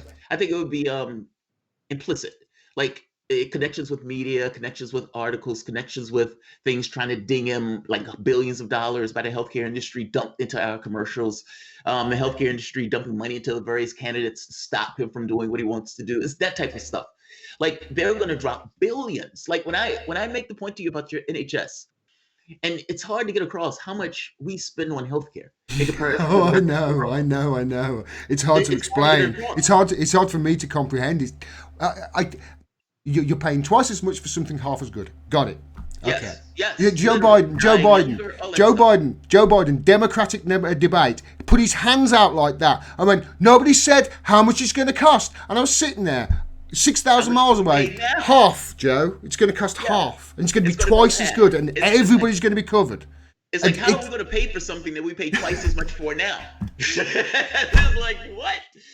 So that's their argument. But healthcare industry has been doing polling and has been working with other Democrats and trying to find language in order to attack Medicare for all, that type of stuff. Like, they're going to be all in, meaning the Democratic Party, to try to stop him now. Up to this point, it hasn't worked. They look, because the weird thing about Sanders is that he tells the truth. If you ask Sanders, if you say... my TV just will turn off, Jamarl, so just bear me a second. I've got a new setup here. I've just set it up. Fine. And for some reason, my TV just went, no, I've had enough. I'm going to turn off. It just clicked off. Enough. That's funny. And it's turned back on. So it must have a sleep function set up that I haven't quite sorted out yet. I do apologise. Carry on with what you're saying. You're fine. I guess my point is, look, I agree with people when they say they're probably going to find somehow to cheat. I don't know what that way is yet, but I do think. Well, I hear 13-year-olds can hack your voting booths with a laptop with a few hours instruction. And see, that's the other terrifying part, right? Elections, those votes should be hand counted. Full stop. Even if it takes longer, I don't care. It should be hand counted. And especially if they are concerned, meaning the DNC, and it's not just the hacking, right? I mean, it's even validating the vote. Like, the difficulty, they charge millions of dollars to just go and validate who won an election if you wanted a recount. It's those type of things. Tim Canova were trying to get a recount, and they're like, "Oh yeah, we destroyed the ballots. We have these photocopies," and he's like, "I don't want no goddamn photocopies. I want the original ballots." He's well within his right to ask for that. Mm-hmm. And so if you're Tim Canova, you walk out that thing saying they cheated me, these fucking cheaters. Yeah. Meaning you already have in your head that there's a propensity for them to cheat you, especially when you were even running in their own contests in the Democratic Party. So I don't doubt that's what I'm saying. I don't think Tim Canova is lying. So it's more so just sometimes perspectives, especially environments, can create certain perspectives. Don't you talking about the election, you know, the 14-year-old, actually your 14-year-old can hack into you. It's just like, say 14-year-old, 6-year-old could do it if you try them, you know, a few hours. But don't you think it's telling? Yes. That just how much weight the DNC really want to put behind this whole Russiagate, the hacked our elections thing. In that the only person on that stage in the Democratic debate I hear that really wanted to do anything about that was Tulsi Gabbard with a paper ballot initiative. And the DNC couldn't give a flying F. They couldn't care. It was like, they hacked the elections, they hacked the booth, they hacked. But the only person that actually put through... Russiagate wasn't about reality. It was about the diversion. Diversion. About covering their ass because they lost a goddamn reality show host. That's the one part. They lost 1,100 seats. 1,100 seats all throughout. And I know it's when I say that, you may not get what that is from the standpoint of there, but it is brutally fucking crushing. I remember you're talking about all throughout the United States where they just lost 1,000 seats just up in smoke at the same time. You had people who were in a situation where they would vote down ballot and wouldn't vote for president. Thousands. I remember there was if I remember right, he won in Michigan by less than 10,000 votes, and there were 90,000 ballots, 90 where they voted down ballot, but not for president. 90,000. They couldn't bring themselves to vote for the president. It was that bad.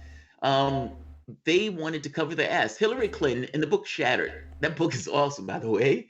But in the book Shattered, she makes the point after a few days, and it's like, it's not my fault that I lost. It's that Trump and those fucking Russians, and I need you to get out there and tell people that. Trump, Comey, and the Russians.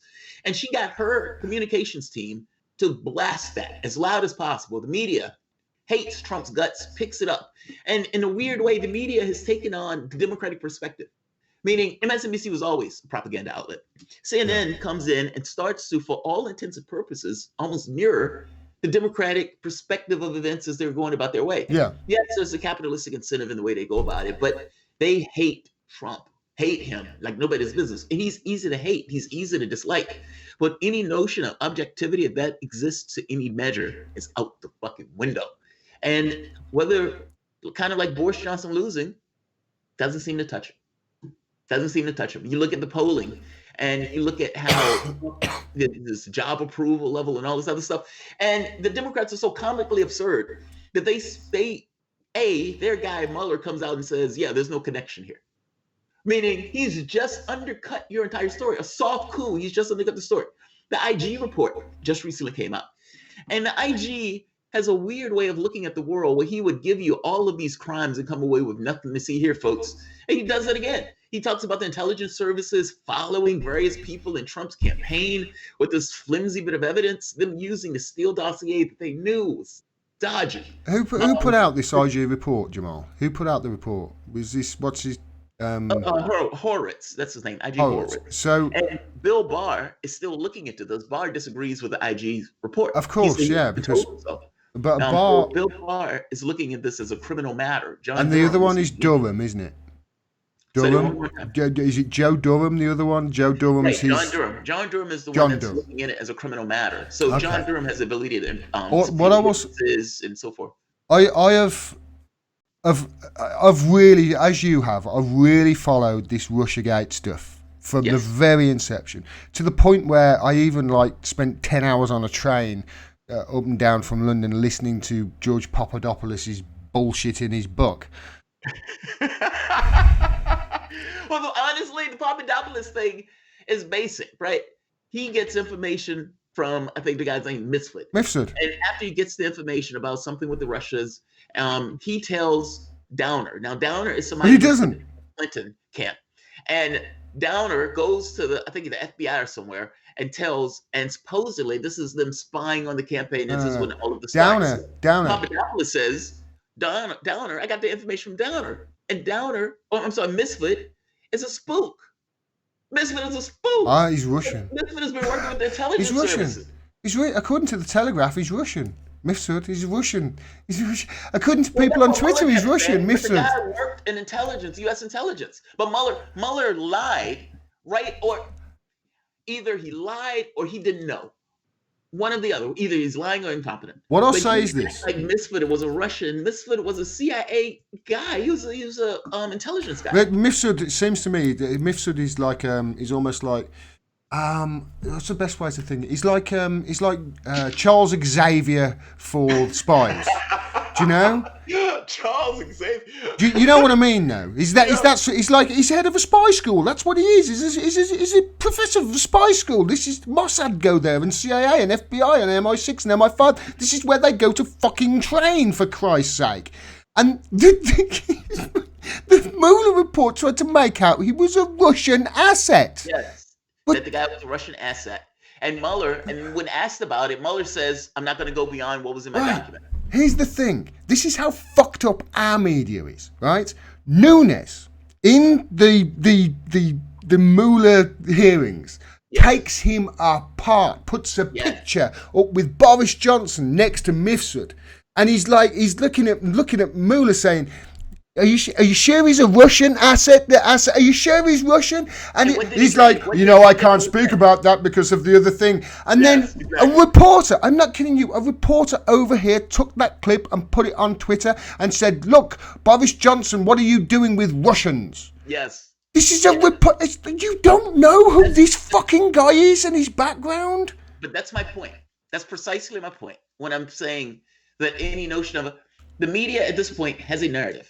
They hate Trump, and Trump is working with those fucking Russians. And now they hate Boris Johnson, and they're doing the same thing already, mate. They're already hitting him with the Russia shit.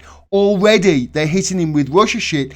There is nothing. There is like, he might have just had a photograph of Mifsud. Mifsud might have said, I tell you what, mate, Joseph, go and stand next to Boris. We'll have a photo and all that shit that you did with Papadopoulos in Liverpool Street Station and the Downer thing. Well, don't worry. You just don't know. This is spies doing spy shit, for Christ's sake. You've seen movies.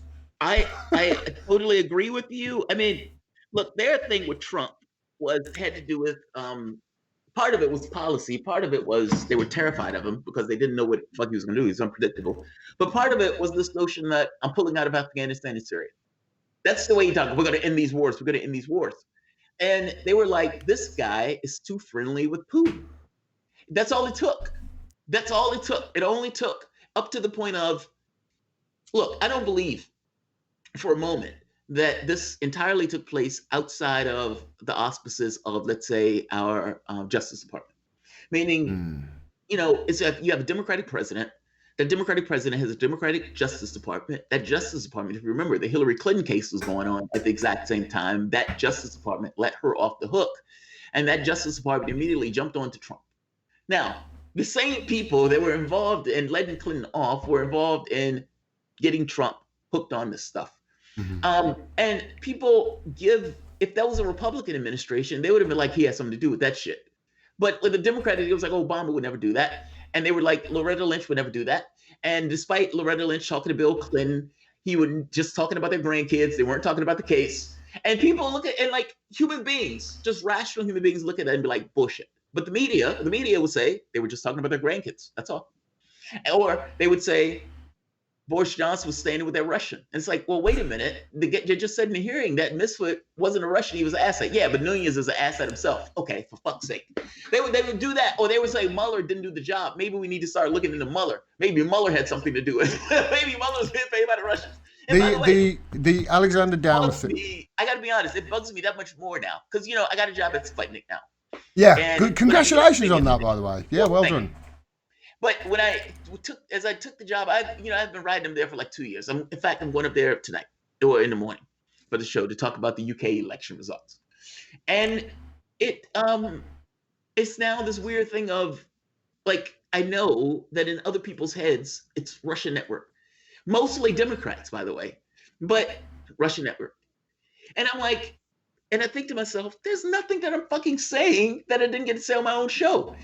And I'm keeping my own show because I always want to have the ability to walk just in case. You know, if something happens, it was like, all right, yeah, this is a conflict of interest. I'm done, son. I don't stop eating because I have my show that allows me to keep eating. So it's that big stuff. But it's this thing now, and it bugs the shit out of me now, that it's not that I believe Vladimir Putin is a dove. I don't believe that in the least. I just believe all of them are vultures. And in believing that all of these guys are vultures, I don't drop the context of us when I'm looking at world events.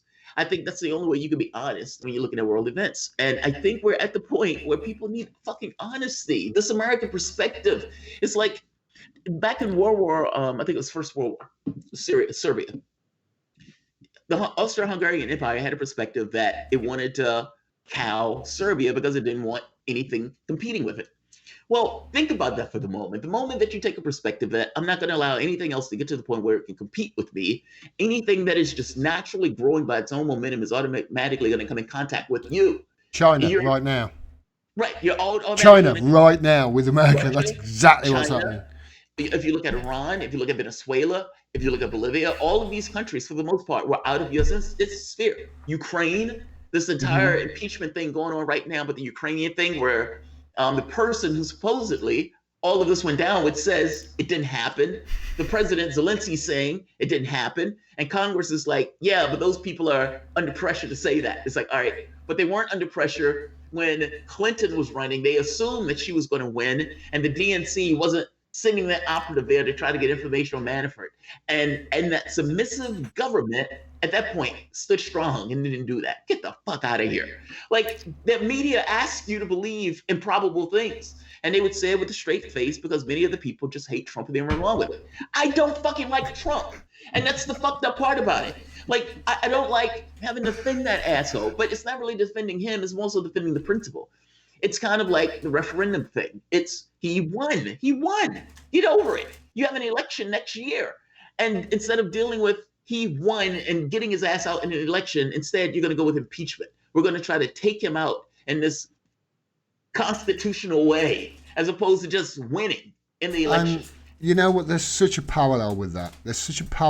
You saying how, you know, the two countries, they're aligned presidencies. They are aligned a lot in their economies. I say all the time, I've said for years that when America catches a cold, it isn't long before the UK starts sneezing. Right, you know, so at the moment we've got a situation, for instance, where Jeremy Corbyn looks like he's just been obliterated by Boris Johnson, although they've won 15 seats. The update scores on the doors at the moment, everybody. 15 seats to the Labour Party and 8 seats to the Conservatives, and it looks like the SNP have got one. Well, let's hope that is Joe Swinson's seat up in Scotland.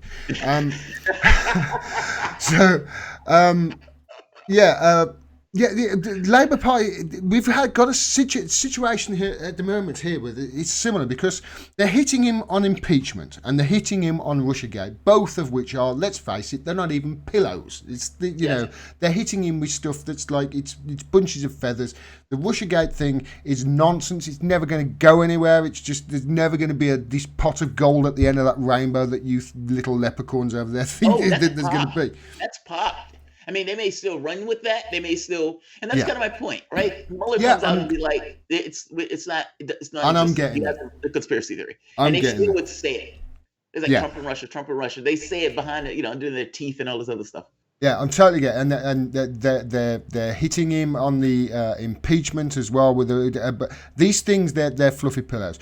They could be hitting him on the foreign policy report. They could be hitting him on his wars. They could be hitting him on what he's doing with the sanctions in Venezuela. They could be hitting him on all these left-wing things. They could be hitting him on the free speech. They could be the free speech. Think about it. His supporters are all about free speech. They're all about him. They agree with him. They agree with him. That's my point. They can't.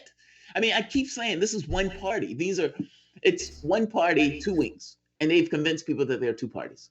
Yeah. Like the gradations or the differences between the two. Like they may fight over identity issues. That part's true. But when you get into economics, when you get into foreign policy, when you get into finance, their worldview is the same. Now look They at agree with I agree. Now look at Jeremy Corbyn. Look at what he's just done. He's just lost to Boris Johnson. What didn't he hit Boris Johnson with? He didn't hit him with Yemen. He didn't hit him with Palestine. He didn't hit him with Jeremy Corbyn. He didn't hit him with the fake anti-Semitism stuff. He didn't hit him with their racism. He didn't hit him with all these things. What did he do? He hit him with the NHS and made some stuff about the documents and what have you. I thought it was going to go somewhere. I really did. I thought it was. But he took that one. He took that one. Why didn't he hit him with all the other populist stuff that would have made a fucking impact? Why? Because I get the high suspicion that over here, it's much like over there, and they also over here, it's two wings of the same bird. Yeah. It's just a little bit more disguised. Especially that's my worry. New Labour. He could have hit him. And Tories. New Labour and Tories are wound together, just like Clinton and, Clinton and Bush. Is there a big difference? No. I mean, in the grand scheme of things, the things that they applaud Clinton for were full-blown right-wing things. And I suppose that deregulation, most of all. Yeah. The deregulation he did was fucking. He was the one really who yes, he was. Took the anchors off and let the train really crash into 2008. Yeah. Really, and the telecommunications. The telecommunications, yeah. Over there, when you guys have somebody on, you have multiple people on to give their point of view. That's not necessarily the same here. You have people like Fox News that can just spew fucking nonsense. The wild part about this, though, is Fox News have gotten more sane and MSNBC has gotten more insane. It's the weirdest fucking thing ever. But I think this is because these guys are so partisan that it's not ideology in the sense that there's real things. It's more so this kind of just political castings where they're just kind of fighting back and forth and they just change footing and hypocrisy doesn't matter. They just kind of go run with it. Tucker Carlson had Aaron Marte on. Yeah. Is that Aaron right? Marte, yeah. Yeah. That's Fox. Well, why isn't Aaron Marte? See, this is the thing. You must understand. Fox News has been the party that is, or has been the network that has been trying to defend Trump. And in trying to defend Trump, they've got it right. They just go towards an honest source. This honest source is telling us what we want to hear. Okay, here we go. Oh, look at this, fellas. We can defend Trump, and this time we're going to be right. Yes, right. Exactly. First time ever. That's it. It's that. Even a broken clock to write a broken price. The Obama thing too, though. When Obama supporting terrorists, again, we dislike Obama, so we'll run that story. The story just happens to be true. The Syrian thing, Tucker Carlson would run that. It just so happens to be true. It just so happens that Fox News, in this case, sometimes gets stuff that's saner. MSNBC has been screaming about fucking Russians for the whole time, and Ukraine gate stuff, and it's like anytime you bring up Joe Biden, they're like, yeah, that's not true. My son, just because he was a crackhead getting $50,000 to $80,000 doesn't mean anything was corrupt in that process. Getting whores pregnant, getting whores pregnant, and then getting pegged in the ass with a dildo. Right. All right. I forgot about that. He was at the strip club, and he asked the strip club. He said he paid for a sex toy. Now my question was, what was the sex toy? The sex toy. My first question. But it mattered. If they say it's a dildo, it's like, okay, who's this being used for? Now, it seems like it might have been used for him. To each his own, dog. Yeah, dude, whatever, man. Whatever. You carry on. I'm not laughing at that. I'm just laughing at the it's really funny. The image is funny. Yes.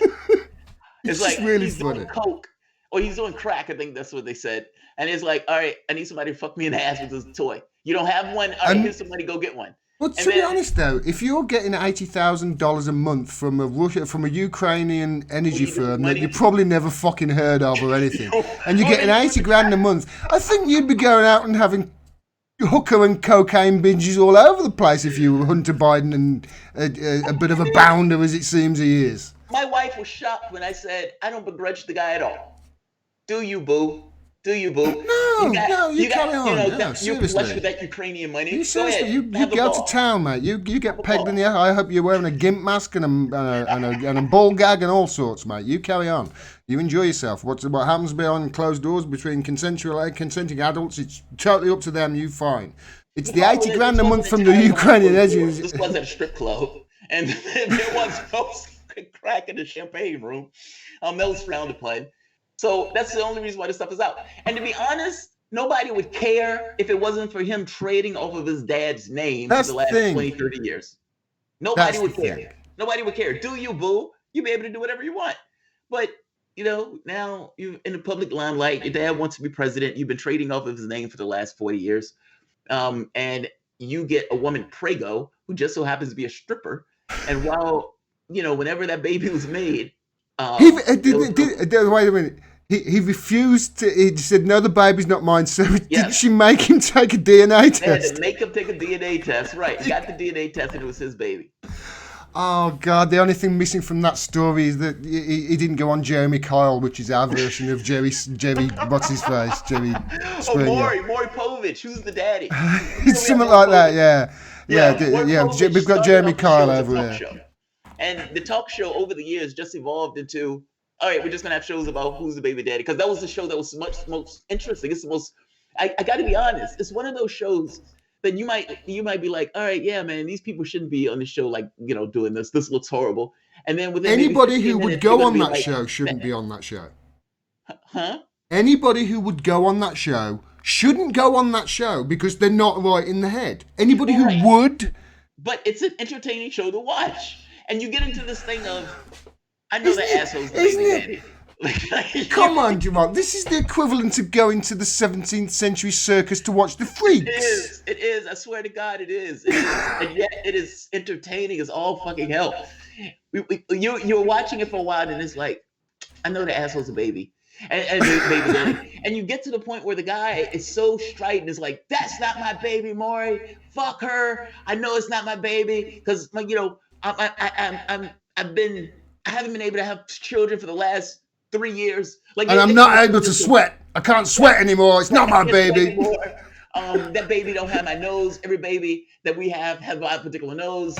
That baby has a finger that's a little bit longer than the other finger. There's no way that's my fucking baby. I was shot at in the Falklands.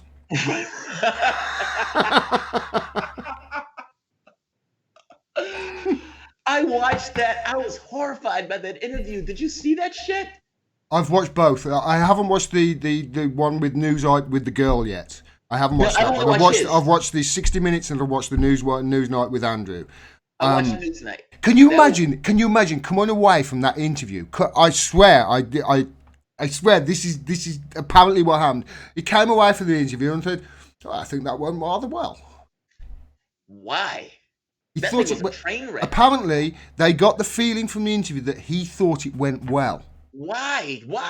Now, honestly, if you're answering a question and your answer is, I got shot at and I was so terrified that I lost the ability to sweat. My sweat glands just... That guy would have died within fucking half an hour if that was it. You can't sweat. You can't regulate heat. What are you going to do, pant like a dog, you fucking fool? And that's your excuse? I no longer had the ability to sweat. It was almost as if her saying he sweat like a pig bothered him. It's like, that bitch, I'll tell her I don't have the ability to sweat. That couldn't be me. Like, it just seems like it just bugged him so much that she ribbed him on he was sweating like a pig. And he had to say something about it. It's like, dude, leave that alone, dog. If you're trying to make a lie, one of the good ones is not, I lost the ability to sweat after being shot at. And it wasn't just that either. The other thing that really jumped out to me is that the way she'd ask him a question about one of the girls and said, so this girl said that you were forced to have sex with her and you was at Jeffrey Epstein's house and he was like, I can't remember. I mean, I might have done the sounds. I might have, and he was so confused on some things. He had and then others. Oh yes, I remember that. We had a pizza at Pizza Hut in Woking. I was with the children. It was wonderful. It's like, how can your memory be so selectively clarifying? You know what's funny about that?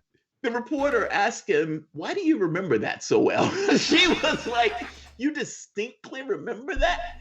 And he's like, yeah, I distinctly remember every bit of that particular story. And then he would get into these situations where they would say, like, I know a young Russian girl was massaging your feet or giving you a foot bath or something.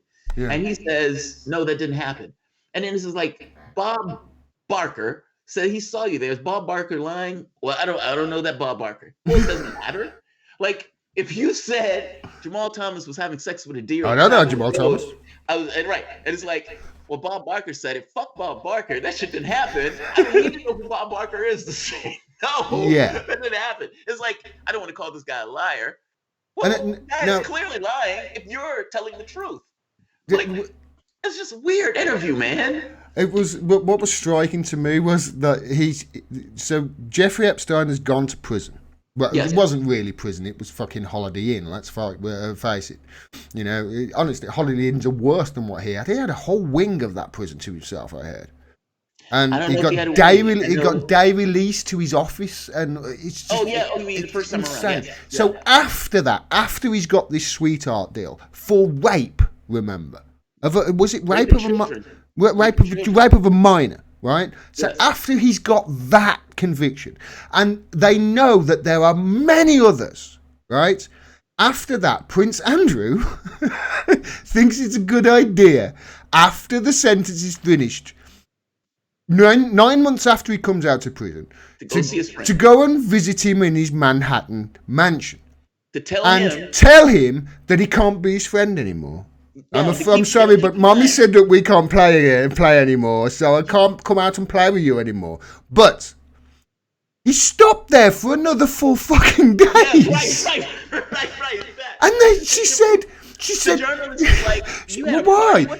He said, well, it was convenient. Like, when is it? And she was like, but it's a lot of people there and everything else. He says, yeah, you mean the dinner party, whatever you want to call it. You stayed there for 4 days. He was a guy that you want to hang out and then had a party with a guy afterwards. Yeah, he did not want any association with any parties. Did you notice that? Whenever she mentioned party, he was like, party? What do you mean party? Yeah, she mentioned party twice, and each time he was like, no, it was just a gathering. Oh, it was a birthday party. No, that was just a standard shooting weekend. Yeah. As if, we all go on standard shooting weekends. I know exactly what a standard shooting weekend is. You go out, you shoot some people, you get some of your butlers and whatever to go and collect the feathers and cook them, and then, you pay them less than minimum wage. So whenever it was mentioned party, but flipped out. Like, no, that's not what it is. That's not what it is. That was a horrible interview, dog. That was a horrible interview. It was terrible. And you know what? I'm smiling, and we're very jovial here about it, right? But there's a serious thing here. There are thousands of victims here. Thousands who are never going to get any sort of justice. Nope. They are going to sweep this under the carpet. We are never going to know what happened to Jeffrey Epstein, if indeed he is dead. Because, let's face it, witness protection is a thing in America. Yeah. And who saw the body and all that stuff. And this is somebody who had a lot of dirt on a lot of people. The Clinton, 27 times on his plane. The Clinton, Bill Clinton 27 times on his plane, 4 times without Secret Service. You're talking about Trump. You're talking about, he has a list of people. You're talking about the royal family. You're talking about media, the works. In his little black book. You've got half of the Blairites in the fucking Labour Party by the look of it. You've got Mandelson, you've got Blair, you've got all these slimy, creepy people who, when you look at them on the screen, you think I don't trust him. And they're in the Epstein book.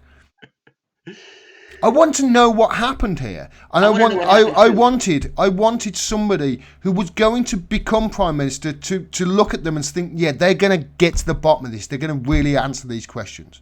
Well, and you know what? I mean, we dropped the ball on Epstein. Clearly, I mean, he was in state custody. He died in state custody, supposedly.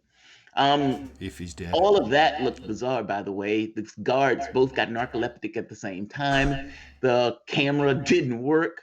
And then it's honestly, I was like, when I was reading it, was it in the New York Post? I was reading it in the New York Post. I was thinking, this is like a scene from Mission fucking Impossible. This is the only way they could have killed him is like, dun, dun, dun, dun, Yeah, dun, right. dun. And, you know, it's like, get the cameras. So they got the black guy in his laptop in the van there. Oh, we cut the cameras. Okay, gas in the cellar. Gas comes in and both guards go asleep. You can see that is like, this is some like Mission Impossible honestly, shit if he was the wild killed. part is, the medical examiner, the person who does the exam, comes back and says, something's wrong with this because there's bones broken that shouldn't be broken. The other person above that person, Barbara Sampson, I believe her name, and says, all good, nothing to see here. Now, a new medical examiner comes in. This guy's famous for doing his medical examination. Yeah. Comes in and says, this guy was murdered. It looks like he was killed. Yeah. And then you get further out on this, and it's like, that's a massive drop of the ball. This guy has been responsible for international pedophilia. Yeah. Literally. And you're talking about, like you said, thousands of underage girls that were and not just pedophilia, and not just international pedophilia for hire. Yes. Now, in what that he's not just, people aren't just hiring young girls at him. No. People are hiring him to entrap other very wealthy, powerful people by getting them to rape young girls or have sex with young girls. Because the question becomes: is he part of intelligence and this type of stuff? He must be. That's what Acosta said. Acosta said, somebody told him that this guy was above their pay grade, which gave him the sweetheart deal. Yeah. Whatever happened, what's with Ghislaine Maxwell, and why is she not in prison somewhere? And she's being questioned, by the way. Supposedly there's a potential tell-all that she's going to come out and apparently protect her friend, Prince Andrew. She better be careful. She's not a prince, and her ass can be put in prison. And especially with everything that's been said about, there is a pressure that is growing, an anger here, not just, I would imagine to some degree there also of how are they getting away with this? And Prince Andrew, whatever he wants to think of that interview, that thing was a train wreck. That thing was seen as a train wreck here. So I can imagine what was taking place there. I don't know why he thought that was a good idea. And I don't know if he's in a bubble. I don't know if he's... It's the bubble, mate. It's the bubble. It's astonishing. It's like, dude, what? Like you can't lie that well.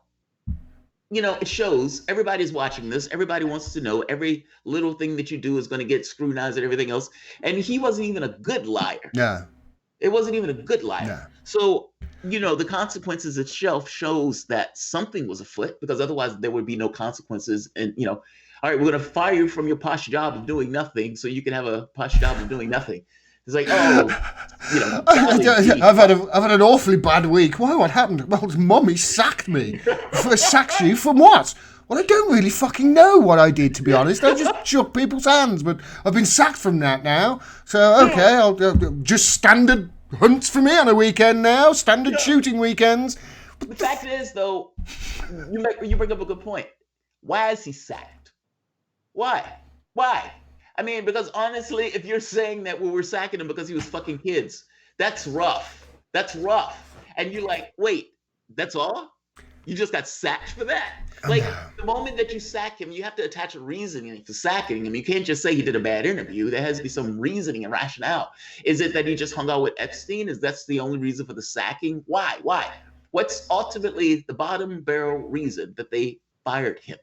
And if that bottom of the barrel reason is he was having sex with children, then is sacking adequate? Yeah, I guess to say, shouldn't there be a bit of a harsher punishment than that? A little bit. Maybe take away his PlayStation as well. I guess I'm saying the very act of sacking him means he's done something wrong, and I haven't heard a clear articulation of what that was. And maybe after that clear articulation, then we can have a conversation on whether or not sacking was adequate. Right now, it's just, you've done something naughty, so we're going to take away your toys. I'm sure he's not going to be wanting for much in his life, mate. I don't think he will. Job or no job. Jamarl, I know that's a leap of me, of me projecting, but I think he'll be okay. Well, the current state of affairs is 26 Labour seats to 25 Conservative seats, with 3 for the SNP and 3 independents. Jamarl, I could talk to you. Catching up, man. The Conservatives are catching up. God damn it. Those exit polls are really wrong, mate. I can see it being worse. Jamarl, I could talk to you for ages, mate, but it's 2:00 in the morning here, and I have had a really long week. I was going to tell you the same thing. I was looking, I was like, oh, fuck, it's like 9:00. Yeah. Dude, I wish this would have. I wish I was wrong, and I wish you were wrong in some measure. I mean, my wife said I put a high premium on being right. And so there was this thing of battle of ego of wanting to be right versus not wanting your country to be fucked over by Bojo. But I mean, the writing was to some degree on the wall, I think. And yeah, absolutely, I agree with you. Yeah, this is just an articulation of what we were talking about prior. It's not that I love it. I hate this. I don't like Bojo taking power like this, but he is going to be one of the most dominant prime ministers that you guys have had for decades. One thing's for sure. I don't know what that looks like. One thing's for certain, Jamarl. You and I, for the next year or so, we are not going to be short of things to talk about on our little YouTube shows. Mate, I could talk to you forever. I really could. But I really appreciate you coming on. Thanks so much. No, man, I appreciate it. Sorry for coming on so late. And I'm actually glad this didn't fuck up. I didn't put my OBS on. I cut everything else off and just kind of kept this on. So yeah, I did no problem. I appreciate it. Jamarl, please, best of luck with your show on Sputnik. When can people catch you and where? So I have thoughts on Twitter at the Prague Soapbox, but my channel is Jamarl Thomas on YouTube. I do shows pretty much all the time. I pop in and out. I cover British politics also. So you don't just cover British politics. American perspective on British politics. He covers British politics better than 99% of journalists in this country. So, and that's the truth. Man. It really is the truth. You nail the British politics. You get the intricacies of it, and you're almost a student of it as well. And it's great to see. And that's one of the reasons why we love you here, man. It's fucking fascinating to watch. Like, we don't have a queen. You know what I mean? Like, this proroguing Parliament and going to the Queen, this other, like, all that stuff is utterly bizarre, I think, sometimes for the American audience. I've gotten so accustomed to just watching it, I forget sometimes that the American audience is like, what? Fucking Queen? What do you mean Queen? Yeah, we got a Queen. Like, all of that stuff is utterly fascinating. So, yeah, we got a paedophile prince, apparently, as well, allegedly. Sued. Thanks very much, mate. Have a good night, man. Andrew, take care, everybody. Thank you very much for Jamarl Thomas from the Progressive Soapbox. I'm very sorry, but I have to report. Very sorry, but I have to report that, to those of you who are expecting or wanting that Jeremy Corbyn Prime Minister, as your Prime Minister when you wake up in the morning, it looks very much like that is not going to be the case. But there's been big swings, and Boris Johnson is going to get a large majority to ram through whatever. Just burped as I said majority. I'm very sorry about that. It's very late.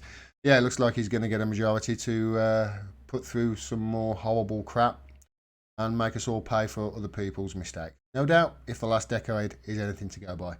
Thanks very much for watching, everybody. Please make sure you subscribe. Please make sure you click the bell so you get a notification of when I drop further videos. Click through to the website so you find out ways to support me. A like and a share goes a long way. So if you haven't liked and shared the stream, please do so now. And please support independent media. Let's make all world fiction again. I've got a feeling in the next year, you're going to need people like me out there telling you the truth, because there's going to be a lot of bullshit with old Boris about. Take care, everyone.